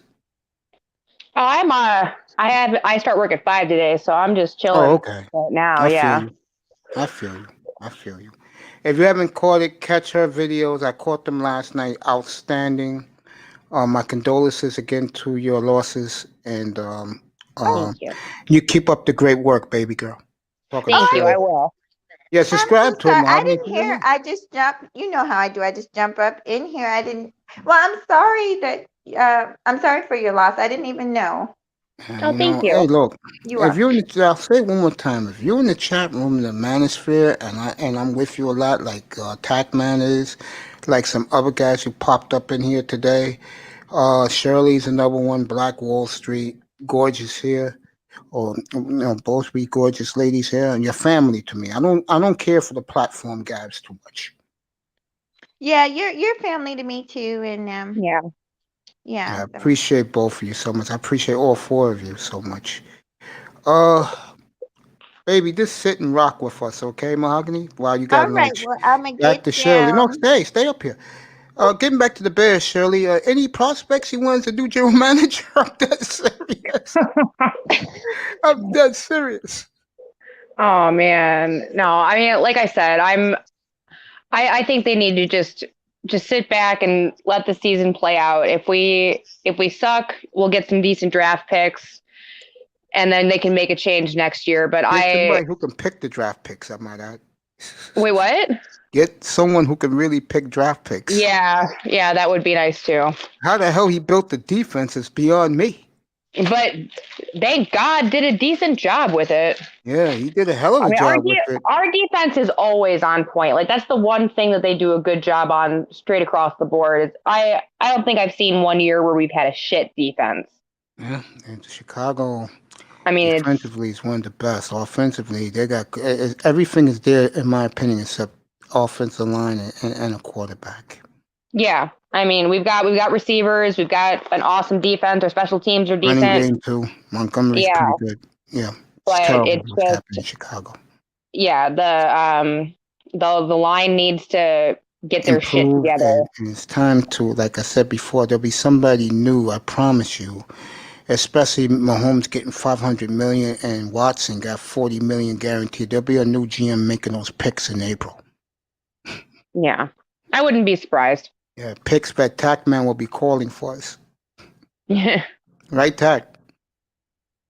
See, I got to pay more attention to the college football this year, so that when the draft comes around, give them after the Packer game. If they win the Packer game in Lambeau and you're 8-4, you don't have to worry about the football or the draft. If they win that Packer game in Lambeau, I'm good. I'm good for the rest of the season. You're good. I don't even care. Then you're okay. You're okay. Yeah, that's the biggest thing for me. Beat the fucking Packers. Yeah, there you go. Yo, Tack man. Yeah, go ahead. Give Shirley a hint what the Bears need, in your opinion. Okay. You want my honest opinion? Yeah. She's here, bro. She's right up here with us. First thing, it has to be a running back because they can find a hole for David Montgomery for Lick. I think he can be a solid running back, but they did not open up any holes for them. So definitely need a light guard. The center's okay, but the left tackle is okay, but definitely offense line definitely needs to improve. I would like to see another linebacker because Loquan Smith hasn't lived up to his what they draft him for. So I think definitely needs to move on from him. The safety is okay, I think, but they can draft him in the late round because I like Eddie Jackson as a free safety. I mean, he can play both, to be honest, but I think he's a lot better coverage at the free safety. And Adrian Amore, he's a solid safety. So I think needed one more cornerback because that rookie Jerron Johnson came from Utah. He's playing lights out for the Bear. He does not play like a rookie. He's playing like a Pro Bowl. I mean, his completion is so low against when they throw it against him. So definitely need another cornerback to help him because Buster Screen is not an answer. I don't even know why he's still in the league. He get burned like a French toast in a Sunday morning. So definitely offensive line, another cornerback in the late round, and a linebacker. Like I said, Laquan Smith not an answer. And other linebacker, he's really good. I forget, what's his name? He's been the Bear for a long time. He's a good linebacker, but he got health issue though. He came from Denver in free agency. What's his name? He's really good. I can't remember his name, but I think he's getting up there. So definitely drafting linebacker will help. So, but offense line is the first thing. Second is linebacker. The third is a cornerback, and the fourth one is tight end. Because why the fuck Jimmy Graham's still in the NFL and it beats me? I don't know. He might know somebody in the league. He dropped boy. He dropped balls like how Hillary Clinton dropped the email. Yeah,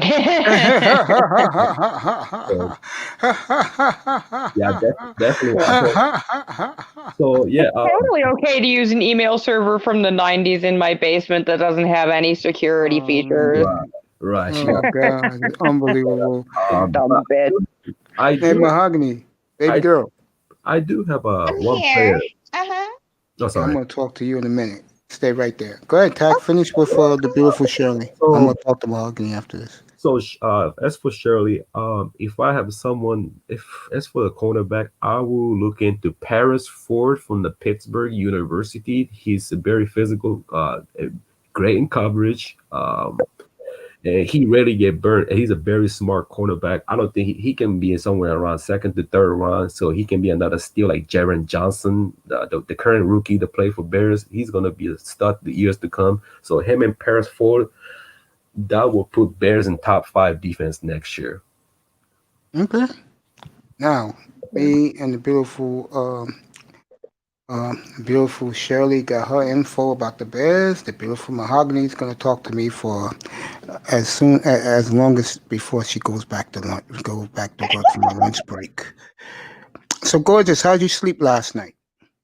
How did I sleep last night? Child, I be so busy. I can't even keep up with what I do day to day. I'm not lying. How's your boy doing? How's your son doing? He's doing fine. You know, he's in school, so a lot of times, like we're up doing, like I'm just helping him a lot. But what? Oh, I actually cleaned up and I watch movies. My life is very boring, but I have a story to tell you. Go ahead. Since you brought up our differences. Okay. Yes. So, I once knew a man that was very similar to you. When I met him, he told me that he had not been with a woman in years, in almost 20 years. I'm not lying. He said in almost 20 years. At least when me was 8. And he told me when we first met that he didn't think that he would ever find another woman. You know, it was too much stress or whatever. He had been through some things with his daughter's mother. Don't you know, 3 months later, maybe 4, don't you know, me and that person got married and had my son. Really? So I'm just saying, a lot of times, the reason I'm telling you this story is because a lot of times you be over here talking that mess about how you ain't. I just think it's funny. That's why I do. Yeah, platinum and you'll be over here talking that mess about how you don't want a woman, you don't need one. And my ex-husband said the same thing to me, and we stayed married for a long time. So I'm just saying. So here's my question to you, baby girl, and we're gonna talk about this when I get you by yourself. Matter of fact, you should come up tomorrow after work. I'll pop it on early so me and you could talk for a little bit. Okay. I guess I'm getting popular around the manosphere. And the reason why I say that was that on your show the other day, you said, quote, that somebody said, well, Mace Taggart don't date women. And you said, in my defense, Mace is cool. Who was that person? Was it a woman or a guy? What I said was, well, somebody might say, like, because I know how the people on the YouTube streets go. They see me over. People have mentioned that I am over at your show a lot. You know. And what's wrong with that? Well, because I have a man, and I guess I'm not supposed to be in male company. But so I enjoy the topics over here. Yeah, Shirley's up here. I don't have a problem with it. This isn't. You know how these people. I don't pay attention to the. Yeah, and my man doesn't have a problem with it. There you go. Right. But you go. No, you know what it's about, Shirley? It's about taking a shot at me, and it's fine. I'm used to it at this point. Mm-hmm. Shirley, don't worry. Yours is coming, and you're going to get it from both manospheres. I know it is. I know I'm new. It's gonna And come at Shirley, me. I know that. and Shirley, honey, don't get a stalker on you. Yeah, I'm Some guy hoping I that's don't. crazy about you. Oh So I God, don't put don't my get that last name on this shit. happening. And I don't talk about. Well, I mean, you guys know where I live, but on my channel, I don't talk about where I live. Yeah, I know, baby. I keep my mouth shut. And Yeah, I have to watch because I'm so free and open, and mhm. Me I too. really have to pay attention, to what I'm. See, it doesn't really bother me to talk about my family, but like my boyfriend actually does watch pretty much all my videos after I do it, and he'll remind me, hey, you showed an envelope with the address, or your car was in the background, or he talks to me about it. He does. Yeah, Well, that's me, I good just because go I mean, about my way. sometimes you don't notice things like that. Like I know at Yeah. least for my first set, like I very ambiguous and set up some things that are not like it's just like a white void with a couple things in the background. So Mhm. it's Mhm. not like it doesn't place me anywhere. And I thought about going outside and doing some and decided that that's probably not a good idea because it can place you in a spot and people can find out where you are from there, like by looking Yeah, around your surroundings. yeah, So that's how like people are Yeah. my sometimes. They thought on rock it with. is the best way to do it is like just in a room in your house with like Mm-hmm. as much like ambiguity as possible as Mhm. far And as like where you are. I, Mahogany Tackman said that you want some chicken wings. I haven't, Tackman, I've been doing everything. I've done turkey wings. I did salmon. Oh my God, salmon is awesome in that machine. But I am going The to do air more fryer. live. I'm going to do more cooking and exercising, and I'm a step away from the. You guys will see. Do you know I'm who gonna Pretty switch it up. Kelly is, by the way? Pretty Kelly. Yeah. No, who's that? Yeah, she's gonna be joining me hopefully Saturday mornings to talk about investments with Black Wall Street and about staying fit and diet. Oh, okay. I'd Yeah. like to talk. Well, I can't talk about. Well, I'm Hey, not a look, professional at sweetheart, investment. I just bring like I like to have different things Uh-huh. so people could be like saying, "Oh, this guy is talking this, that." Oh, okay, brings more of an audience, and you know my demeanor. I just Mhm. let you rock the panel. You know what I'm saying? Yeah, and I love it. I Yeah, think you know what I'm that's what saying? makes you unique. Yeah. Yeah. Got Shirley get ready to get her new Bears jersey for the draft in April, and having a new GM to make the picks. I've been thinking it because I have a Devin Hester jersey that I'm quite wearing Nice. out, and I don't wanna wear it out too hard, you know. So Well, I've been get thinking about yourself a get I want a yourself Khalil a. Mack jersey There you go. Get yourself a Khalil Mack, and because I feel like we'll actually hang on to him for a while, and he's a damn good player. I think the next GM knows he has a Super Bowl defense. The next GM is Oh gonna yeah, find out right away. Should I trade all the way up and get the kid from North Dakota State, or go get a Jameis Winston? If I'm you, honey, I'll go get the quarterback from North Dakota State. Don't even waste yeah, time. And the kid's used to playing in cold weather, so that's not gonna be a problem playing yeah. We in the need somebody Midwest. who likes the cold weather. So Bears. Let's be Where are honest, you at, folks. Shirley? I mean, like, what I'm state are I'm, you in? I'm in Chicago. Oh, yes, yes. Yeah, she's in Chicago. I tell you, Bears fascinating that this quarterback position is disintegrating in front of everybody's eyes. It's scary. It's been doing that. It's been Yeah, doing that since Grossman. it's not saying You got, much. you got. I'm I'm not being sorry. That's funny what either. That's what I'm I, saying though. It's like it's not anything new. If we expect like honestly as a Bears fan, if you expect to go into the season and be like, yeah, our quarterback's gonna be the shit, like no, that's not gonna happen. You go into the season expecting that your defense is gonna hold And the down the running other game. offense. Yeah, the defense is gonna hold it down, the running game's gonna get you through, and then every now and then you're gonna get a good throw. If you think that you're going to get anything more than that out of your Bears quarterback right now or anytime over the last 10 years, you're smoking something. Try and not 70 weed, minutes. something a lot stronger, because it's just not going to happen. I mean, time and time again. How many times our defense won the game for us? Sometimes our defense outscores our offense. Well, they played great on Sunday. Sunday No, they before always last. do. They always do. They come out and they play amazing, even though they don't get They don't get any time to rest because it's 3 and out, 3 and out, 3 and out. So our defense is on point. Mahogany, I wish you knew sports like Shirley. Let me just say that, and then I gotta go. I got. Sorry, I'll be back. Hey, I'll be back. I'll be back on your rush hour. I was gonna say I'm glad to see a woman that isn't just. In my family, like I have aunts and stuff that watch sports. I'm just not one of them. I'm such a girl. I'm more of a tennis player. Like I love, Venus, and I'm more into I guess the outdoor girly sports. Like I like ice skating and stuff. There you go. I like that shit too. Like, oh man, the rhythmic gymnastics. I'm not doing that. I love my favorite. Oh my god, the girls with the ball. Well, you have to be strong. You do. No, you have to be super strong for gymnastics in general. But then, you've seen the girls who do the floor dance with the ball, where they're throwing it up and catching it with their neck, and then tossing it with their foot back? Like, oh my god! You can see everybody. And I love track. I love track season. I'm huge into that. With the colleges and stuff. My little cousin actually made it to.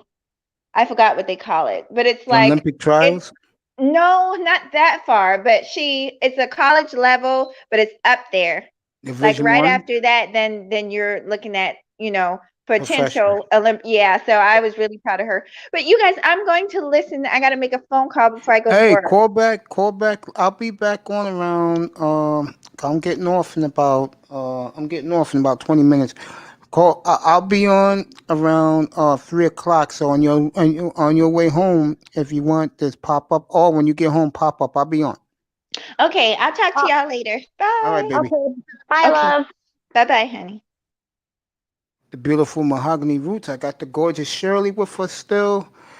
I dropped the link from my channel in the private chat for you guys. Big Time, you still there, bro? Yeah. You think they're gonna win 4 in a row? I mean, you think they're gonna win 7 in a row, bro? They already won 3 in a row. Watch video answers to come. Yeah, go ahead. Do what you gotta do. Tack, you back, bro? No, he's not back. So I guess me and Shirley, we're gonna keep talking about your Bears. Let me see where the Bears are at this week. I'll give you the next couple of games. I know Green Bay is on this list, so I'll give you the next couple of games. I think it's Vikings, and then we get the bye week, right? Yeah, the Vikings on Monday night. Yeah, Monday night's the Vikings. I'll get you the others in a second, so you know where your Bears are at. Yeah, I'm pretty sure it's.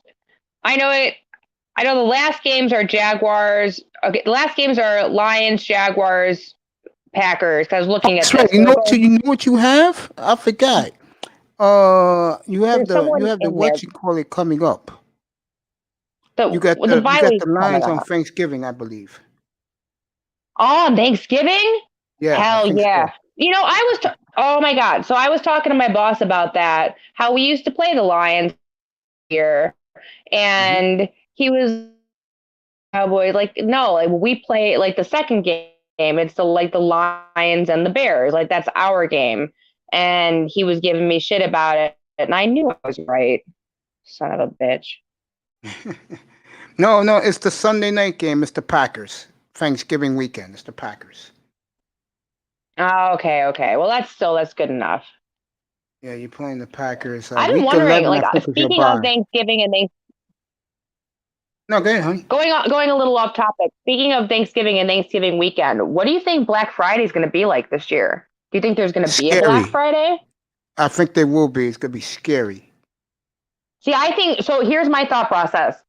Mm-hmm. I think that it's going to be even worse than it normally is because people are going to be so desperate to get these deals, and I think and the stores are all still doing them, but they're going. Okay, here I was talking to my boyfriend about this last night. Okay, So the stores are all still doing the deals. I've been seeing commercials for it like crazy, but they're going to limit the amount of people in the stores. So people are going to start lining up way earlier than they normally do. I And agree. it's going to be, yeah, and it's going to be like a shit show fight to get in.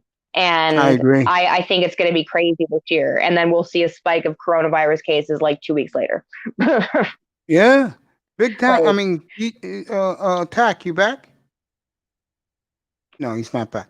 Yeah, I see that without a doubt. yeah. I definitely see that. Yeah, because I I mean, see. when you tell people like, I mean, it's Black Friday is that situation where like, you know, it's there's only 100 TVs and you've got to go. So it already creates that panic of I've got to get there, I've got to be there now. And then to say, well, there's 100 TVs and only 200 people can get in the store. It's like, oh shit, it ups my odds to get the TV because now only half the people in the store can grab a TV instead of having the store full of however many people can fit in the store, you I mean, know? how many TVs do people need? But you know how people are when they're like, oh, the TV's $75. Like, I've got to get it. Like, but you have one that works just like I'm still rocking with a tube TV and a VCR and I am totally fine with it. Like, I don't have cable at my house. I go to the bar if I want to watch the game. I tune in and I listen to you, or I turn on the Bears radio network. Like, I'm totally fine living in my like 50s, 70s lifestyle of tube TV and no cable. So, like, I I don't, believe it or not, I live a 70s lifestyle too, believe it or not. No joke. yeah. That's my type of music I listen to.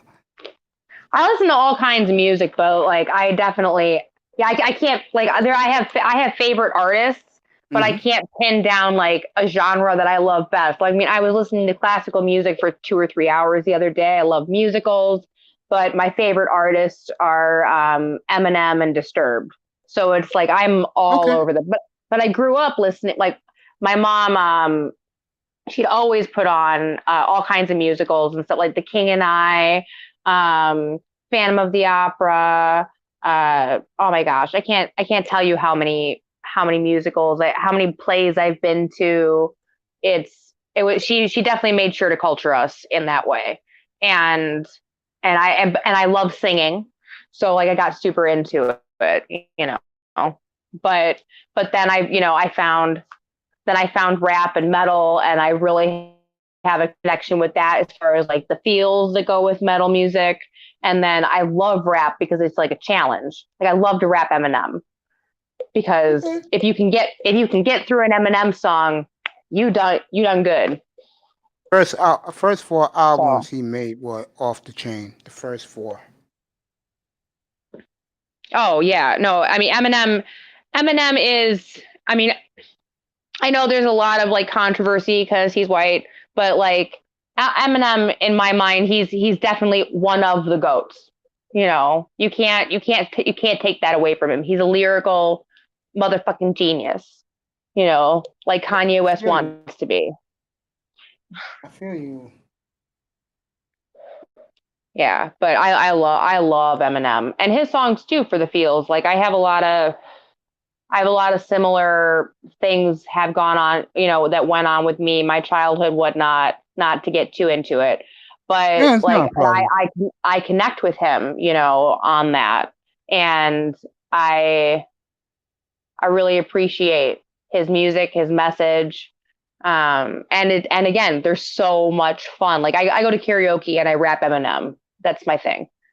Yeah, what you call it, Tackman, grew up right by where he's at. They're about the same age, him and Slim Shady, so out in Yeah. Detroit area. Um, yeah, I got you, Tack. Don't worry about it. I was gonna say to you, ooh, something I was gonna say to you. Oh, what made you get into DJ Cooler? Curious. Um, I was actually so I came in so I came in I found Angry Man first, and it was like my YouTube was auto playing, and it just auto played one of his videos, and I was like, huh. And he said something about DJ Kuda, and so I ended up he kept commenting about DJ Kuda, Obsidian, and Kevin Samuels. and Kevin Samuels and DJ Kuda. Saw you in there I the other found night, by the some. way. Where on Kevin Samuels or Yeah, I Kuda? caught you in the other night. I used to listen to him all the time until I started doing my show. Ever since Did then, you catch me I when have he? the time. You catch me when he cut me off and wouldn't let me finish my story? No, I didn't catch that. I'll find that one. What episode was that one? That was the most recent. If it was in the last week, that's the one. I was talking to him about. It was about women cheating, and I was trying Oh, to okay. I talk saw to that him. show. Yeah, yeah. I Yeah, didn't I watch was it, but I trying to. got it on my thing. I was trying to talk to him about my marriage, and I was gonna because I'm really that's something I'm super open and honest about, like especially like when I enter into a new relationship because I do have scars you can't see. I do have flaws. I have made mistakes.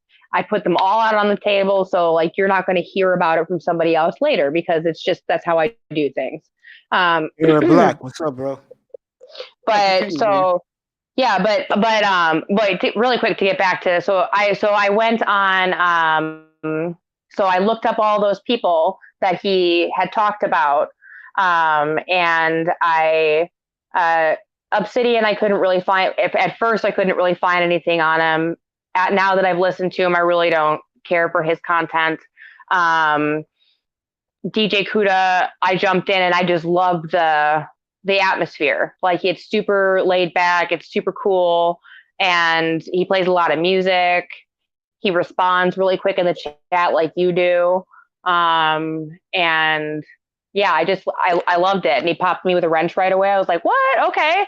So that's how I found Kuda is through Angry Man actually. And then Kevin Samuels too. People were talking a lot of like in the chat, just random people talking a lot of shit. And so I decided I'd go check it out for myself and see what it was about.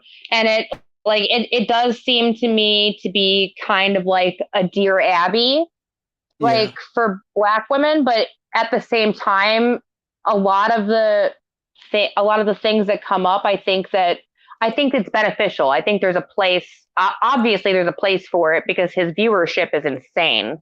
Which one? And I watch Kevin Samuels. There's a place it for wasn't his like Dear Abby. that. Let me tell you something. It wasn't like that back in March. Yeah, well, now it's like every time I tune It's in, insane, he's got right? over 2,000 viewers, and I watch the donations that come in just from that we can see, not the Cash Apps. And that man makes obviously there's a place for it. So I listened to a few shows, and I did call up and talk about. I forget the first time I called up and I talked to him, but there was some woman saying something and we agreed on the topic. Most of the time I did not agree. And then I agreed with him one time. So I called up. And then this last time I called up last week, I was trying to I guess it was towards the end of the show, but he only let me get out the very beginning of my story and then kind of framed it in a different way. And that's not at all how it was. And I just wanted to I commented on the video like, hey, I would have really liked the opportunity to continue talking with you.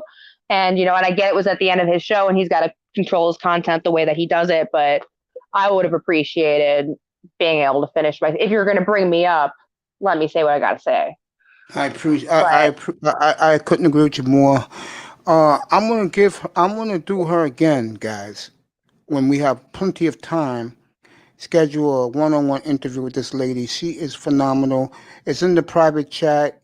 Sweetie, you should drop in the regular chat too. Go to her channel. Okay. She just started 3 outstanding videos by the beautiful Shirley F, Midwest finest. Getting back to Kuda.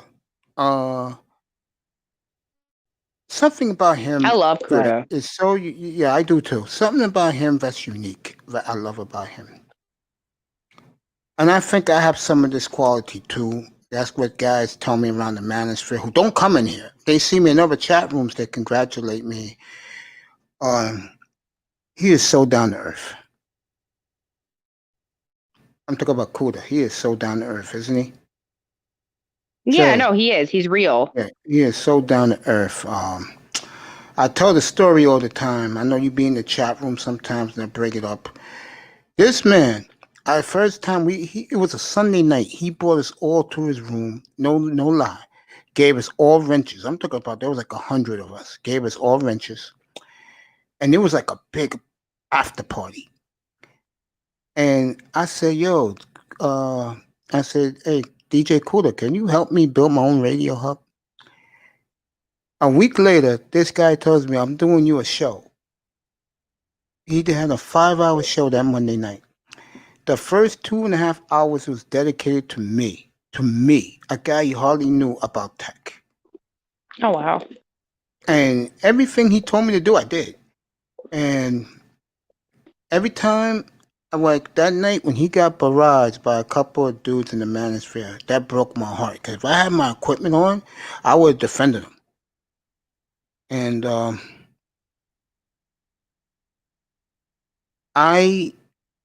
wow.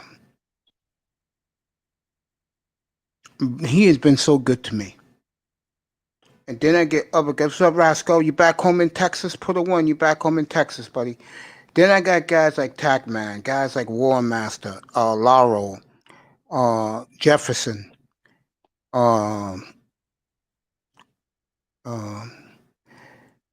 it's my other man too. I'm trying. Oh, and he hasn't been on in a while. Golden Eagle. I have guys like that, and the beautiful Mahogany yourself. Guys who stick by me. Mr. Miami, Platinum. You know, Mr. and Star Platinum.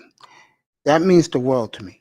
New Big Nate, who shout out to him, and I hope he gets his channel up, because I'll be there. Oh, you going back to Texas tomorrow? How's the mood, man? How's your mood feeling? How's your family mood feeling, my brother? Let me know. Put a 1 if it's good.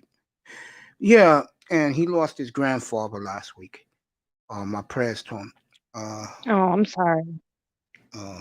Grandpas are an especially tough one. I lost my grandpa 17 years ago, and yeah, they're special. Yes, they are. They're all special, but you know. Yeah, I understand that. I miss my father. Me and him was real close. So, I'm trying to think of the words. When you meet good people, and good people look out for you, Commandante Lou is another one. Great guy. You meet some good people along the way. When you do, Eric Black, another great guy, when you do stuff like this, you don't know, and whenever I need advice on anything, I go to Kuda. That's how much of a good guy he is. Yeah, he is a good guy. I had a similar experience with like where he gave me a lot of advice on, like things to buy that I could get that are like low cost to start up with. And I've got all my notes taken. And when I have the funds to do that, I will absolutely do that. But, being in Chicago with this shutdown, being a bartender, it's like, I feel you, baby. I feel you. I mean, you live in the major cities in this country, so I feel you. Yeah, I'm in New York, you're in Chicago, so I know what you go through. We're the ones getting hit with these lockdowns. Why don't you let the people know? This is one of my favorite things about Chicago. Why don't you let the people know out here who's listening, how does it feel to walk in the morning in the Hawk? In the morning in the Hawk? Yeah, like when the wind is blowing, it's real cold. They call it the Hawk. Chicago people call it the Hawk. Okay, I've never heard. The wind blowing and it's cold. Yeah, it's a very cold day. I like it. I like a really crisp, cold day. Like when the wind hits your face and you're like your skin almost doesn't freeze, of course, but like, you get like a super quick chill on your face. It's like, whew, good morning. That's it. The Hawk. That's what they call it. Yeah. And I like that. I mean, I've been here my whole life. I've thought about moving. Weather has never been a reason why I've thought about moving. I love the snow. I love the cold weather. And especially like, and oh my God, on those days when we get the good snow, you get it too in New York. Like, oh man, like when you wake up in the morning and everything, like it's like you wake up 5, 6 a.m. and it's snowing and everything's pristine and there's nobody out and you're just looking at, just the snow and it's quiet. I don't know what part of New York you live in, but Bronx, New York is me. okay. So I don't know if you get that quiet, but York you live in, but. Yeah, I do here. Yeah, where I live, my part of town, yes, definitely it's quiet. It's too Yeah. quiet. Well, so yeah, but when it's snowing, that too quiet's beautiful. Yes, it is. And you watch the snow come down slowly, and Mm-hmm. and we're gonna get like 10 inches. Yeah, I love it. Yeah, it's like time slows down. Yes, it does. It's beautiful. I mean, I know Yeah, people don't realize that. yeah. Uh, I mean, my ex-husband, he's half Colombian. His mom is from Colombia, and she came here first when she was 18 years old. And I remember I've seen a picture of her seeing snow for the first time, like putting her foot into it and like touching it for the first time, and the joy on her face is like palpable through the picture. And when she tells the story of her seeing snow for the first time, you can see it, and like her eyes light up, her whole body is just like like filled with joy. She's like, oh my god, I've never seen snow before. And then I come and I put my I'd never seen the snow before, and I come and I put my foot in the snow, and I was like, oh my god, it is so cold. Like, by the way, she Tackman had put she that had a link really for fun you to see a accent. player. So that's for Okay, you. thank you. I tried to put the link in and I couldn't get it to go. That's okay. We got it in the back. I got it in Mine. the back. That's okay, sweetie. Okay. We got you. I'm gonna wrap this up right now. Shirley, you have to come back. Just me and you, and we're gonna Hmm. do a one-on-one. Yeah, let me know when you want to do it. Whenever you want to do it. I I was gonna mean, say you want I'm to do it off on. Thursday, the weekend. I don't I care. could do When I could do Thursday. I'm off all day on Thursdays. So if you want to do 10 that, o'clock good. yeah, 10 o'clock. Or what time zone Uh, are you're in? So is I'm in that the east, so it's 11 o'clock my time. 11 o'clock your time, 10 o'clock my time? I can do that. No problem. I got you one-on-one with the beautiful Shirley F. Look All forward to right. it. I got you, baby. You have a good day. I'll be back. I'll be back in the afternoon. I should be back around 2:30 your time. I'll be back on Okay, again. perfect. Yeah, that's before I go to work. So I'll catch you again later. All right, baby. You have a good afternoon. You too, darling. All Bye. right, thank you, girl. That is the beautiful Shirley F. Bye, Techman. Yeah, you need to take care. Yeah, that is the beautiful Shirley F. For everybody in here, I love you. Matter of fact, let me do this first before, because I'm gonna talk to my man.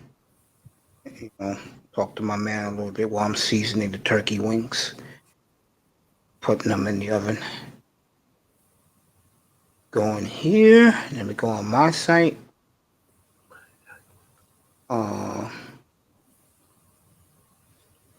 I'm here first. I don't do what I do like I usually do. So, here I am. Let me get ready to get the hell out of here. There I go. Put me in here. Here I am. Let me get ready to. For everybody who's been listening, Shirley, I love you. Roscoe, you have my prayers and my support, bro. Um, everybody, I love you all. I will see you 3:30 Eastern Time, quarter to 4. I love you. Good afternoon from the Oasis. Have a good afternoon. Enjoy your lunch, everybody. Tad, give me a second, bro. Talk to you for a little bit. And I'm